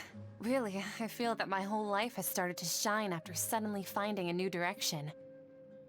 Oh, tell us everything. Yeah, you go ahead. Alright, well, I suppose I should start by saying I've decided to leave the Academia. What? It's not that I've given up on being a scholar. Instead, you could say I've found a new identity. I will no longer pursue research like a typical scholar, but I have not completely given up on my relationship to knowledge either. I can see what you're saying now. What do you mean? I plan to leave the academia and return to teach here in the desert. Wow, so you want to become a teacher? Sataria will return to support education here and teach people from the desert. She can't teach everyone on her own, but there are many of us Eremites all over Sumeru. She came to discuss a collaboration with me and hoped that I could bring her ideas to the Eremites. Yes, it's my hope that the Eremites can help me select a group of smart people with the best aptitude for teaching. I'll teach them, and after they've finished learning from me, they can go educate more people. That is the true meaning of education and the spreading of knowledge. The people of King Deshret suffer from sandstorms, exile, and ignorance. Miss Sataria is more than welcome to come teach here. Her arrival is like a star shining in the desert night. The stars have always guided caravans, thieves, soldiers, and travelers who get lost in the night. They lead those in the dark out of trouble and back to safety. Oh, please. Where's all of this coming from? I'm starting to feel a little embarrassed. You deserve these compliments. Mercenaries are accustomed to danger and don't fear death, which is why we recognize extraordinary actions that common people would easily overlook. Sataria's idea will bring much good to many people. At first, I feared it was destined to fail. Everyone knows that the Academia doesn't allow scholars to teach in the desert without permission. As you know, all knowledge is under their surveillance and control, and very few desert dwellers are as lucky as me. But what I heard at that time has been haunting my heart, as if there were lightning bolts constantly bombarding my soul. Sataria, you tread a treacherous path, and the longer you ignore it, the tighter the Academia's grasp on you will become. Sataria, why haven't you gone home? Never forget that the desert that belongs to you lies elsewhere. Miss. These words sparked something in me, and I knew that I had to bring something back to my people after going home. I gathered up the courage to approach the Grand Sage, only to find that he was no longer at the Academia. Lord Sino told me that Azar didn't belong there anymore. Azar has received much-needed punishment. Though, if you ask me, it may have been too light. You probably have already heard. Lord Sino helped me obtain permission to leave the Academia for the desert, and accompanied me here to discuss collaboration with members of the Eremites. My plan was able to go smoothly thanks to him and Rahman. You're all doing so much for the desert. Aside from that, I also have some other business to discuss with Sino. Lesser Lord Kusanali has allocated many resources to support and develop the desert. I've done some business for her, and part of it required the assistance of the Eremites. I applied for a few batches of educational materials from the Academia, and sent them to several groups in the desert, as instructed by Lesser Lord Kusanali. I believe the people will make good use of them. That's exactly what the people here need. Physical books and other related items. If it weren't for Sino and Lesser Lord Kusanali, I'm afraid we'd never be able to get our hands on them. Apart from this, the Academia is also recruiting scholars that are willing to teach in the desert. I'll let you and Sataria know as soon as I have any more news. We must be persistent about this, and maintain these resources to ensure long-term effectiveness. This is the first time in hundreds of years we've had a glimmer of hope. I think this may be the turning point for the desert. Remember these words. Here lies our faithful priest, Kasala. His wisdom is a miracle among the people, deserving of high praise and admiration. I hope people with wisdom like that priest will rise again among the desert dwellers. Then we'll once again see the wisdom and glory that once shook the world. Enough about us. Are you here to discuss some business too? No, not at all. We're actually here on behalf of Milu. Milu wanted to write to everyone, but she wasn't sure where the letters should be sent, so she asked us to come find everyone personally. A celebration feast will be held in 2 days at the Grand Bazaar. She hopes that all of you will be able to attend. At the feast, we'll also be celebrating Sino's reinstatement as General Mahamatra. Although, judging from your appearance, it seems you've already been reinstated. Paimon thought you would only start working for the Academia after the feast. Celebration? Feast? It's the first I've heard of it. Tighnari was right. He really didn't know. This feast is for you, Sino. Sounds to me like you'll have to be there.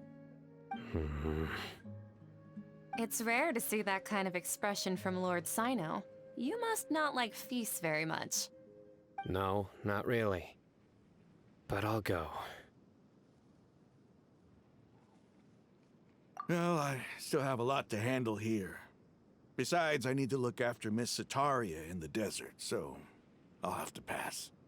I'm afraid I won't be able to join you. Although, if you'd be so kind, please give a message to Miss Nilu for me. The message is, I'm sorry for how I treated you before, but now I understand the beauty of your dance. It's like a light shining in the sky. You and the art you symbolize are not only beautiful, but also lively and powerful, so much so that it was prohibited. Please keep dancing, and someday, I'll be able to appreciate your art in person. Okay, we've got all that down.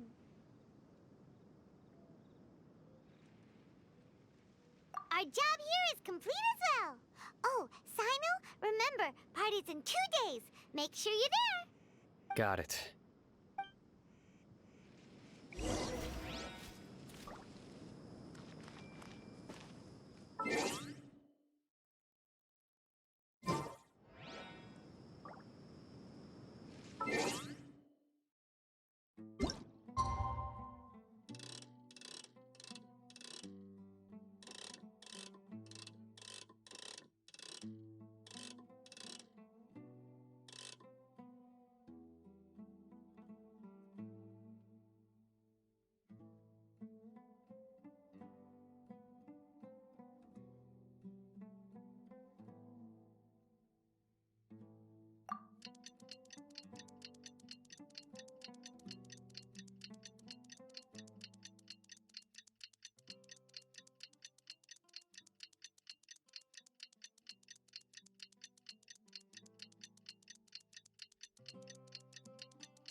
Today's the big day!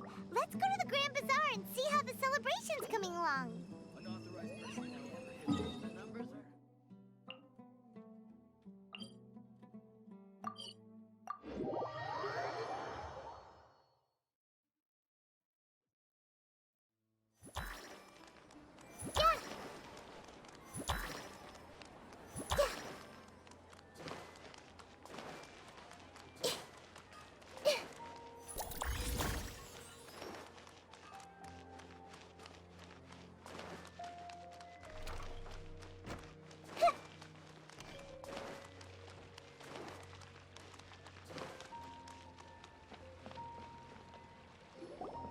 Everybody's already here.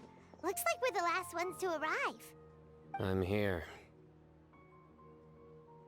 Ah, there you are. Well, look who finally decided to show up. You look like you came here immediately after finishing up some work. I'm very happy to see you here. But we're not late, are we? It's just that everyone else arrived ahead of time. I propose that the last one who arrived be put in charge of today's speeches. Nah, there won't be any speeches today. Oh, really? Well, even better. Come join us over here. Let's share some great food and drinks, and chat about all sorts of fun things. Everything looks quite good. Wow! Paimon can't wait! Traveler, just look at all the delicious food here!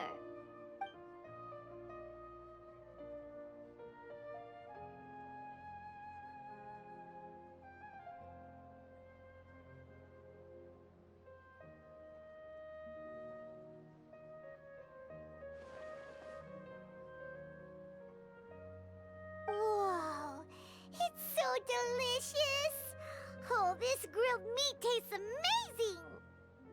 was specially prepared for you by everyone in the Grand Bazaar.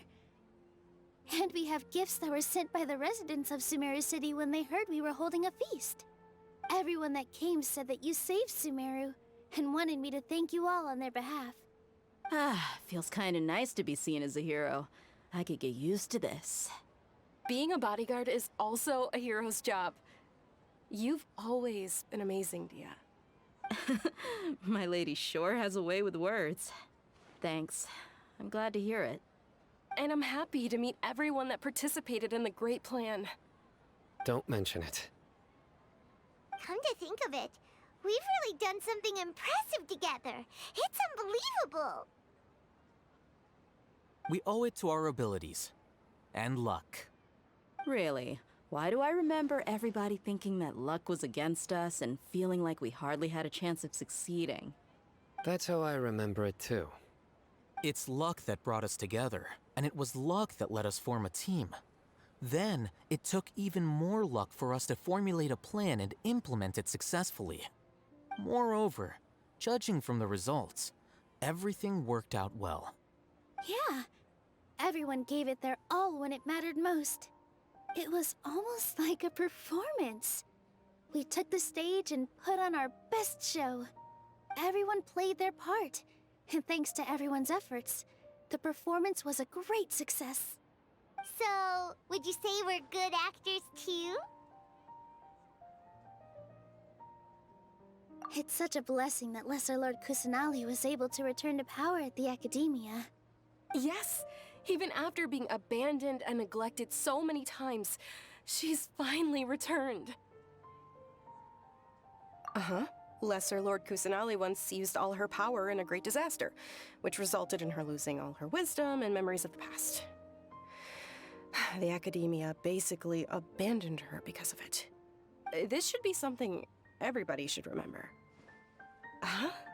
You look surprised. I didn't say anything wrong, did I? No, everything you said is correct. That's good. Something wrong? Yeah, what's with that face? You knew all of this already.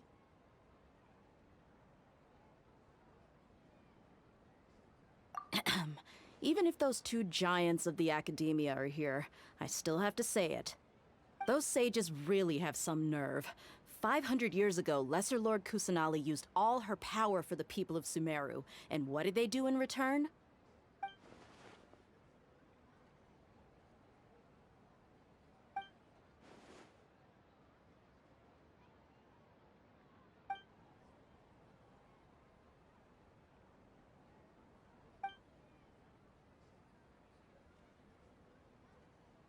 If you bite the hand that feeds you, don't act surprised when it turns into a knuckle sandwich, right, Sino? Perhaps I shouldn't say this, but their treatment of Lesser Lord Kusanali calls for a more severe punishment. You could simply tell Lesser Lord Kusanali that you wish to have Azar and his accomplices severely punished. I respect our deity's decision, and won't interfere in any way. While we're on this topic, why didn't you accept the Academia's invitation to become the Grand Sage?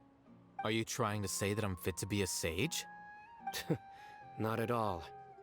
But every person handling the selection process has said that you are the most suitable candidate to lead the Academia right now. Why? Because he dethroned Azar from power? Could you try to put it another way? This is a good thing, yet you're making it sound like I overthrew Azar for my own personal gain. But seriously though, I always wondered if you had some personal motives behind it.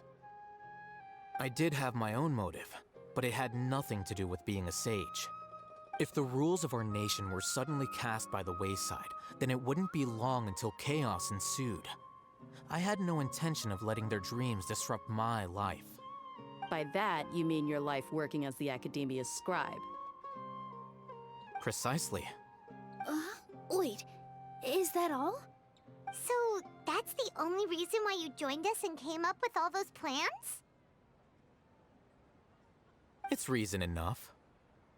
You've certainly got quite the personality. You flatter me. All right then. How about you? You've already resumed work as the General Mahamatra, right? That's right. Will you be happy with that life? It's not about being happy. There are merely a lot of things that I must do. Even so, keep your spirits up and try to be happy, okay? And try to smile more every day, just like I'm doing now. Thank you. I'll keep that in mind.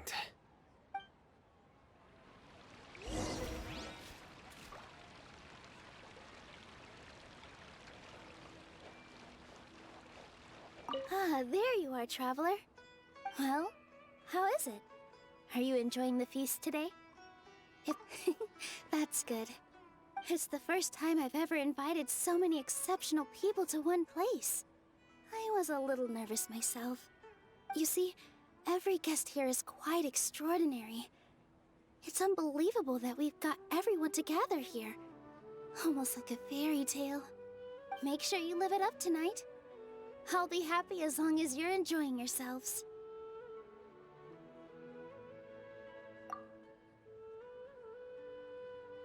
I'm honored to have her think of me this way.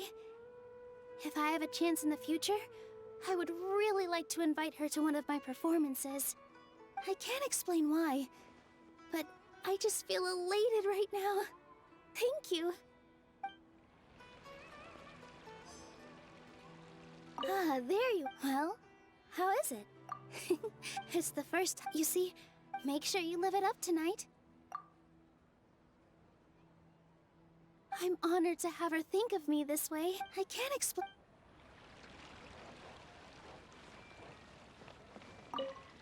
The atmosphere here is good. And everything is delicious. Yeah. I don't often come to such places. But it feels quite good. I have a lot to handle these days. Otherwise, I could show you around. There's always next time. We're friends after all. This feast is pretty good. I like it.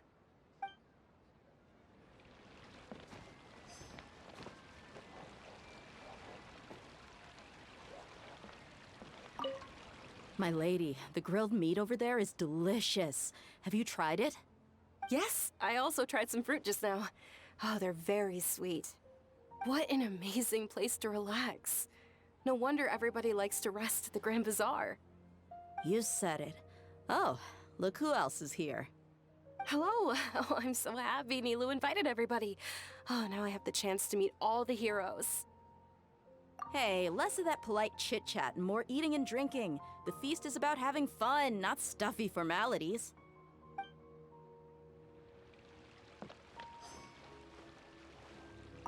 I seldom participate in such lively gatherings, but the atmosphere here is quite good. No. This gathering today has a unique meaning. The Grand Bazaar is lively because the people here feel happiness from the bottom of their hearts. Unlike the farces at the Academia. That happiness is an emotion that'll be forever alien to those bookworms who have driven themselves insane by studying. I seem to have taken both keys when I left the house. Oh well.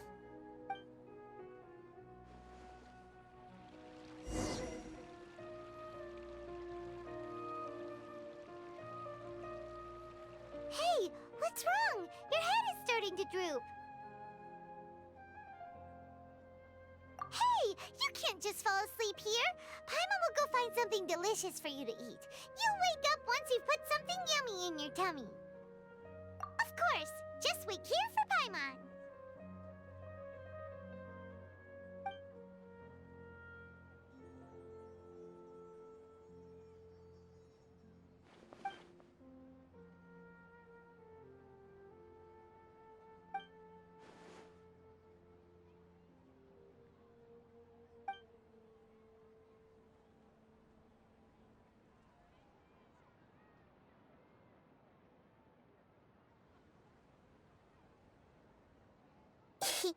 It's me.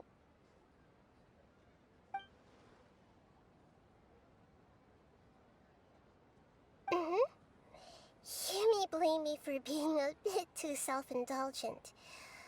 I was thinking about talking with you, and the next thing I knew, I had made a connection with you. The connection between us is amazing.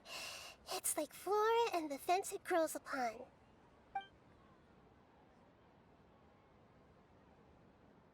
I heard there's an amazing celebration feast today at the Grand Bazaar. I wanted to have a look for myself, so I snuck in. Lately, I've been so busy dealing with all the fallout from recent events, so I really haven't had any free time. Although you've already helped me with a lot, there's still one more thing I hope you can help me with.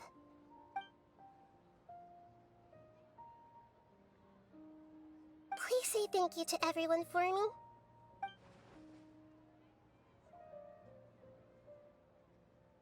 Oh, is it not convenient for you to do that for me?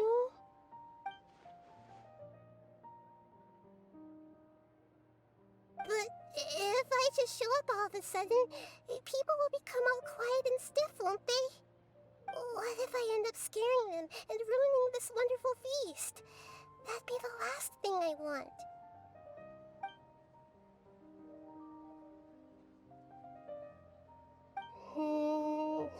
Let me think about it. Okay.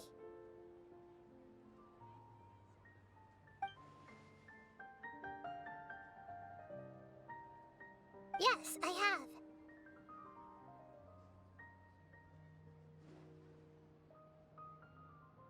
You said I should go thank everyone as myself, right? So, I've decided to borrow your body for the time being. Please don't blame me. The flora also climbs up to the fence to get closer to the sky.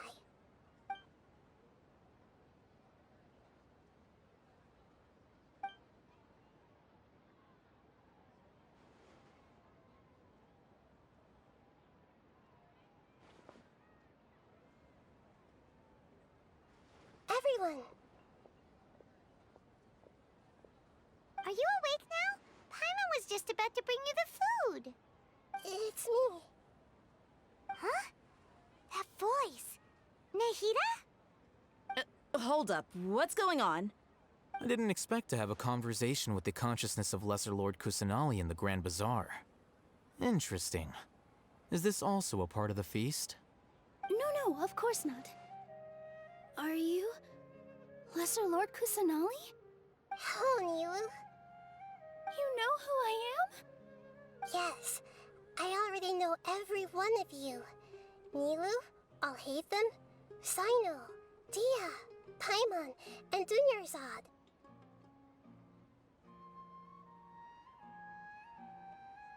Lesser Lord Kusanali? I took the liberty of occupying the traveler's body so that I could thank all of you in person. Thank you so much for rescuing me, even if that meant placing your own safety in peril and taking the risk of becoming enemies with the Academia, the sages, the doctor, the balladeer, and even the entirety of Sumeru. Without you, without any of you, I would have been in a much more difficult situation. Had you not helped me to resolve the crisis, not only I, but Sumeru and even the entirety of Tevat would have suffered great misfortune. People refer to you as the heroes who managed to rescue a god. I'm quite fond of this name. It not only explains your identities, but also bears witness to your relationship with me. Please, allow me to present to you my most sincere gratitude. Lesser Lord Kusanali, you have done so much for Sumeru, and I didn't even have a chance to do anything for you. You don't have to do this. Dunyarzad, the suffering you endured during your illness is also proof of you being with me and praying for me. Thank you. You don't need to be so ceremonious. It's always been my duty to protect you. This is how the relationship between the Academia and Dendro Archon should be. We just did what was necessary and set things back on the right path. You're an Archon, but you act so humble. You really don't need to be so polite with us. I'm honored to have been able to take part in this plan. I hoped you liked the dance I dedicated to you. Thank you, all of you. Thank you so much.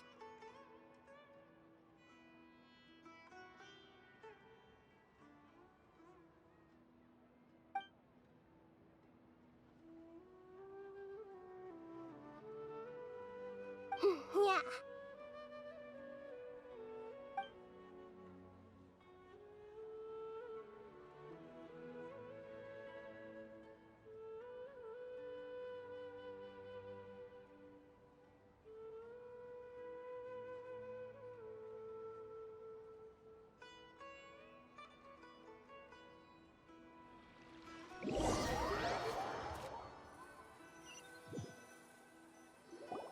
Are you awake? Did you rest well? After Nahida left, you ate a lot of food. You've become a glutton. That just means you still have a lot to learn from Master Paimon, the Sage of Gluttony! Alright, since you're awake now, should we go and have a chat with Nahida? She should be in the Academia right about now. If you have any questions, now's your chance to ask.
Hello, Traveler and Paimon.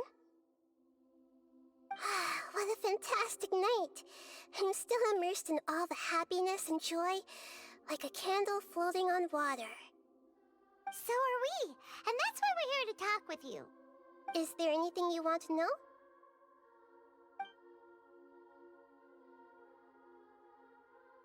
After recent events, the Akasha can no longer function as it used to. I've given it some thought, and have decided to shut it down permanently. But this is definitely not a bad thing. Even from the beginning, I've been planning to shut it down. The Akasha's centralized administration of knowledge has always restrained people's curiosity and curtailed the number of paths available to them. I don't think this is good for Sumeru. Although people may initially feel a little uncomfortable with the loss of the Akasha, they will soon understand that this life is more suitable for them. And as for the future of Sumeru, I'm preparing to regain control of the Academia. The former sages have received their punishment, but the new sages have yet to be selected. I will oversee the process personally. I hope that the new 6th grade sages will be more focused on academics. Sumeru needs such leaders more than ever. The other big issue is the people of King Deshret. All the residents of the desert, in fact. They have been mistreated for far too long. I've already taken some measures to address this. It will take some time to rebuild everything, but no matter if it's culture, friendship, or trust, we will rebuild it. You mean, what happened after the doctor put you to sleep? Not exactly. The top-ranked Fatui Harbingers, up to number 3, possess power comparable to that of gods. I was no match for him in that kind of situation. However, in spite of the bad situation, I still managed to make a fair deal with the doctor. I'm sure you remember the entity that changed your fate, the Heavenly Principles. In fact, the Heavenly Principles has been quiet since the Conria disaster 500 years ago. I used this point as leverage against the doctor. I told him that the Heavenly Principles may be awakened if I destroy the Gnosis. Although it was just a bluff, he still fell for it. I assumed that the Heavenly Principles wouldn't just stand by and let such extensive damage to its laws take place. And as for what I exchanged for the Gnosis, the exchange served as both punishment for the doctor, as well as a boon of new knowledge that I couldn't refuse as the God of Wisdom.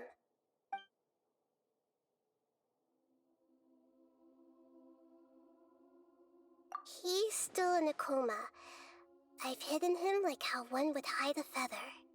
I know you have many misgivings about him, but as someone who had become a god, he has retained a number of very useful features. Don't worry, I'll keep an eye on him and make sure he doesn't do any evil. In addition, there are still some mysteries left in him. Some things may be very clear from my perspective, but he is still yet to understand them himself. His future will be determined by fate. Is that where you're headed next? Fontaine, the Nation of Justice? As far as I know, that nation operates in a judicial system. Does their Archon personally judge people? No, there's a Chief Justice in Fontaine. Generally speaking, the Hydra Archon, Focalor, won't preside over individual trials. However, even then, Focalor will still make herself present at just about every trial. It seems that she just likes to immerse herself in that sort of atmosphere. As Archon, she still reserves the right to influence the final verdict. Anyway, let's just say she's got, a very unique personality.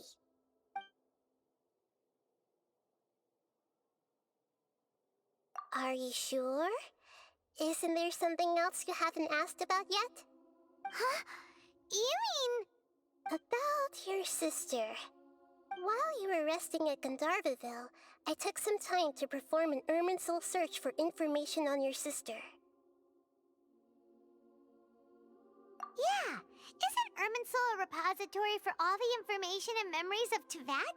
So there shouldn't be anything on him or his sister.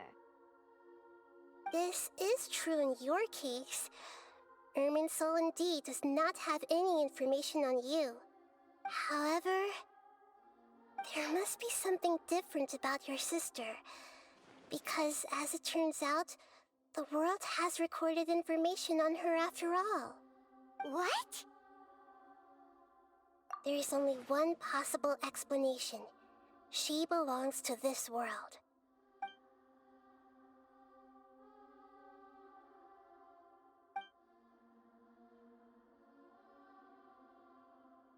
But nothing about this makes any sense! Wasn't this your first trip to Teyvat? According to the records I was able to access, your sibling suddenly appeared in Conria. After the Conria disaster, she began her journey through the 7 nations of Teyvat. But just as her journey was about to reach its conclusion, the Irminsul records on her suddenly become fuzzy. What do you mean, fuzzy? Did something happen to her? All I know for sure is that somebody, for reasons only they can know, is deliberately obfuscating her fate. And whoever it is, if they can do that, who knows what else they're capable of. But even that wouldn't explain how she somehow comes from this world. Something else I noticed was that according to these records, the Fatui have not classified your sibling as one of the Descenders. What's a Descender? Paimon's never heard of it. Look, I'm sure you must be curious about the information I received from the Fatui in return for my gnosis, right? A very important part of the intel was about this world's Descenders. External beings, ones that don't belong to this world. Traveler, you are Tevat's 4th Descender. Huh? So the Fatui count 3 other Descenders before the Traveler, and his sister isn't even one of them? That's right. My current hypothesis is that the first Descender was likely what we now call the Heavenly Principles. As for the other Descenders, I still need to verify their existence. It could take me some time. Paimon's head's about to burst from all this crazy new information. And yet, even knowing all this, I'm sure you must still have a lot of unanswered questions. I must say, I truly regret that I can't help you more as the God of Wisdom. There are many questions in my heart as well. I will need some time to go through each one of them. And soon, you'll also begin your journey anew and depart from Sumeru. I'm very interested in your future. It's a journey that can't be observed or recorded by this world. If fate is the ultimate knowledge, then your future will be the ultimate fate. Paimon's sure glad we got to meet you, Nahida. The pleasure is all mine. I can't thank you enough. Alright, that's enough talk for today. If you ever miss me, just close your eyes, and maybe I'll appear in your dreams.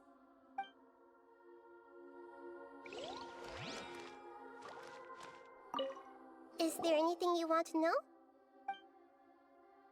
And soon, you'll also begin your journey anew and depart from Sumeru. I'm very interested in your future. It's a journey that can't be observed or recorded by this world. If fate is the ultimate knowledge, then your future will be the ultimate fate. Paimon's sure glad we got to meet you, Nahida. The pleasure is all mine. I can't thank you enough. Alright, that's enough talk for today. If you ever miss me, just close your eyes, and maybe I'll appear in your dreams.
Something on your mind again?